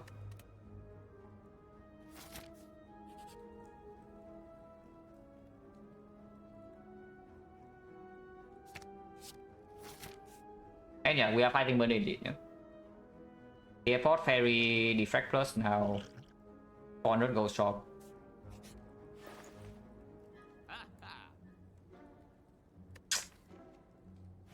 And oh man, it heals so much. They're supposed to die, but it heals so much. It's already 6 per fight now, and every power is green. But yeah, if we see a cell repair plus, then we don't need it. And of course, there's the poison eye. Because Snecko not exactly the best idea out there, but it's not the worst idea either. And there's the reboot as well sometimes.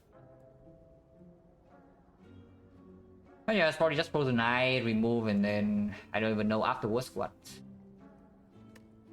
Like, nothing really. Can do Enlightenment. But Enlightenment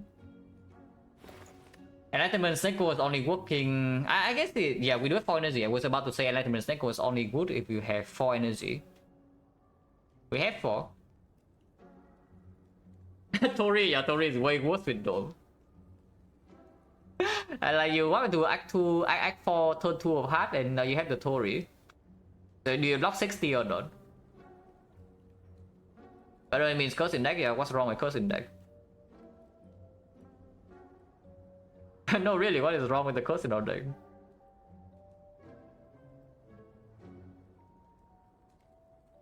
And I don't even try to start with this Scrape Snecko Frozen Eye thing, yeah, because I'm not buying it. But yeah, honestly, Enlightenment on 4 energy is like decent. With Snecko, it's fine. The upgrade of course is worthless, but we can upgrade like your sick, reboot, and whenever we sick for Enlightenment it costs 0. That's another big thing. If you sick for Enlightenment it costs 0.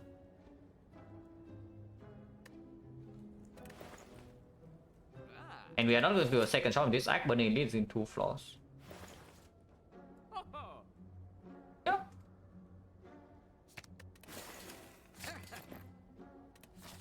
We are fighting this, right?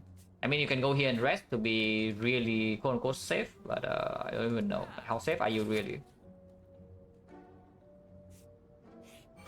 The cost broadcast? No.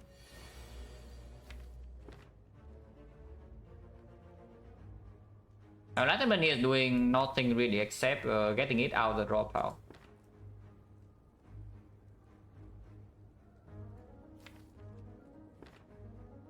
Because if we stick with Enlightenment, we decost this and decost this, and we still play exactly the same 4 cards, the same cards. It's just that we don't draw Enlightenment afterwards. And we know that Enlightenment is like pretty far down here. We draw wounds and there's no thunder and such. It's a fine, right? Next one we have Echo Form Defect, so we don't really dapple them. But that's fine too. I think we play this fight slow. Is that I stick for Enlightenment. I don't thank you very much for the France lot, the 14th one. Special lot. Yeah, we stick for Enlightenment, Enlighten, and then consume Glacier. Full block this turn. Next turn, Echo Form Defect. And then we play the fight with Echo Form. We'll play 5 Focus, 2 off slots, Thunder, Snecko. Do that. Whoa. And also Cold Snap or Thunder, but that was before Enlightenment. The Control I was, yes. But making the best rally in the game slightly worse is still good enough.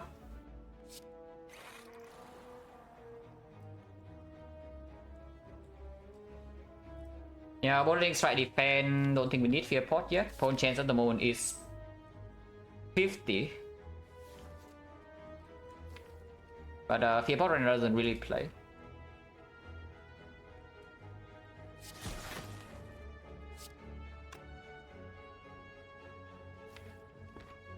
You can play that and take 1 and take a puzzle, but if you take a puzzle, you also shuffle out all the base cards, which I guess I don't really hate.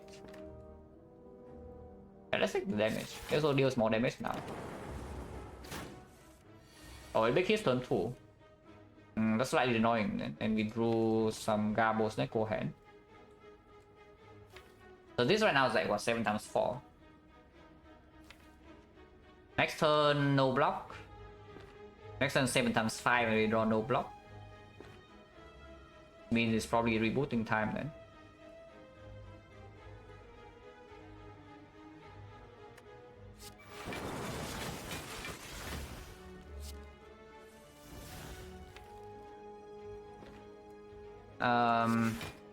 Yeah, pot or not? For 7 times 4 we can double Cold Snap, always full block. Turn after double Glacier, always full block. Yeah, don't need. It's 7 times 4, 7 times 5. But there's no problem.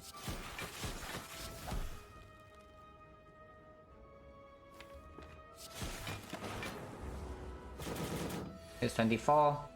Again, no problem. And Echo Form is so dumb.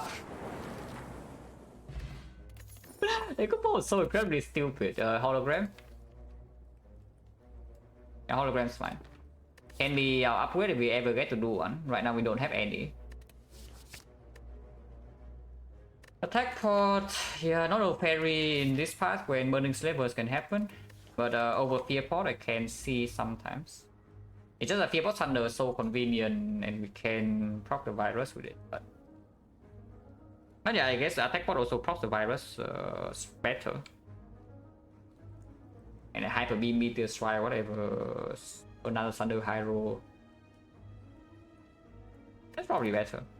In the slavers, this fear pod is around 17 damage. And I think attack pod can give more.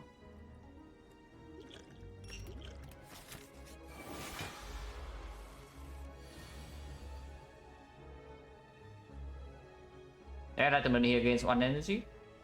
But only if I want to play Bolden Exact, because I can also just Echo Form Glacier. Next time we double defense, and after we double defense to consume, and yeah, that is fine. I mean, I can play to make it happy.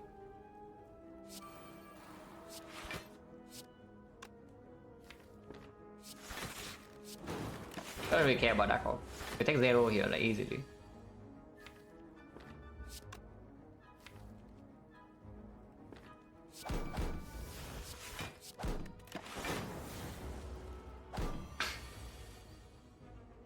I feel so strong, just die to the knob. I mean, that's also partially because of the garbage floor fight, right?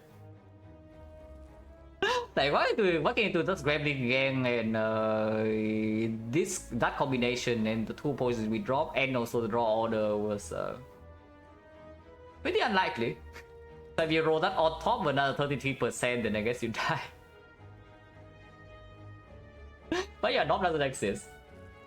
We already know knob does not exist. If anybody says not like this, they are lying. So do not listen to them. Takes 1, taking 1 is kind of cringe. Don't need to take 1. Let's do a cast.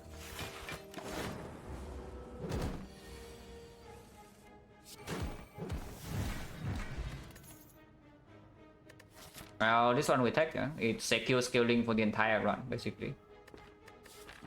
Slightly risky for this floor, but we do have 2 potions. Strength levels, I don't think you have thunder in hand. And good thing these strikes are green. Yeah, because strike to thunder is killing here now without fear pod. And we don't even need to open this yet before rebooting, because we are playing reboot this turn. So I want to shuffle this attack in, because I can also attack potion now and then reboot.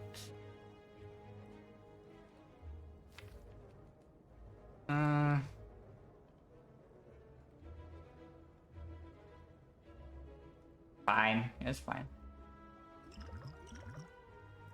Maybe it's not so fine.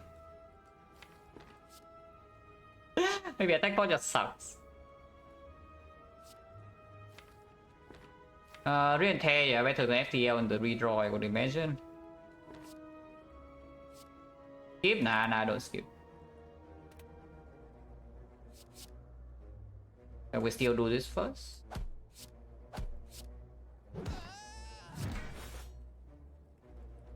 I can strike plus before rebooting, but I think I just reboot.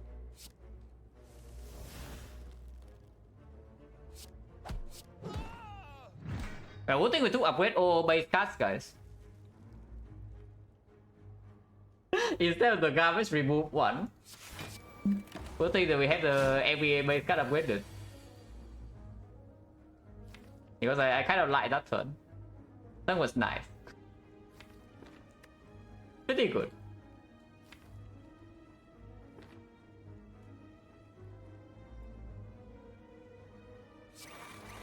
Honestly, if there are many lines you can take here to take 0 damage, I just choose the lazy one.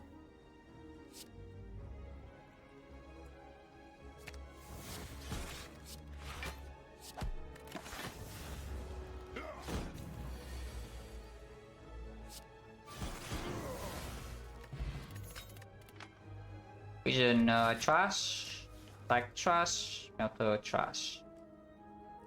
So we skip. Yeah, of course we fight elite now. Yeah, very intact.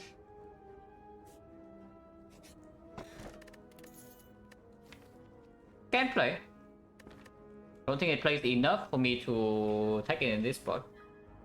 Because I would again I would still love 5 energy with the XecnaR, yeah. So Kurski is a consideration. And we do not need this damage in long fights. Like we have the Echo from Thunder, we have like what 6 op slot plus 6. So sometimes 9 op slots into a billion focus. And the Dark Op.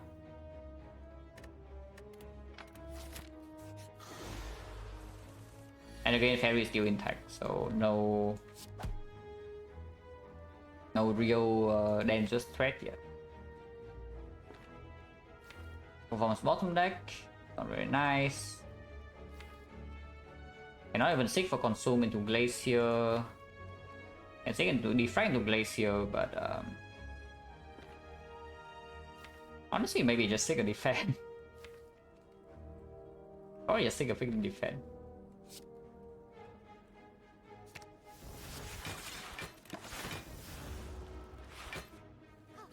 Okay, she never attacks at least. She's gonna attack.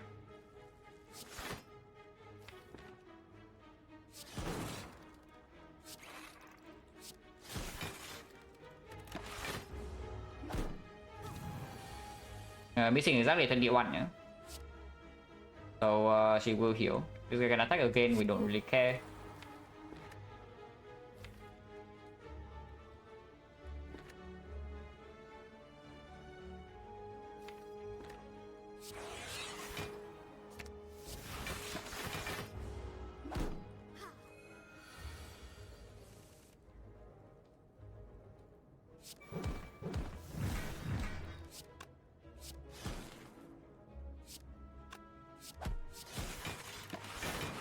Hey, easy fight.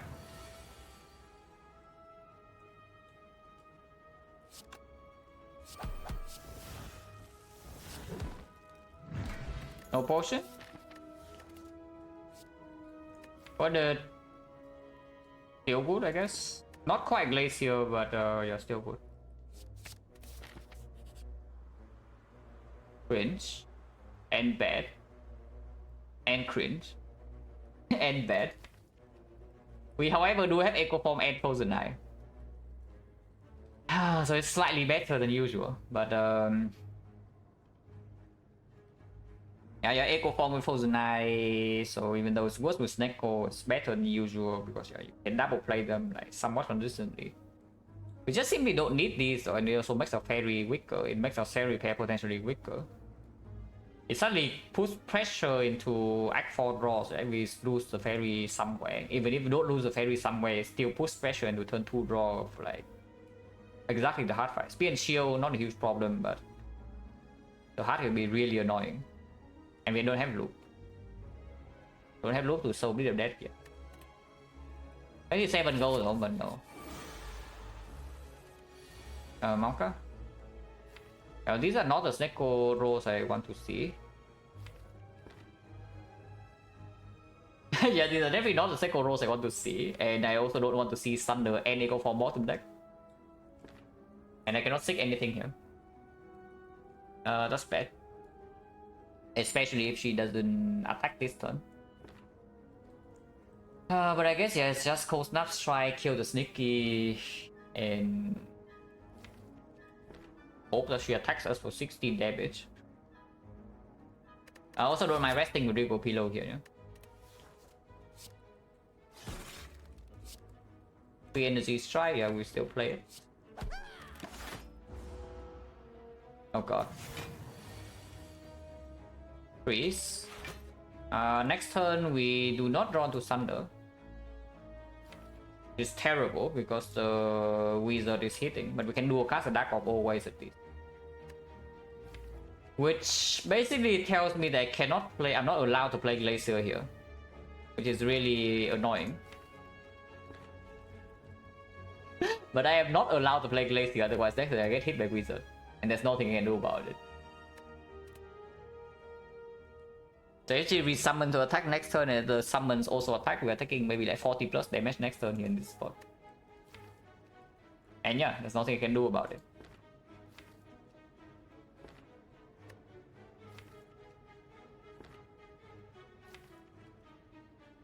Alright, of course if the costs are better, then we can also maybe kill this here, play the later regardless. But like this, I must do a cast next turn to kill wizard. So what now? Let's just hollow defend, play strike plus on leader. Probably just it. Although cold snap over it is fine to be blocks less. It does make the consume next turn much stronger though. Okay, much stronger the stretch, but it's a little bit stronger. Probably not. Attack please. Thank you. Yeah, because if she attacks, we also have the puzzle, so we can Sunder now. And then we can save the Dark Orb and play the Echo Form. So yeah, Echo Form, consume Defect. Let's leave it in the front. If she resummons, then this Dark Orb will miss, but if she buffs, then you can kill next turn. Yeah, if she resummons, then her attack is only 33, so we don't really die to that.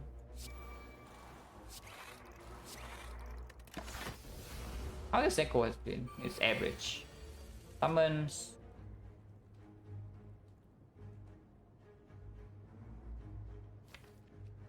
Unfortunately, probably have to burn our orbs here. But yeah, I guess it's fine.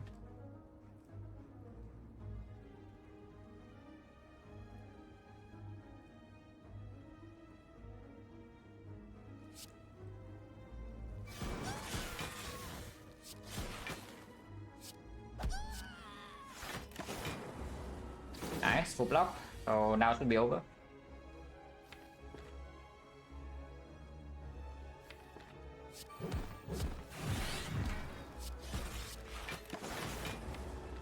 Even if she resummons again, we have like double glacier now. Thunder is 1 cost. I can actually do this line.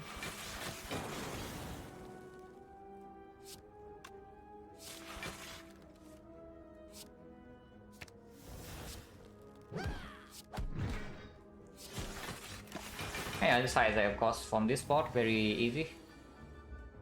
Even if she attacks, we don't take damage. It's dead next turn.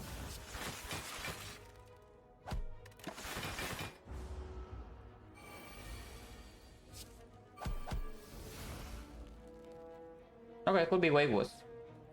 Could be slightly better, could be way worse. And free? Wait, free energy guys. Is the dome just free energy or what? Because I see it's quite free.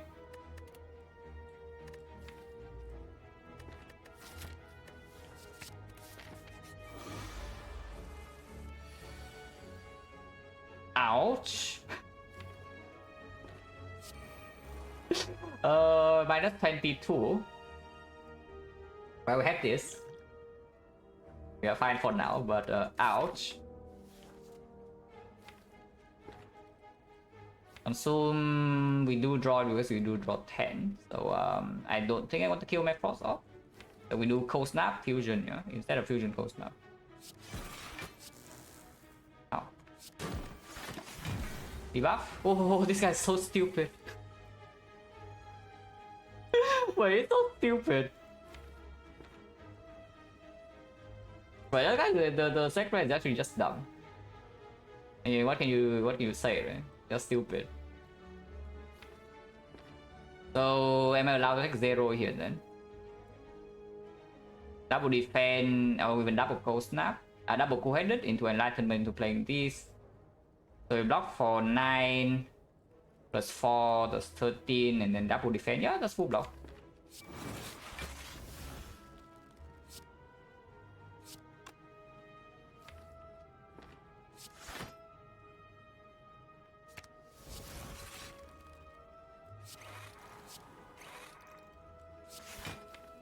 And next an easy full block, so we take 0 here. Not doing better damage, yeah.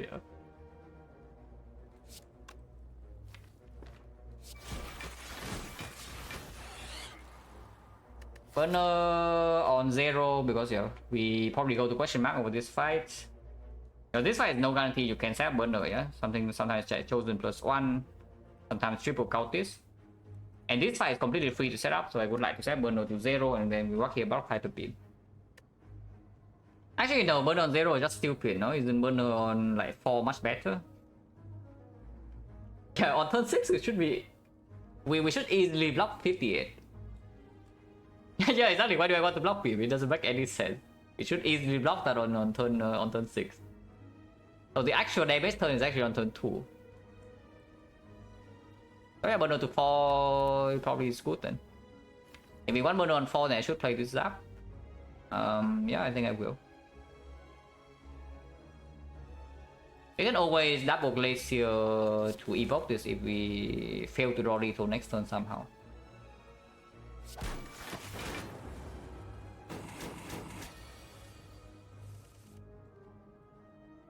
Double landing scaling.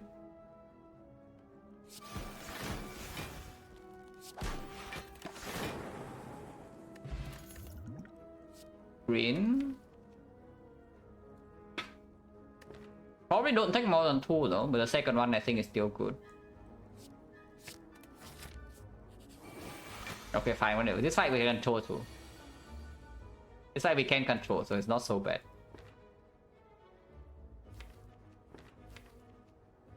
Taking some damage next turn though. I guess we can hollow Sunder sometime, but Sunder costs 3. Oh no, we don't take damage next turn. Turn after... Yeah, turn after is a bit annoying. But we take 2 at most in this fight. Fine.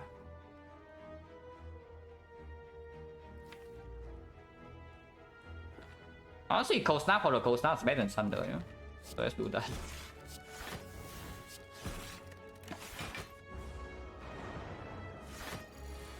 Is that burner to fall for this fight?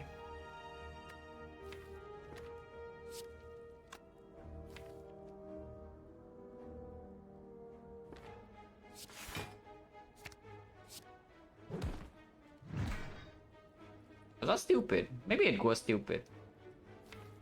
It was probably stupid to do that. It actually was, right? But because now I cannot get Defect in play. It's fine, it's fine.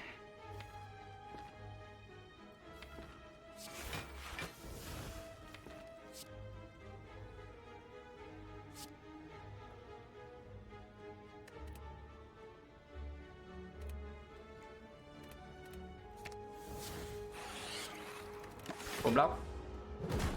And now we have Glacier.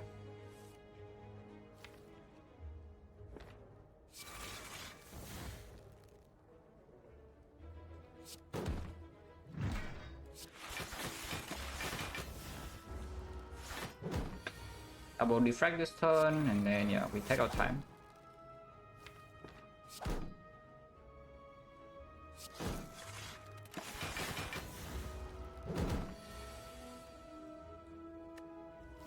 Under cost 3, so double landing right now doesn't lead anywhere good. We just go at 6 turn.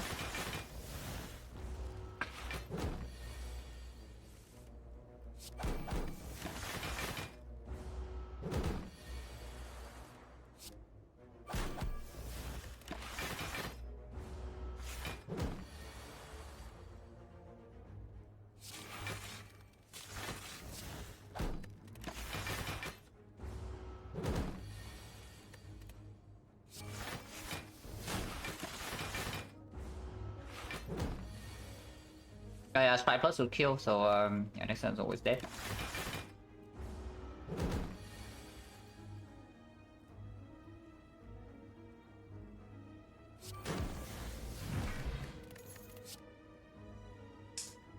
Scheme probably still good because we do have Plasma in play now. With Frozen Eye, even with Snake Core, like cannot be that bad, right? To have a skin. Overcoded minus. Present pod it's okay.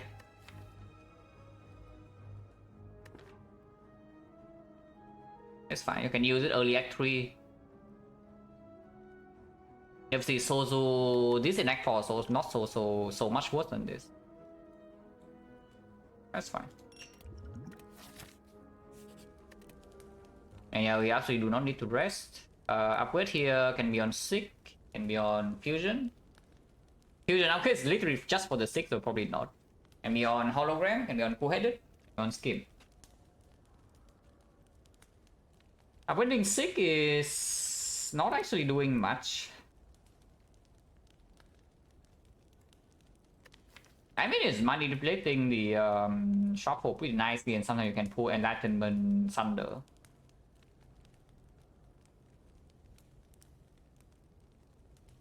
Probably still good. Do not need second hologram to be green at all, and I don't care that much about this draw upgrade.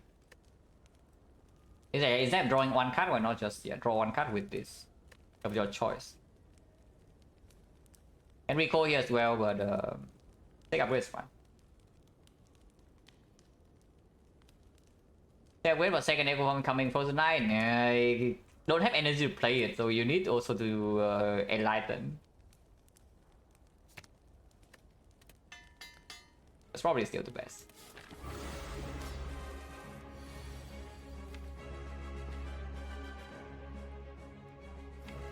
If 6 costs 0, then we can get the Echo Form. 6 costs 1, then we can get the Fusion. If 6 costs 2 or 3, we can get Reboot.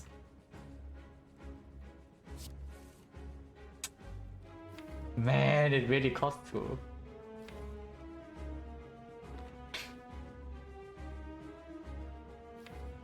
I really don't want to miss Echo Form now, but Echo Form stolen is going to cost 3, so how do we deal with that? By the way, nice Echo hand. Just look at the cost. So far average, right? No, we're slightly below average, but I don't feel like we're being screwed over by this thing so much until this turn. So yeah, so far average rolls. Which is expected. It's like if you feel the act is not so difficult.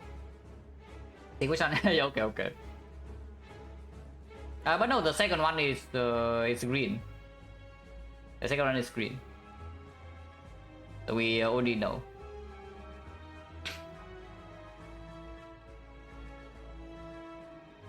But yeah.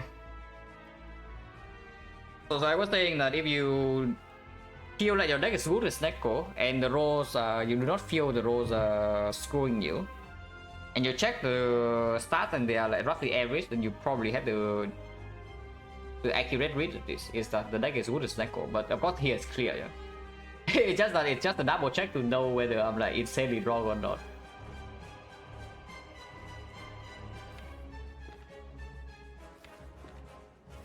So what are we doing here? I can think we reboot into exactly Echo Form, we missed it. Not like we need Echo Form in play for this fight to win this fight, but it makes this fight a lot more convenient. If we kill with Thunder, then we always have Echo Form energy anyway, right? So it's not that bad. Sometimes they don't steal. Let's just play Frost, right? Cold Snap and turn. And we leave Capacitor for maybe doubling later. Don't need to use this, yeah. Bonus here. Yeah, especially with Thunder 0 cost. Because if they steal Echo Form, this guy or this guy will steal. So we just put this guy in Thunder range. We Thunder here and then put this guy in Thunder range. And we can Hollow Thunder next turn. Then have energy to play Echo Form anyway. So easier said than done, no? But I think we can do, yeah, Strike Bolt Lightning here, 16. We need to deal, there's no damage in the draw pile. So I need to Hollow Thunder first and then dual cast. Which is not that good.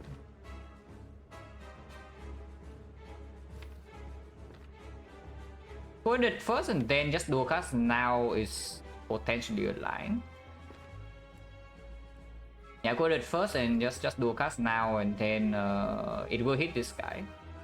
24, so then we can Thunder this. And next time, no matter what, we can Hologram Thunder to kill the one that's stealing Echo Form. Or we get to play Echo Form.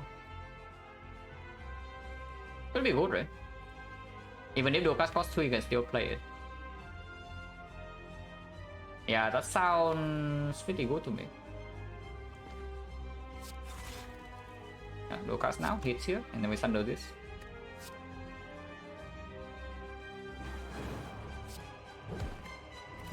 Covers all cases, because if they all attack, we also take 4. Yeah, so now we Hollow Thunder kill here. And just play the Echo Form.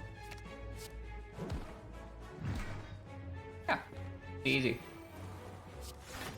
Consume versus Fusion. We double Glacier coming next turn, this guy attacking 24. We doubling Capacitor. Yeah, consume now. This guy can steal Glacier. Which is even more reason to play the consume, I guess. Doesn't matter. Oh yeah, it's fine, it's super easy. Reserve will be good here, although 6 upgrade also sucks. I think that was probably correct, but I don't really care too much.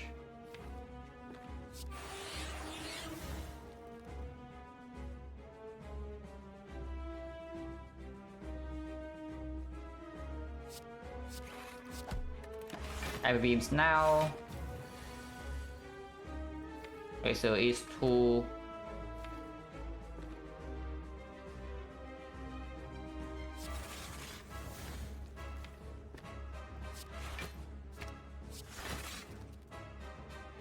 Yeah, it's full block, and yeah, now it's 5 side, super easy.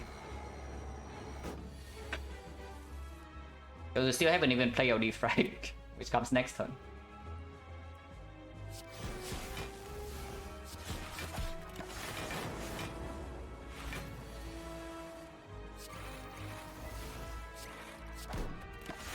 But the setup for Act 3 I don't really care that much.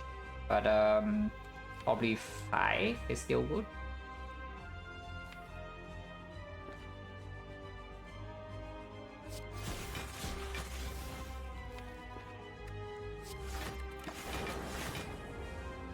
Let's see, nah.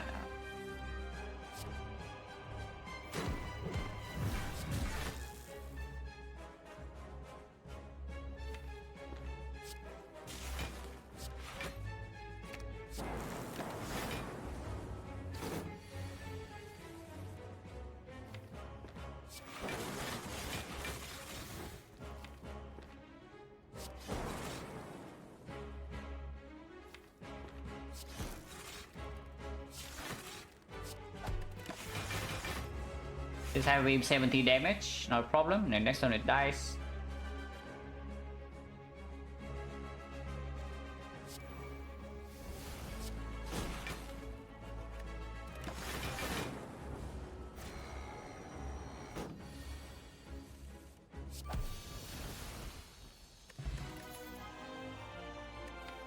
Rainbow, if anything,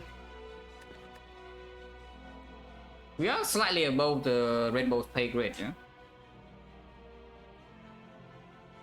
Yeah, we are probably a little bit too strong on this Rainbow to really perform.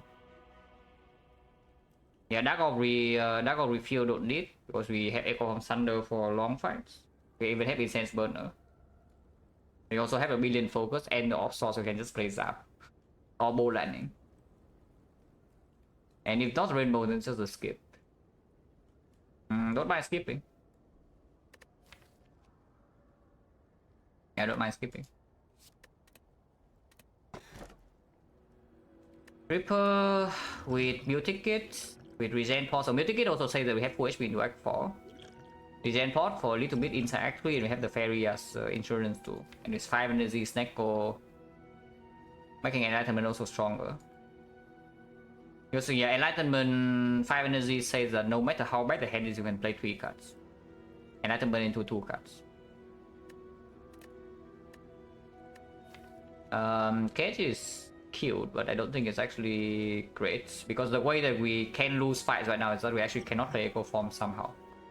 Like for example, if Echo Form conflicts with something like Glacier Defect on the turn where we're being attacked for a lot, we might not be able to play this, and then the fight can actually go a little bit wrong.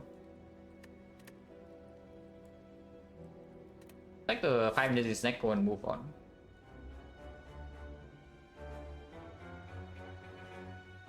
Upgrade wise, we don't really have any, right? I mean, this is okay, not super necessary. Okay, but again, not necessary. So maybe just go max elite and no fire, but this part is like no shop as well. I want shop. Yeah, I guess 2 fires, 2 elites in 1 shop is okay too. Yeah, something left. Probably something left. So we need to go to this shop, we can go to this shop.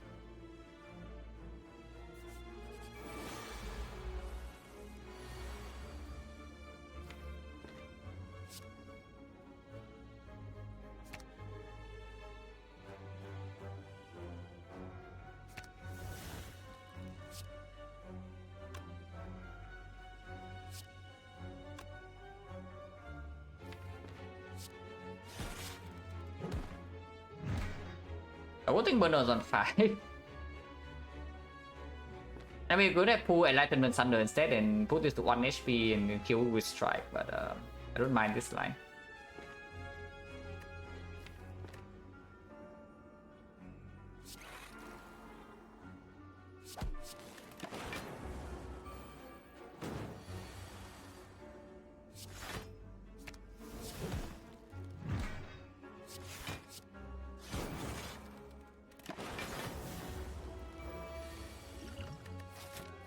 Regen Pot, I guess, could have used it. I mean, you can still use it. Hello, Peter? Yeah, we can still use it. We just do this shop here. Fine. I never take damage anyway.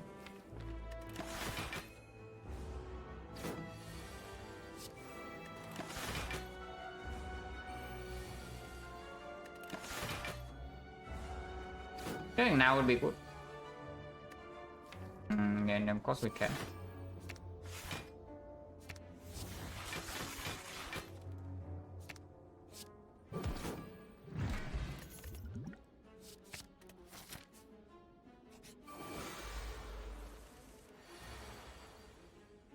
Actually, nah, this deck was like super clear at this.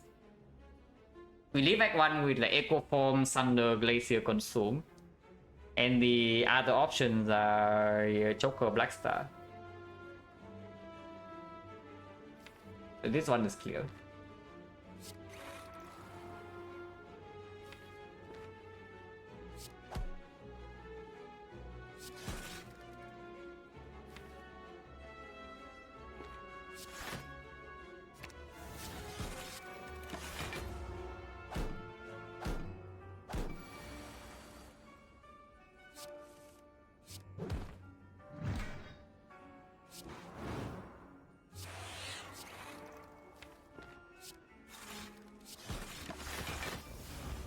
Advanced Hallway, I guess don't fall again because there are shapes and shapes rematch, Jawworm and such. And if the fight is like Spiral or whatever, then we have time to set up. If we have time to set up, we can block Spiral pretty easily.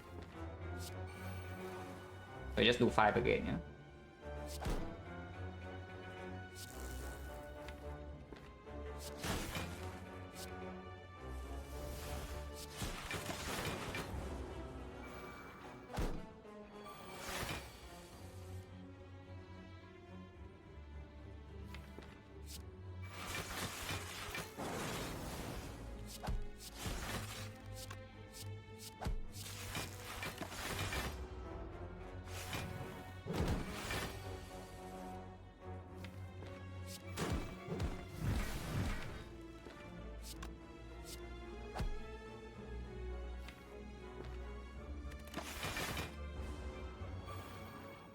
So we'll kill this with 6 into Thunder.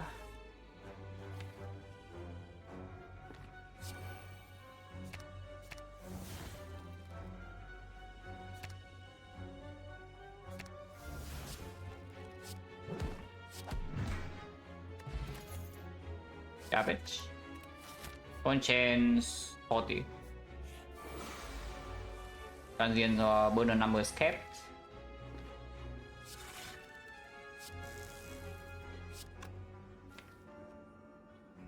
Next turn. Not amazing Echo Forms bottom deck. Buna is so scary though. But okay, we just play the 5 as is, yeah. Next turn is 50 and we draw this 7. So we can, if bad case, we play something like Defect, Glacier or Defect Bolt Lightning. Evoke this is dealing 12. Yeah, turn after, we probably take puzzle this turn, and turn after we draw until here.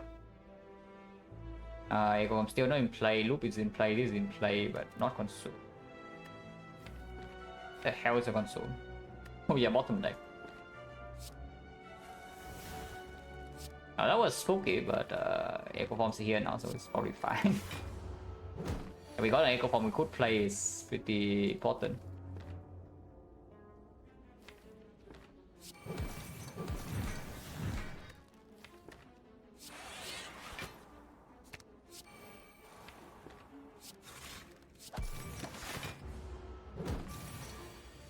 Should be fine. I mean, I hope.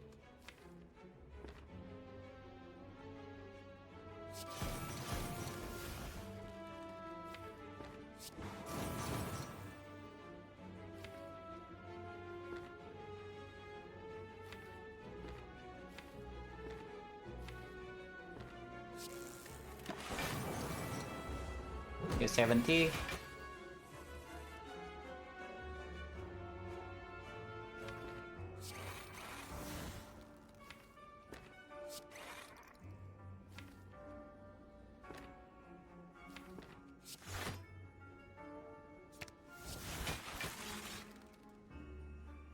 Um, 27, 53, yeah, 73. So this already full block, so we can skip and shuffle. And that should be fine.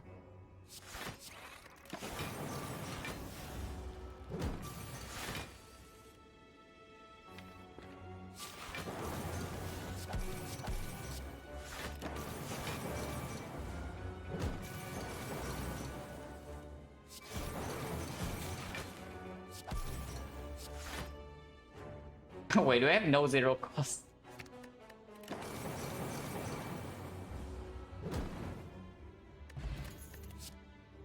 Oh, this potion is insane, so maybe our potion bell is just locked then. Very snake oil. This is just not good unless you tell me double energy is strong somehow. But I don't hear you. Okay, it's not every gate. It's certainly not aggregate, but it's still better than turbo. It's not recycled. Still better than turbo, and it can be sick. Yeah, the fact that it can actually be sick is making it a little bit better. Probably okay. We chose an eye and the sick, and the draw we do add, and we can upgrade draw cards. We do have 2 upgrades right now, yeah, which both goes on draw cards. Like, I don't think you can care about hologram upgrade, but I'm doing maybe scheme co-headed or even reboot. That way can play. This can play. No! No! No, unlucky. Burn on 5 perfect for this, yeah? So elite, burn on 4 for retro would be what we want. This dropout sucks a little bit. It's okay. Take for Enlightenment Echo Form is possible, and next turn we have no Thunder. But if we play the Gwyndon, we do have Thunder. Fine. Can think about double energy Echo Form too. But Enlightenment Echo Form is basically we have 2 energy left. We can play this, into or this. Double energy is 6 energy, but Echo Form costs 3. So afterwards, you have 3 energy to play this, but not this. So it's just 1 energy less. And of course, pulling Enlightenment also makes me draw Thunder next turn. So it's just better.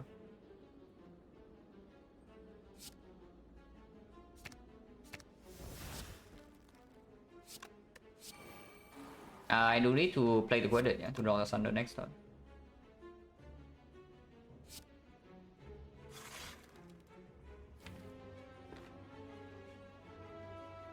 Honestly, just this, man. Let's go Dark Orb, don't need Dark Orb. who are buffing. Fine. We have double thunder.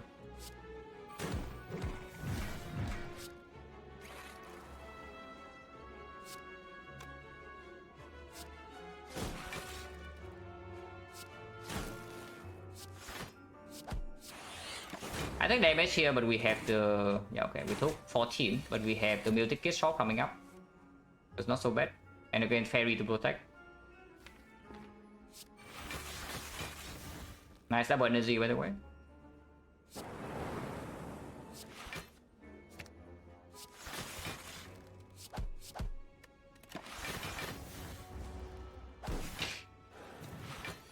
Oh, we could have optimized this fight to take, you know, not 14, but I can't really be bothered too much.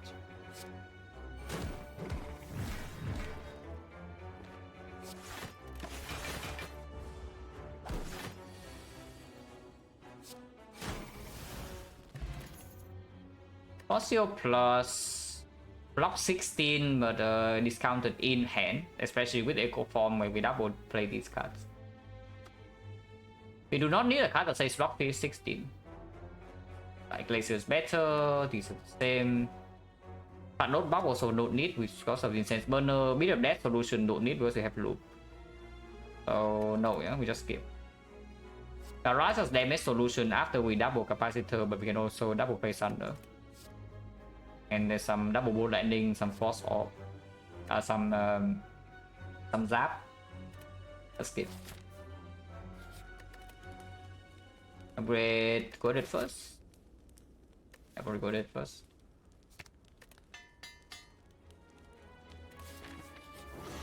It's not Retomancer, but this side can block 17. And I guess we are rebooting because this is unaffectable, yeah? I do not want to play this loop, I want to double play it.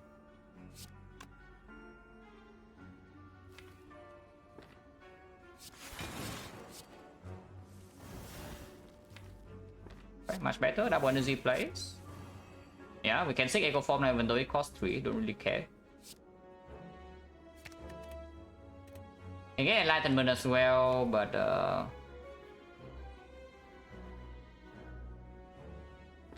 like we don't even play cards in hand after the Echo Form anyway, so it's fine.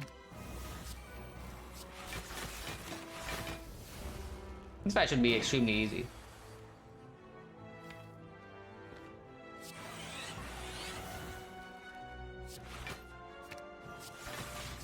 And it's a double control fight already over.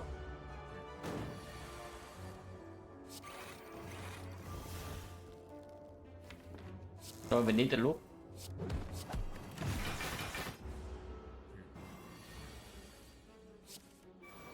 Because of course we are double loop, playing double loop, but it doesn't matter. So we set up Burner to fall again before the next edit, and we have Multicate heal full. Yeah, that's why minus 14 doesn't really matter.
I mean, it's fine. Well, if we really try to deal damage, you can deal damage. Because I'm even putting all force in here instead of just some lightning here and there. Yeah?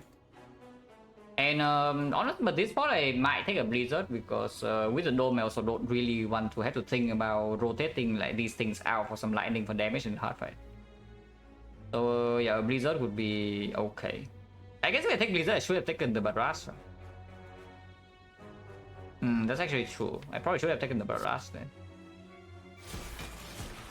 It's fine, it's fine. Fine, not a problem. It's an anti-thunder.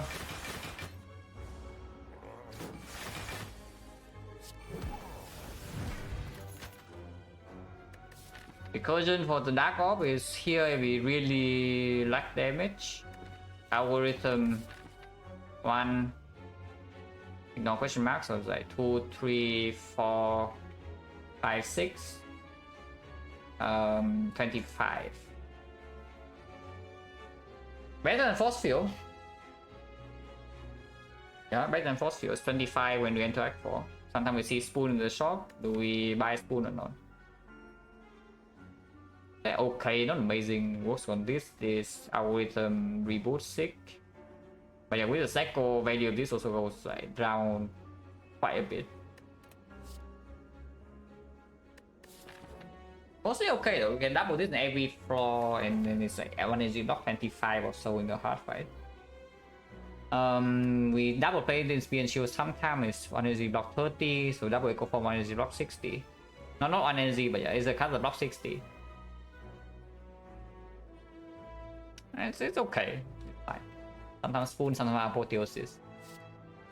Unless you tell me we actually need recursion for damage solve with the virus.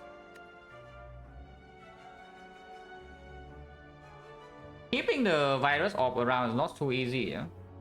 Especially if we need to get blocked fast in the fight, but we do have Incense Burner to cover.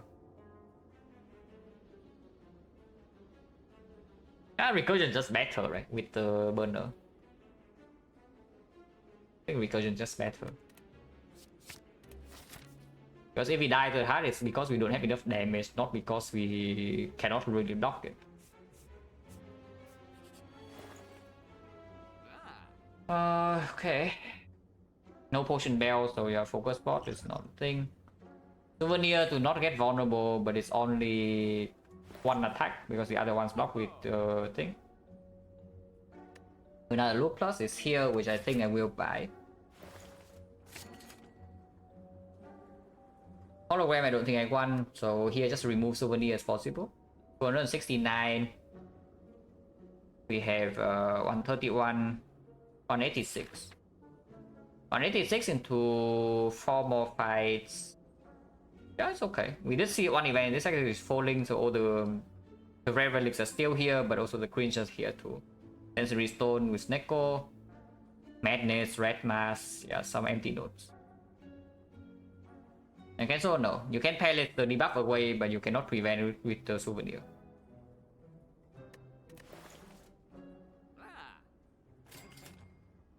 Like it's like cute, but we don't need, yeah.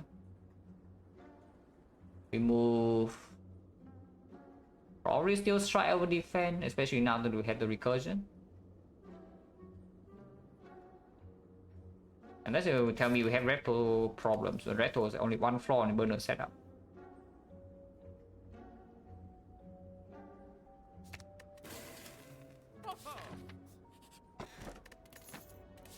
That's a good relic and a lot of gold. And Echo Form is on turn 1, so that's good.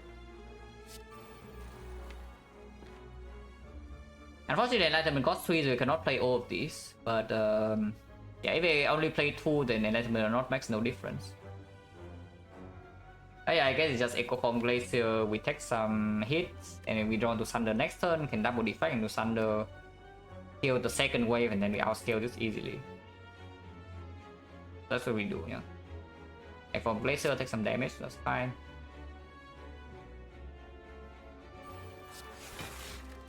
Taking 7. Ow.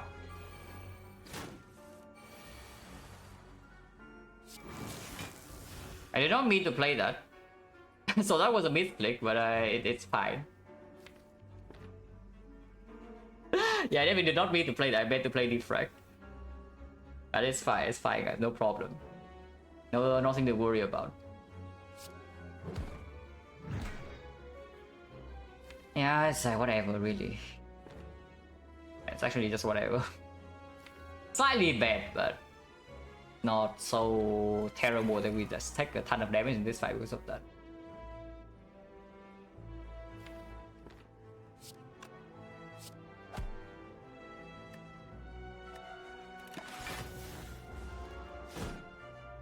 And I mean, yeah, fusion in this fight, how bad is it really?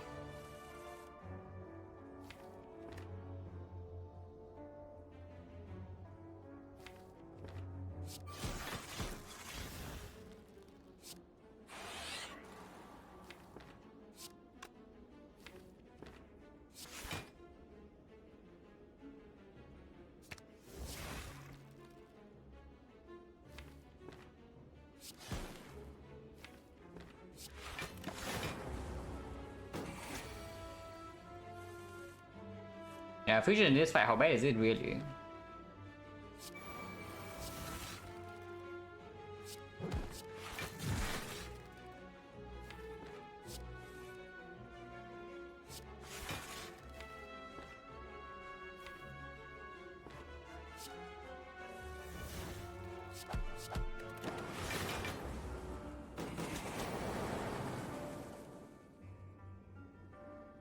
End turn block 34, so never take damage. Next turn she dies to the thing, so burn her set on 4. Fine. If she resummons. Okay, she doesn't resummon. If she resummon, maybe it could have it's slightly annoying. You don't need this. After taking second loop, there's no way we need the second capacitor. And our turns back is still, yeah, if we pick recursion over it, then of course I don't want this now.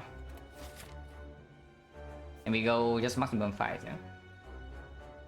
What are we even looking for in the fight? If we're not picking capacitor, not picking loop, I guess we pick a Defect plus still. So Defect plus, no echo form, some meteor strike. But hologram I don't care about. Potions we already have.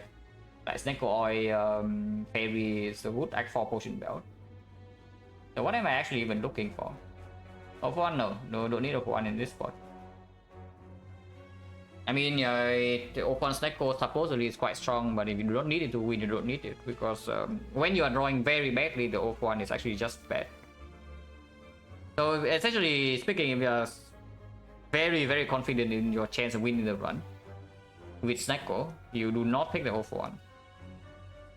The stronger you are, the weaker the O1 actually is. Because there's always the chance that your O1's top deck and then it's useless. There's always a chance that Snecko is trying to screw you and the O1 is worthless. O1 does open up, of course, some wins when you are weak. And it's definitely strong when you are like average strength. But if you are extremely strong, you do not want O1. And right now I think we are pretty freaking strong, yeah? At least with the burner. Without the burner I would not feel so confident.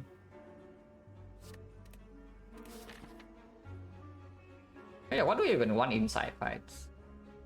Nothing to even farm. More Glacier, yeah, I guess more Glacier would like. Yeah, more Glacier, more Defect. Uncommon cards, I take an Echo Form, Meteor Strike is a rare card. Common card hologram don't take, coordinate only if it's green. Aggregate, yeah, uncommon, okay, aggregate is a big one. Sure. And it's not like question marks are good, question marks are pretty trash. Okay.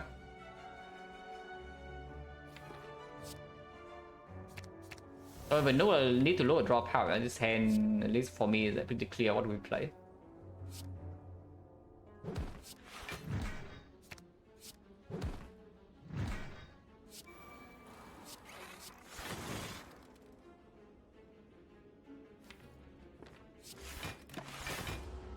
I think 23 is always full block, but wasn't 100% sure, so I just do it to not get owned.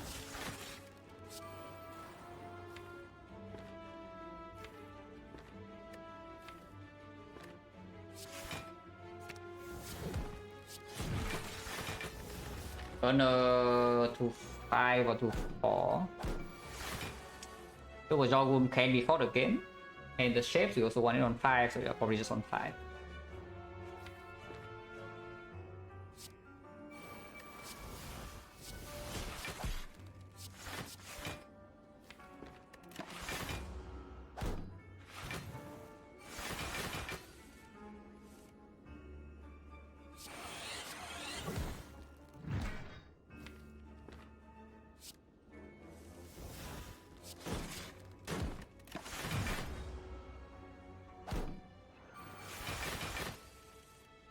I guess I do want a bit more damage, so yeah, definitely should have taken the barrage.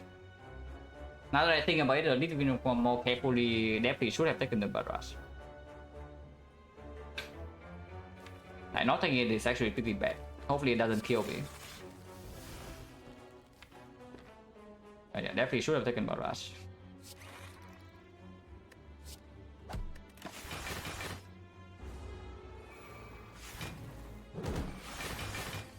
Because yeah, mainly just doubling Thunder does not kill X4 but doubling the barrage will actually kill them.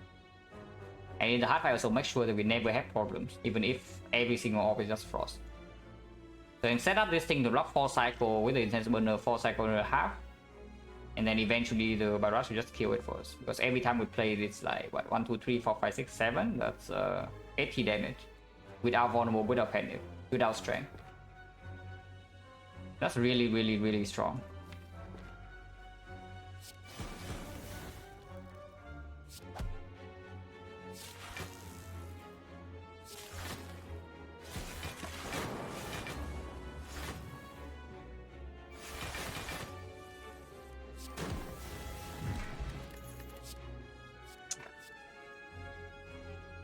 Yeah, this is a classic. Skip Barrage Plus and now we have to settle for Barrage Minus because of stupid. To be fair, we do have free upgrades, but like, come on. Like, what is this play? Yeah, what is this play really? But I think I take it.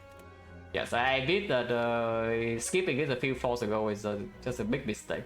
So now I take it.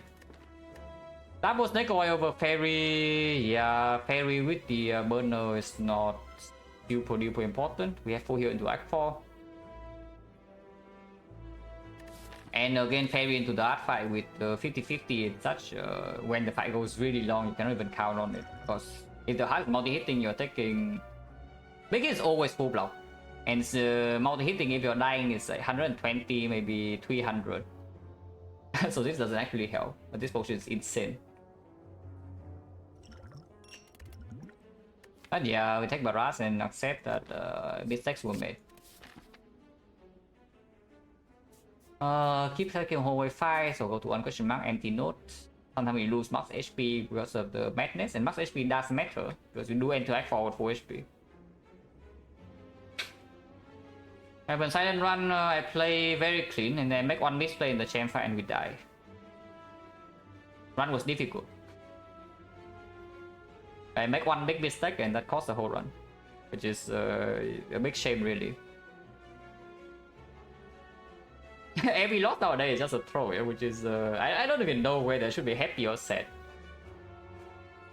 Because it just means that the overall quality of play is higher, that like every mistake I make is being punished now, but it feels bad. Because yeah, what could have been, right? If you're just a little bit better, you win so much more. Pretty sad. Oh yeah, the madness minus HP can matter. I mean, unless you tell me you take the rise, but no. Okay, I guess you take a parasite and not the rise. yeah. This guy shuffle with a +6, so no problem. We get a remove target? Not really. We remove that, it's -3. So probably even keep it and remove base card. And then get a +6.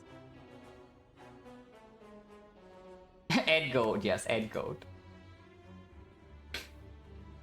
Mechanical mistake, playing wrong card. I did not take other war in a very crucial turn, and that killed me like, immediately. The pattern of the champ was absolute bullshit, yeah? It buffed 6 times in 16 turns. But even then I should have won.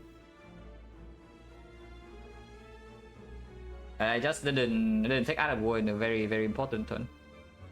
Because I didn't account for the worst draw the turn after. And we did get almost the worst draw.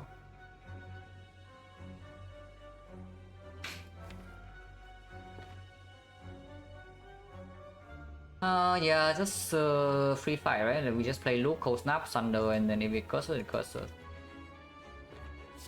We can also just not play a card and make sure it doesn't curse this turn. I don't know what that would do though, because our scaling is over the bottom of the deck. And we don't deploy the Frost Orb right now, we actually have problem blocking next turn. Yeah, we draw like 7 here next turn. What do we even do to block? Ah, so I didn't think about it, but we still have Ripple, yeah? And there's no healing event here. So somehow I take a ton of damage from this fight. We have some issues in the boss count, which I just toss away my fairy. Is that, yeah, we draw this 7 and then what is the plan? We have no focus. All the focus bottom deck. Echo Form's bottom deck. Loop is here, but Loop doesn't do... Loop doesn't full block this guy. Especially if we roll the vulnerable this turn.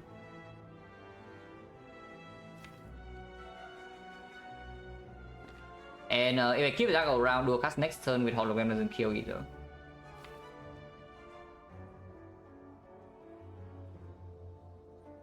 So I think I will actually dual cast now and get this Loop next turn, even though it conflicts with Oracle, I don't really care.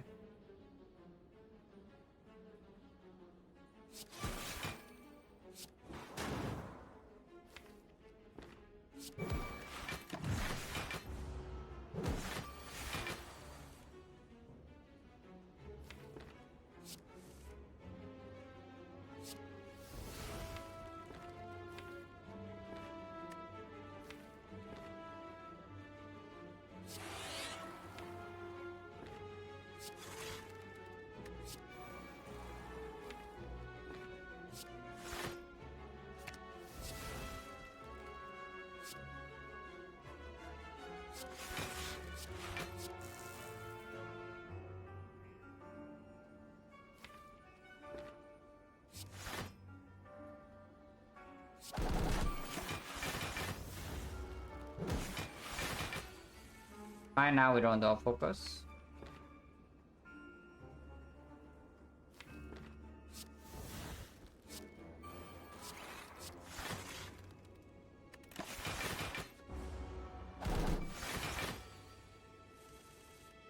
We just don't roll the curse and we are good.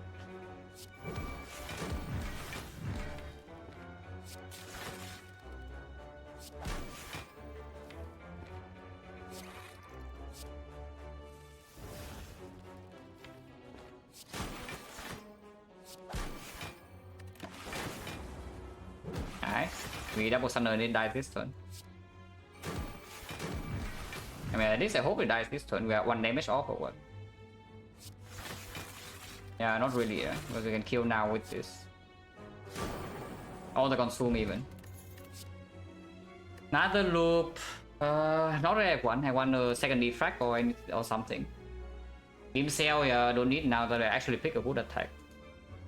And still don't have a secondary artifact strip, so we need to play Beam Cell 3 times to actually work in the hard fight. Duplication potion, however, I think is maybe stronger than 1 snake coil, like consistency and 1 output. Because it does make our... if we draw defect all the consume before they go form, yeah, which happens fairly often. With like cables, capacitor and 2 loopers in deck, like you really want to just start with 4 focus, 6 focus immediately. And that is actually blocking a ton for you in the hard fight. Don't think I want another loop. Okay, bonus caps.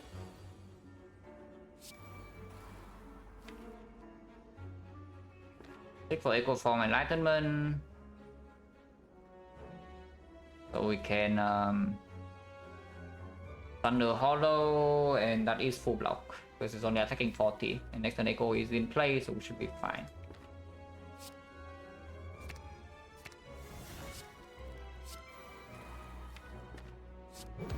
So play Hologram is -1 block. Actually, this takes 2 damage. Oh. Okay, 2 is not. Ow. For some reason I was thinking that it's like 42, but yeah, of course it's 38. Okay, whatever, doesn't matter. Hopefully not.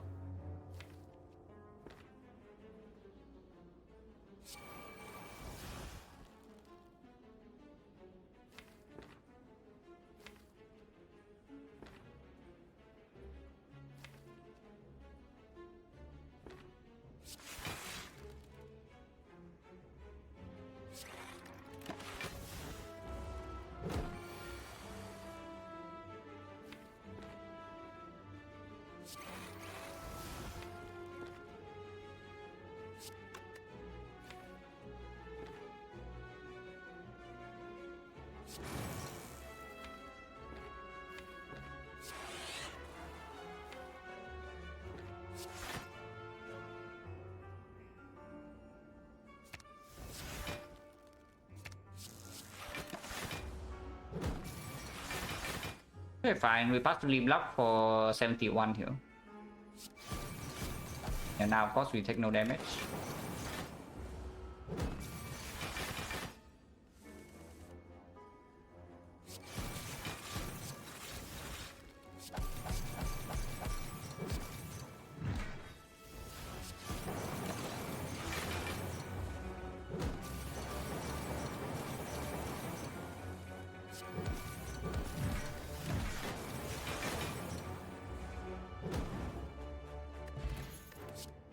Garbage. Oh, the is only green, and even then, no, because of the burner.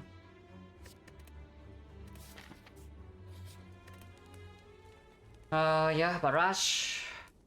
Act 4, we upgrade, maybe reboot, maybe scheme. Probably reboot. Don't think I care about too much about the hologram upgrade.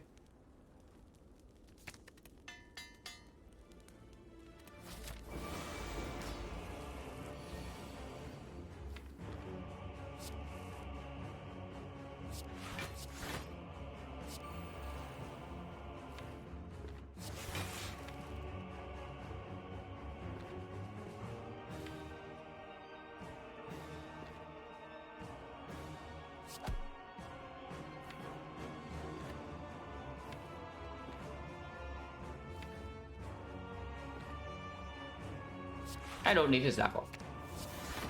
I just do not need his Dark Off.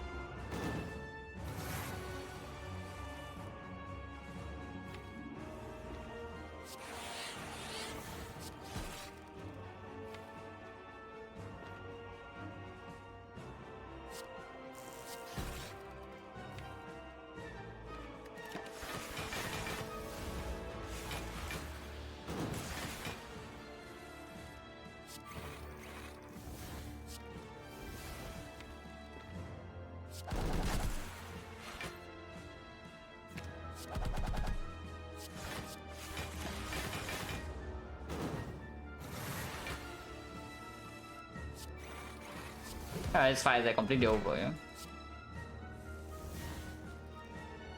Overkill, yeah, it's overkill, but we also don't really need to do anything different.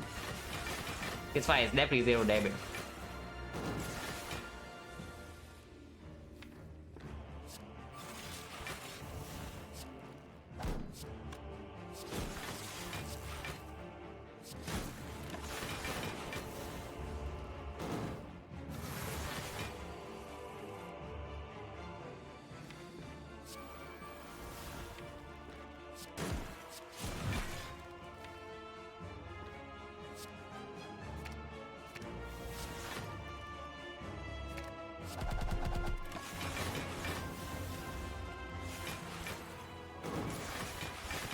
Next floor 4 or 5. Yeah, Awaken 1 not that difficult. We have your tickets. Time meter is not that difficult either. The low roll Awaken 1 5 would probably say burner on 4 or 3 is the best. Yeah, burner on 4. Turn 1 we take damage against the Awaken 1 and then we take the puzzle. And prevents the debuffing to attack in time meter. And turn 3 is when the Awaken 1 is the dangerous hit, but if we have puzzle on turn 2 we can freely play scaling or damage cards, then we should be able to take control of the fight.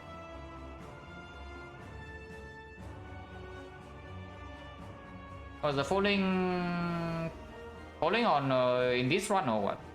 This one it was just a strike.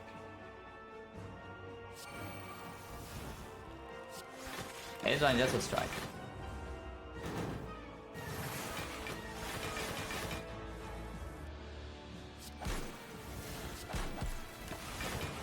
Burn on 4 is bad now. It was the yesterday's run that we had a very bad falling. It was go over the eyes. It was asking over the eyes plus. What else did it ask for? I just remember we tossed over the eyes and it was like troublesome.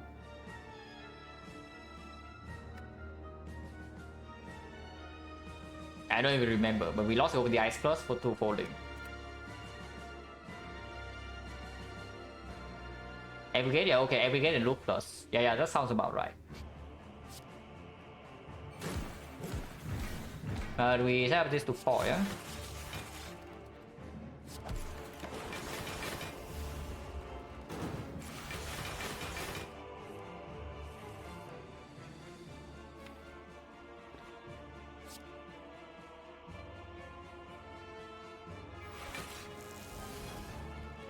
Okay, lightning's incoming, guys. Lightning's incoming.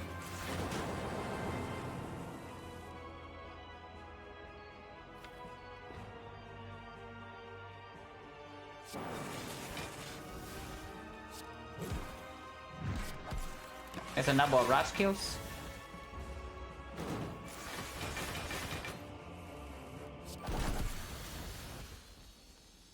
But really, this is the type of deck you want to play with Dome and even XecnaR, but we are allowed to do this because we sense burner, and you just scale. Yeah, you just completely outscale the enemy. I do want to double capacitor. I don't care about doubling loop. I guess I can play this loop now. Very important to set burner to 4 before I fold it. Other things do not actually matter too much.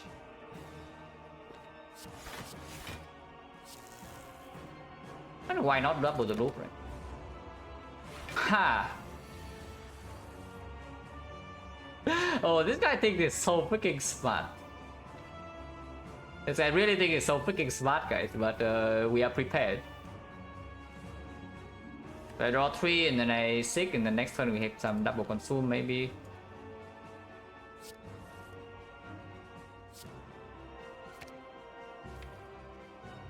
Yeah, double consume next turn.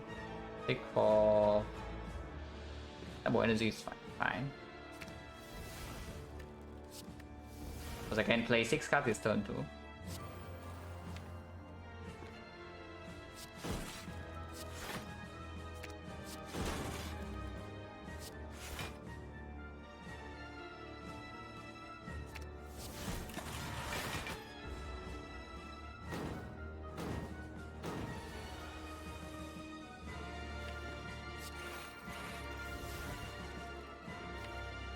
And damage it doesn't matter, yeah. So I will just take this hit. And next time I double my defect and then it's not even that big. Yeah, it's 3.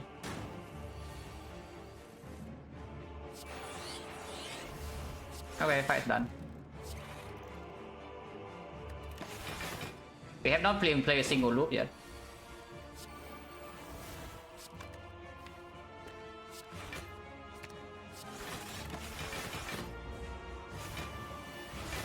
So one off, you still gain focus. You can even consume when you have 0 off left, but yes, you lose all your off slots. So don't recommend unless you know exactly what you're doing. Because sometimes you actually have an infinite in one turn with some XecnaR hologram nonsense, and then you do consume down to 0 slots, and you just keep consuming until you have like, I don't know, 50 focus or whatever, and then you play one capacitor and then you win. That's something you can do.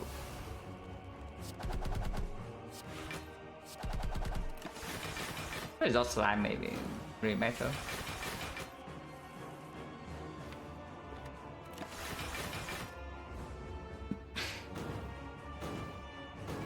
But yeah, also they make things convenient. Don't think it's actually strong, huh? But it's convenient.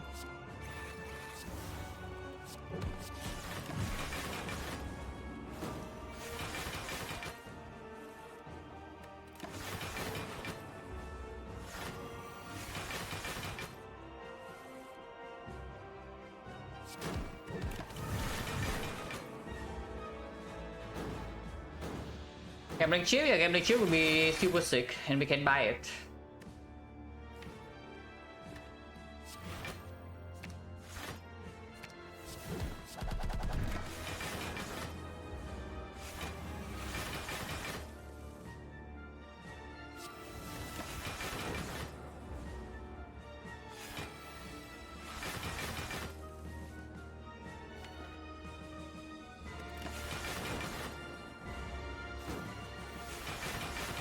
keep shuffling in slime.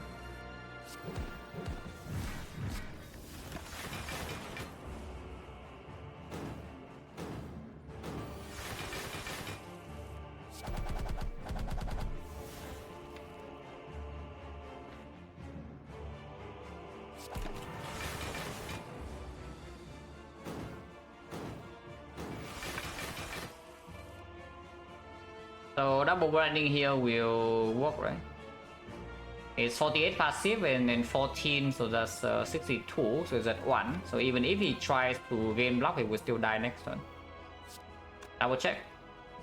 3 lightning off, so that's, yeah, 48, and then 14, 62, yeah, it works. Play this as well. He tries, but he doesn't succeed.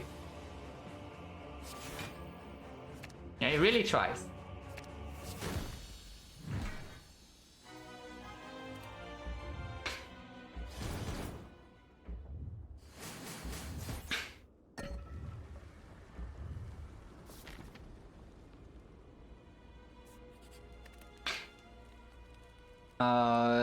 Reboot scheme, hollow.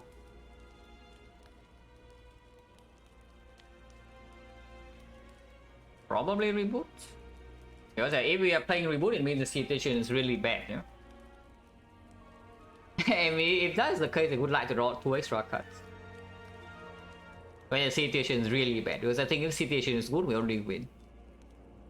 Whenever we play reboot, it means that, yeah, we draw like crap. And the draw power, future draw power is also like extremely garbage. Then I want to draw 6.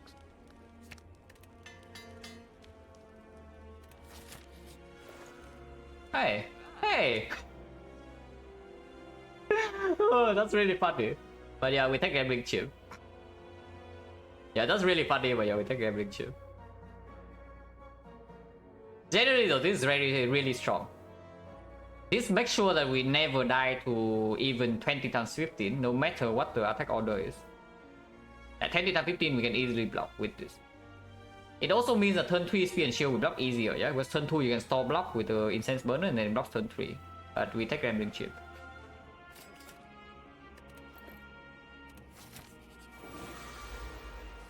That's really funny. Okay, wait, that's the wrong button. Wait, what is the draw power button? Yeah, just had a brain fart. So we can scheme too. I want to gamble, yeah, barrage, then maybe fusion. Enlightenment's okay because it does mean I can enlightenment consume. So let's say we just toss fusion barrage. Draw until here. Don't really have frost orb in that case though. I guess we don't need to scheme into hollow scheme because it doesn't get anything, but we can scheme, we can hollow for frost orb. If that's the case, I just not gamble at all, because then I get to double loop next turn and then double glacier turn after, and consume is in play.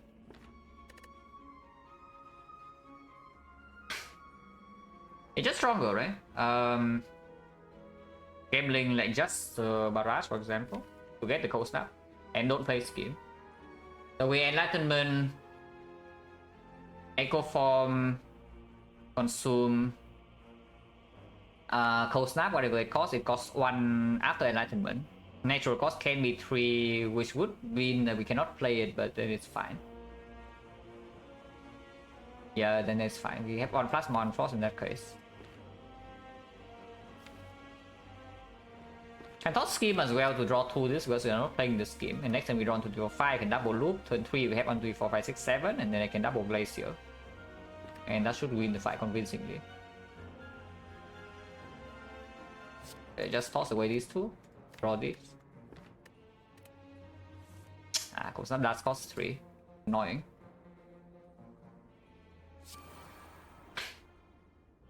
Yeah, means I cannot get 2 frost orb in play this turn. So if we lose the 50-50, yeah, which can happen, we attack at turn 1 and we are taking quite a big hit here.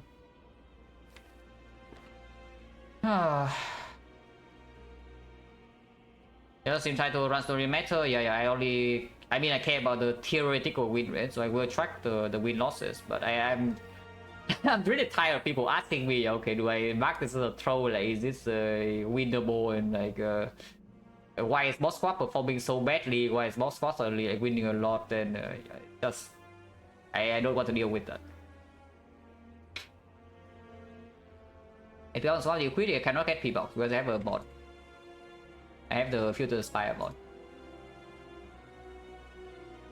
But yeah, Cold Start rolling 3 is quite bad. So surely we just win 50-50, right?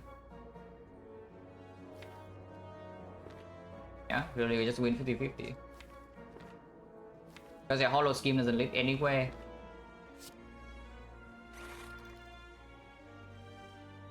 You can still get the frost in front at least, so like Cold Snap into fusion. So no hologram because that also means we get 3 more blocks from Recalcum. So this is blocking 16. If I'm doing 50-50, I'm taking 20 here. Which is, you know, a big hit, but we still have potions unused. So here's the dome. The dome might be the difference between taking 20 and not. Yeah? We have burner into the hard fight and we're not vulnerable. So it should still be okay. But yeah, unfortunately this costs 3.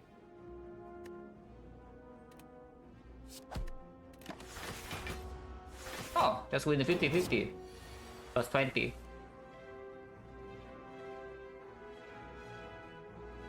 Estimates how good the squad is when there's many bonus.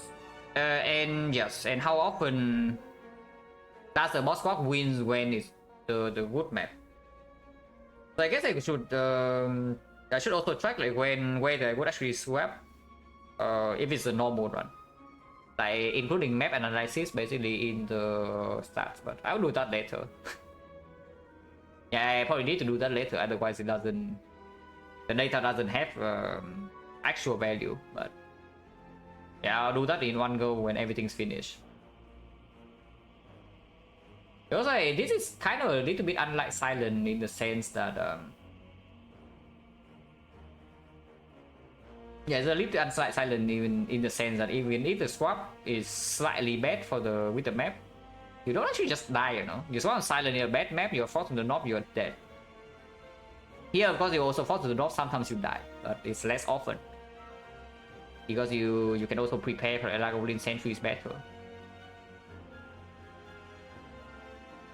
How often win with just no neo bonus at all? Yeah, you can ask all the people who pick the elite snipe all the time.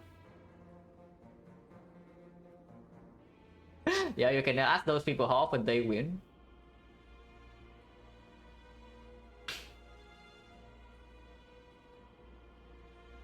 Okay, double loop here. Next turn we are already set up.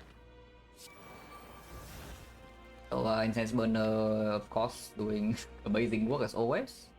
Can turn around preemptively as well, which I will do.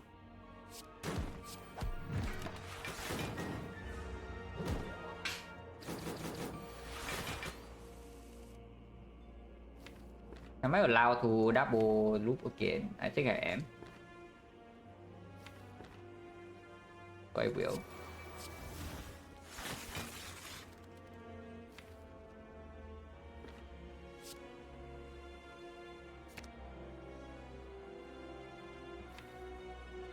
Next time with double capacitor, don't need to see double diffractor, so I think I just take the diffractor and play single diffractor side fine right now.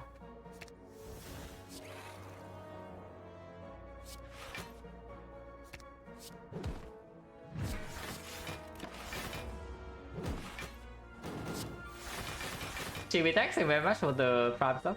Appreciate a lot. Oh yeah, we get burn strike. We lose a 50-50 here, so I don't get the capacitor in play, but still no problem. I want this now, so I just play it.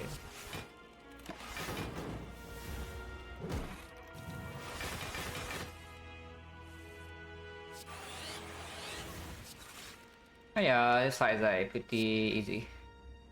Because I expect it to be easy. And we double like 8 loops already here.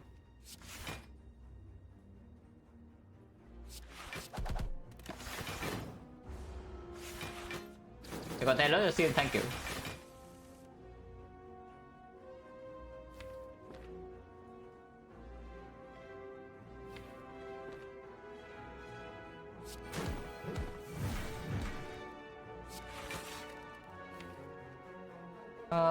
yeah, I guess we can get Frost in play first, because it also makes the future barrage stronger.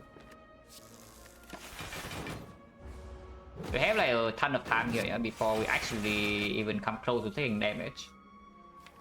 But not infinite time.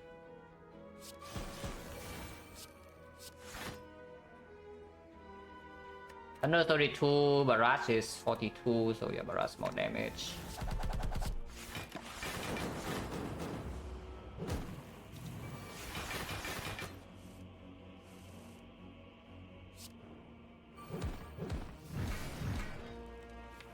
It's perfect, right? Like lightning kill in 4 turns, so it's like 0, 1, 2, 3. Actually, no. 0, 1, 2, 3 is bad. I need burn on 4, so I do need to kill these things, but we can consume. You can consume to kill a lightning orb preemptively. That is fine.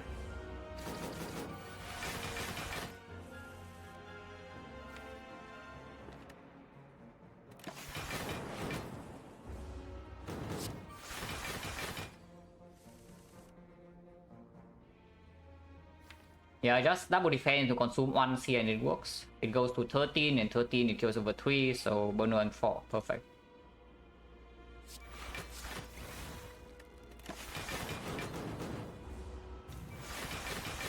I just enter and it's dead.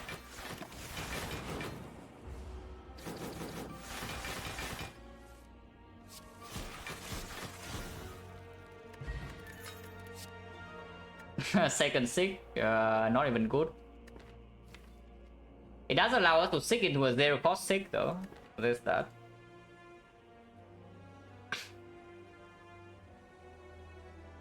But with gambling chip, Frozen Eye, Snake turn 1, yeah, I don't really care about this. Let's just skip. Unless you tell me chill somehow is good. How many force off do we have? Assuming Echo Form Slate. It's like 1, 2, 3, 4, 5. Okay, 5, maybe 6 is like 5. Sure. Yeah, nice 6 by the way. I want to double the loop. If I cannot double the loop, and I would like to, yeah, let's say gamble 6 until here. So I play Guardian until here. Next turn I get to double, let's say Glacier or Duplication Potion on the Defect here. Probably Defect is absolute bottom card. We take puzzle immediately too, though. So we draw 6, and then puzzle I draw until here. We can do this into Glacier. Turn after double consume, turn afterwards double loop. Be fine. We can of course duplication potion on Echo Form as well, but is it good? It's probably okay, right? To double duplication potion on Echo Form. Yeah, it's probably okay. I think it's fine. And I could also just not gamble at all and just double the loop next turn into double Frost, and then turn afterwards I double Glacier, and then turn afterwards I double Consume. So I don't even gamble a single card. I keep this in hand to protect my puzzle, and I gamble... and maybe even 2. So 2 until here, so I ignore the Guarded, but we have this hand next turn. So I can start with double loop, and then double Frost off. I start with double loop and draw to Glacier with the puzzle, and then I double Glacier. So I have Frost off for turn 3, and turn 3 I double Consume, double loop again, and that wins the fight. Which is, I guess, yeah, also good. Like, why not? In fact, going further, gambling 4 is probably stronger. Because it makes sure that I draw Glacier next turn from the puzzle. But yeah, it's fine.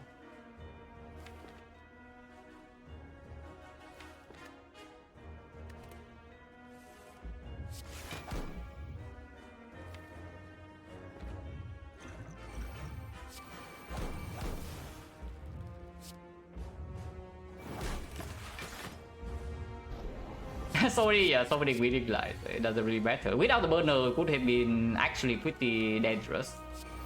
Maybe. But we do have the burner.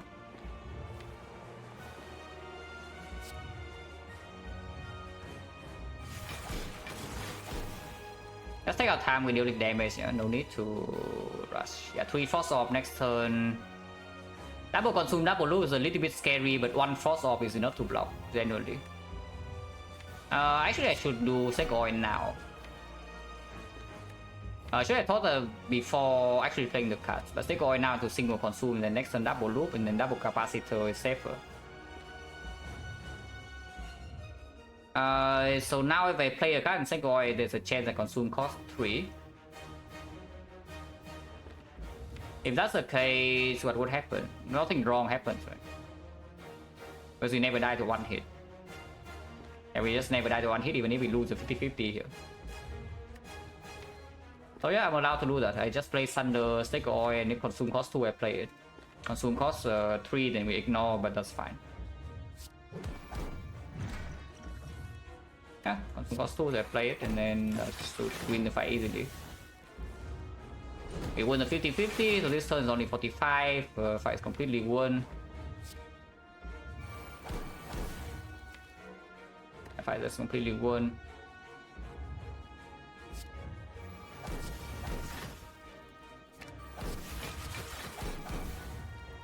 One, two, three, 47, so I can even play a card. Yeah, fusion, why not?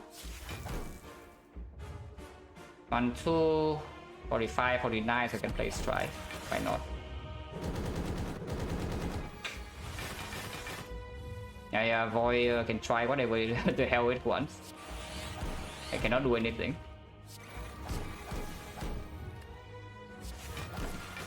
Okay, so now we just need to deal damage before we are too weak, yeah? But I feel like it's not going to be a problem dealing damage.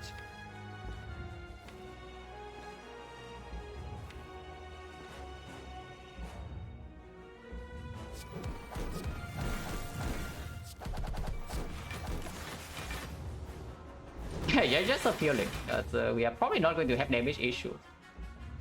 And in fact, I can even play this.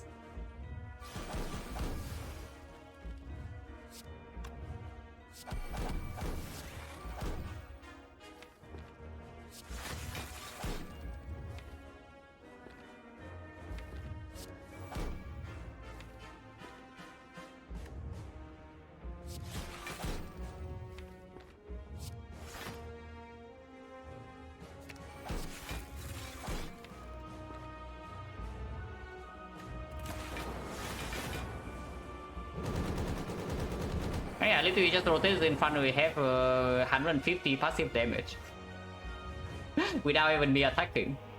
And next cycle is fully blocked with yeah, I just enter it dies from this spot basically. I can't play card.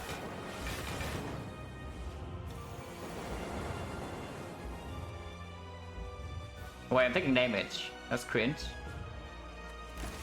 So let's enter to not take damage then. It is 90 damage, not that we care.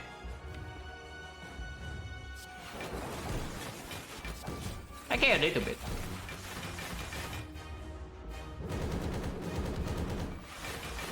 But yeah, this fight is extremely trivial.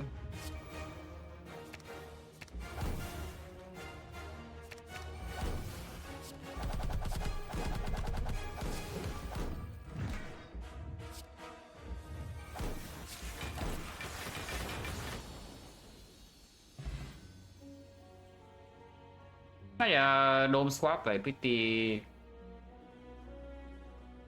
It's not very interesting to play. Like, it's not interesting. It's not too complicated. Like the way you draft with the dome is not too difficult to wrap your head around. And it's just early act 1. Maybe there's some issue with this run. It's like inevitable. Yeah, this one we are basically forced to craft into early from the early game. So. Afterwards, the run is really easy. Oh, that's good. Dome swap is good. Like I don't think I have a lot of single dome swap on silent. So on Defect right now, also like winning. Those are just free energy in Act 1, and you know beforehand what kind of deck you need to draft. And it's not too difficult to play around for the end game. Like basically, you just need to scale a little bit more in Act 4. Instead of not picking defensive scaling for silent, for example, yeah, you cannot ignore defensive scaling and you just try to pissing well. It doesn't work with dome swap. But if you can consistently block like 50-60 with passive damage, also yeah, poison gets stronger. then all your permanent intangible happens probably 40% of runs. Then you're also fine. Yeah, this is just like a little bit boring to play.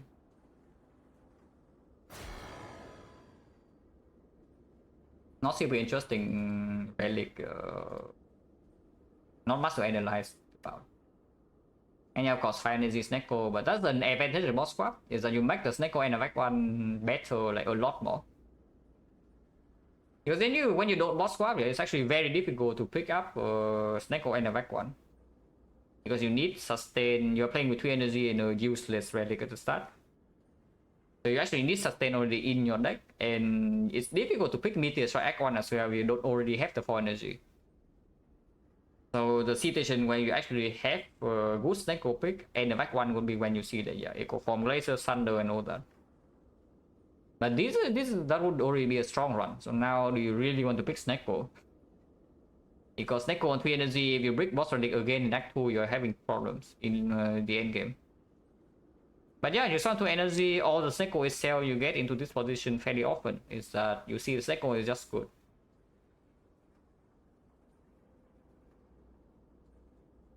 And this is partially why, honestly, I will tell you, this is partially why I overrated Snecko on Defect for so long. Because I was watching cosplay and his Snecko seems so freaking strong, you know. But yeah, it's if you think about it, it's just because he boss swaps more. So this pick is a lot more open. And yeah, I just picked this and the back one a few times even when it seems good, and it just kills back 4, and then it's just trash. But this one, like, do we ever feel the Snake was screwing us, even though yeah, the rolls are exactly average. Slightly below average even, but we never feel it. It just doesn't happen because this deck is ridiculously strong with the Snake or 5 energy.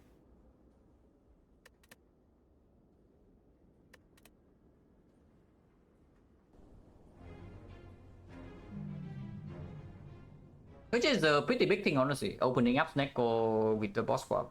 You turn off Frozen Core, you open Snecko pick, you see early P-Box Pyramid more often. At the trade-off of just a weaker Act 1. So as long as you don't die inside Act 1, this should gain quite a bit. Like, this is not even a good Act 1. I mean, our cards are okay, but let's do this card. At least here I made the correct choice. Taking Sweeping Beam here, maybe you don't die, but I honestly I doubt it.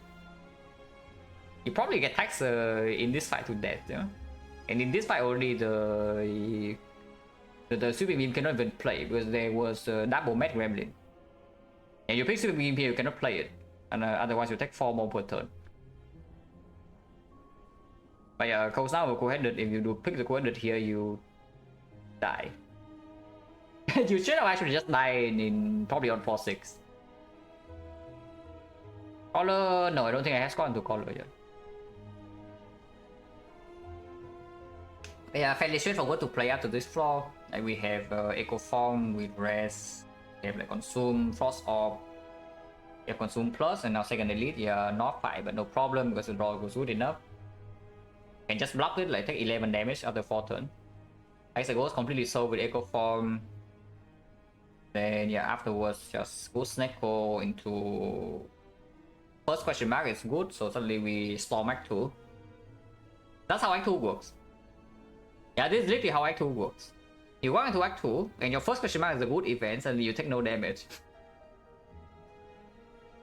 That is how Act 2 works, guys.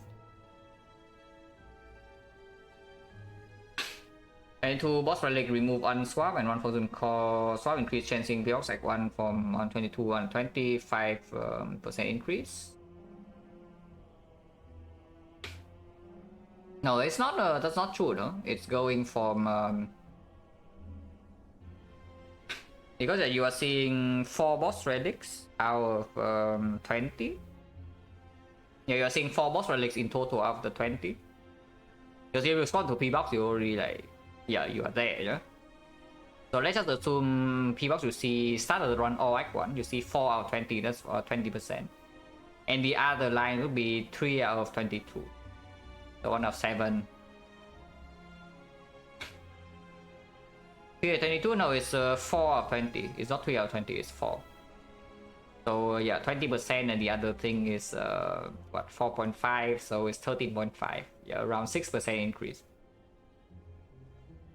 I mean, of course, icon P-box on Defect, I don't think it's not, don't do that. Like, that's not very useful because the entire thing for this is just science. Another, yeah, bad timing, but probably not. But yeah, so you actually gain maybe a 6% to see P-box here at the top or in the back one. I wonder whether Defect is actually reaching the level of Silent where you see P-box and a back on your screen. If you play properly, because right now I'm still losing P-box runs on Defect once in a while. It's very, very strong, of course, but I still die a decent amount. It's not like I see Act 1 P-box like Silent, I click it and then, you know, I win like, I don't even know how many in a row now. Last time we checked it was like, what, 26, and since then I haven't lost a single P-box Act 1, yeah. So it's probably 30 plus now.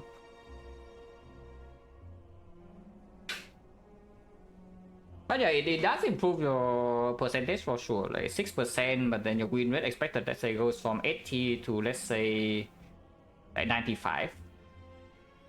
Maybe from 85 to 95, then that's already yeah, that's already at least a plus 1% just from the P-box alone. And of course there are many other factors, yeah, like the Snake Eye, the pyramid, and the run is just generally weak, and somehow you can brute force with 5 energy. Are P-box firmly better than pyramid and silent? No. I think they are close. It's just with. So here's the thing. Icon pyramid and silent, the problem with that is that your output is actually not solved. Icon P-box solves your output immediately. Like basically the entire run, it solves half your consistency and it solves all your output. Icon P-box, Icon pyramid and silent is like you solve all your consistency, but only half of your output. And I would always say that yeah, focus on output first and then consistency, but the consistency offered by pyramid is so insanely high that it makes up for the difference, kind of. At least for now, for me, I think these are roughly equal. Because with the low rolls of pyramid, where you just die end game because you don't have enough output, would be the same as a low roll on the P-box attack one, where you get forced into, you know, like 5 or 6 curses and maybe you bleed out. So they both have low roll cases, but honestly I would say they are close to 100% you play properly. It was a run where we die with Act 1 pyramid and silent, yeah, we also misplay. Not that I play perfectly and I still die. And that was a run that I did not see really strong stuff after the pyramid. Like you saw the run with the pyramid that was strong. What happened? I picked pyramid and then yeah, no damage the entire run afterwards. That was the run with the pyramid that is like, and the run actually gives you output. You just take no damage ever, and you cannot lose in Act 4. You enter Act 4, you always win. And that doesn't, not a lot of things can do that. That you walk into Act 4 and you know that okay, this run cannot lose.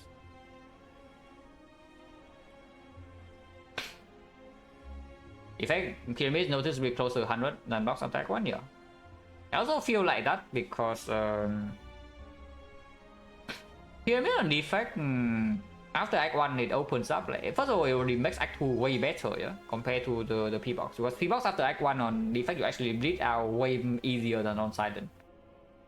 Considering that your base deck on silent already has good defense, like after you P-box away you still have neutralize 0 cost block. Very good with the P-box, P-base energy.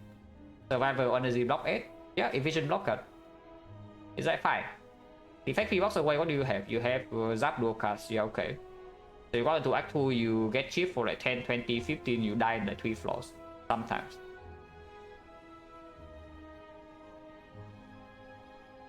But Pyramid gives the defect like more options to solve the end game as well. Like some Zenic algorithm suddenly going from, okay, I hope I draw this on the correct turn.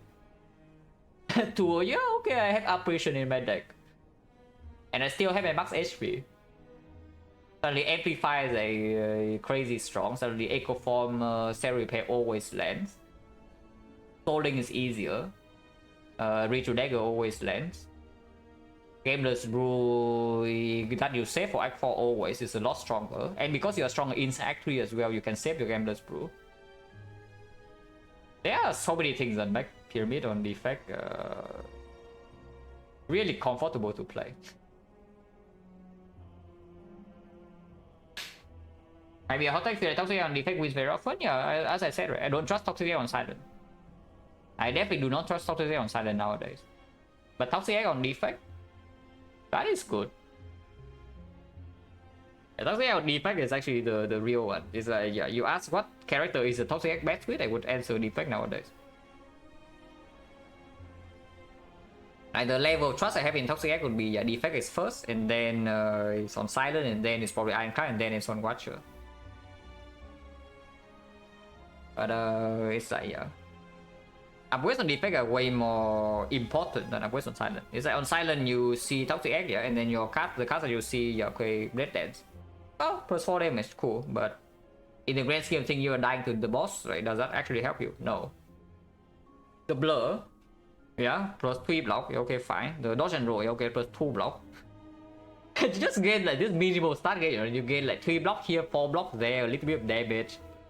And then of course there are some very broken things. Of course Catalyst upgrade insane. Some Nightmare upgrades are a lot stronger. Some Bullet Time upgrade, some Electro upgrade of course. Count Gamble upgrade, sometimes Reflex upgrade. But most of your skills are just gaining a small amount of stats. And it doesn't actually build you up early game because it does not give you damage. Defect already has damage early game, yeah? And then your Toxic Egg is just literally just upgrading draw and energy like every single card. It's like, yeah, cool-headed, fusion, recursion, scheme, fission, sick, and whatever, you know, like all of these. Like consume, reboot. Yeah, it's just pretty crazy. And Zoe will probably have, oh, no. Just wait until I play Ankara again, and then you will see the power of Havoc.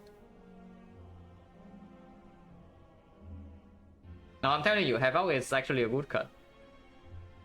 I think this card is decisively better than True Grit. Yeah, this card is actually decisively better than True Grit. It's worse than Burning Pack, but it's better than True Grit. So it's probably your second choice of exhausting deck down whenever you don't see second win. Or in fire. I think Toxic on class is like fine. Shockwave is still very big. Bloodletting is very big. Burning Pack is very big. Struggle is decent. Like generally, Struggle is decent enough because you can. The number is high enough that you can actually just use the Struggle plus to block late game.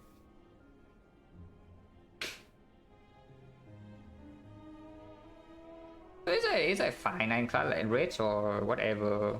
Entrench. Yeah, honestly, the actual output you gain from Ironclad upgrades are stronger than from the skills, are stronger than the Silent upgrades. Yeah. The problem with that is just that with Toxic and Ironclad, sometimes you just don't see the any card. But on Silent, at least you will see skills. Even though the actual output boost is not that big, you will see skills. Yeah, exactly. Like that's the problem with Ironclad Toxic is that in runway it actually is very strong. You're already somewhat happy. And the usual thing is that, yeah, you see 3 common attacks and then okay, Toxic.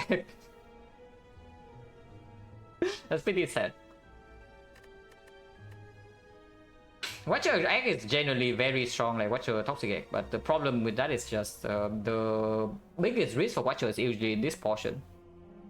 And this is when the egg is at the weakest. It doesn't have payoff until like maybe here, unless you see all the good things immediately. So just because of that, I don't feel like Egg on Watcher is that amazing, because you would prefer to get any combat relic instead. Because if you survive this portion, you usually win. But then for what you add more than 95 has to be best, true. Okay, yeah, that's all for me. Every day, wake up every day after I tell myself maybe I don't throw today, and then I throw. That's pretty sad. It's fine, at some point we start throwing. Yeah, if I actually get to stop throwing and play Perfect, we probably already gain like what? Honestly, probably close to 10%. Oh, it's pretty sad. For Defect to win Silent, yeah, we already did the strat during the Silent streak. And that was only our strat during the Silent trick, and now it's gone. So reusing the same trick again, maybe the Spire has something to say about that. But yeah, during 27 streak, we were just sacrificing Defect like every single day, you know, and we just win. Oh yeah, whatever. Thanks for watching, guys, as always, and see you.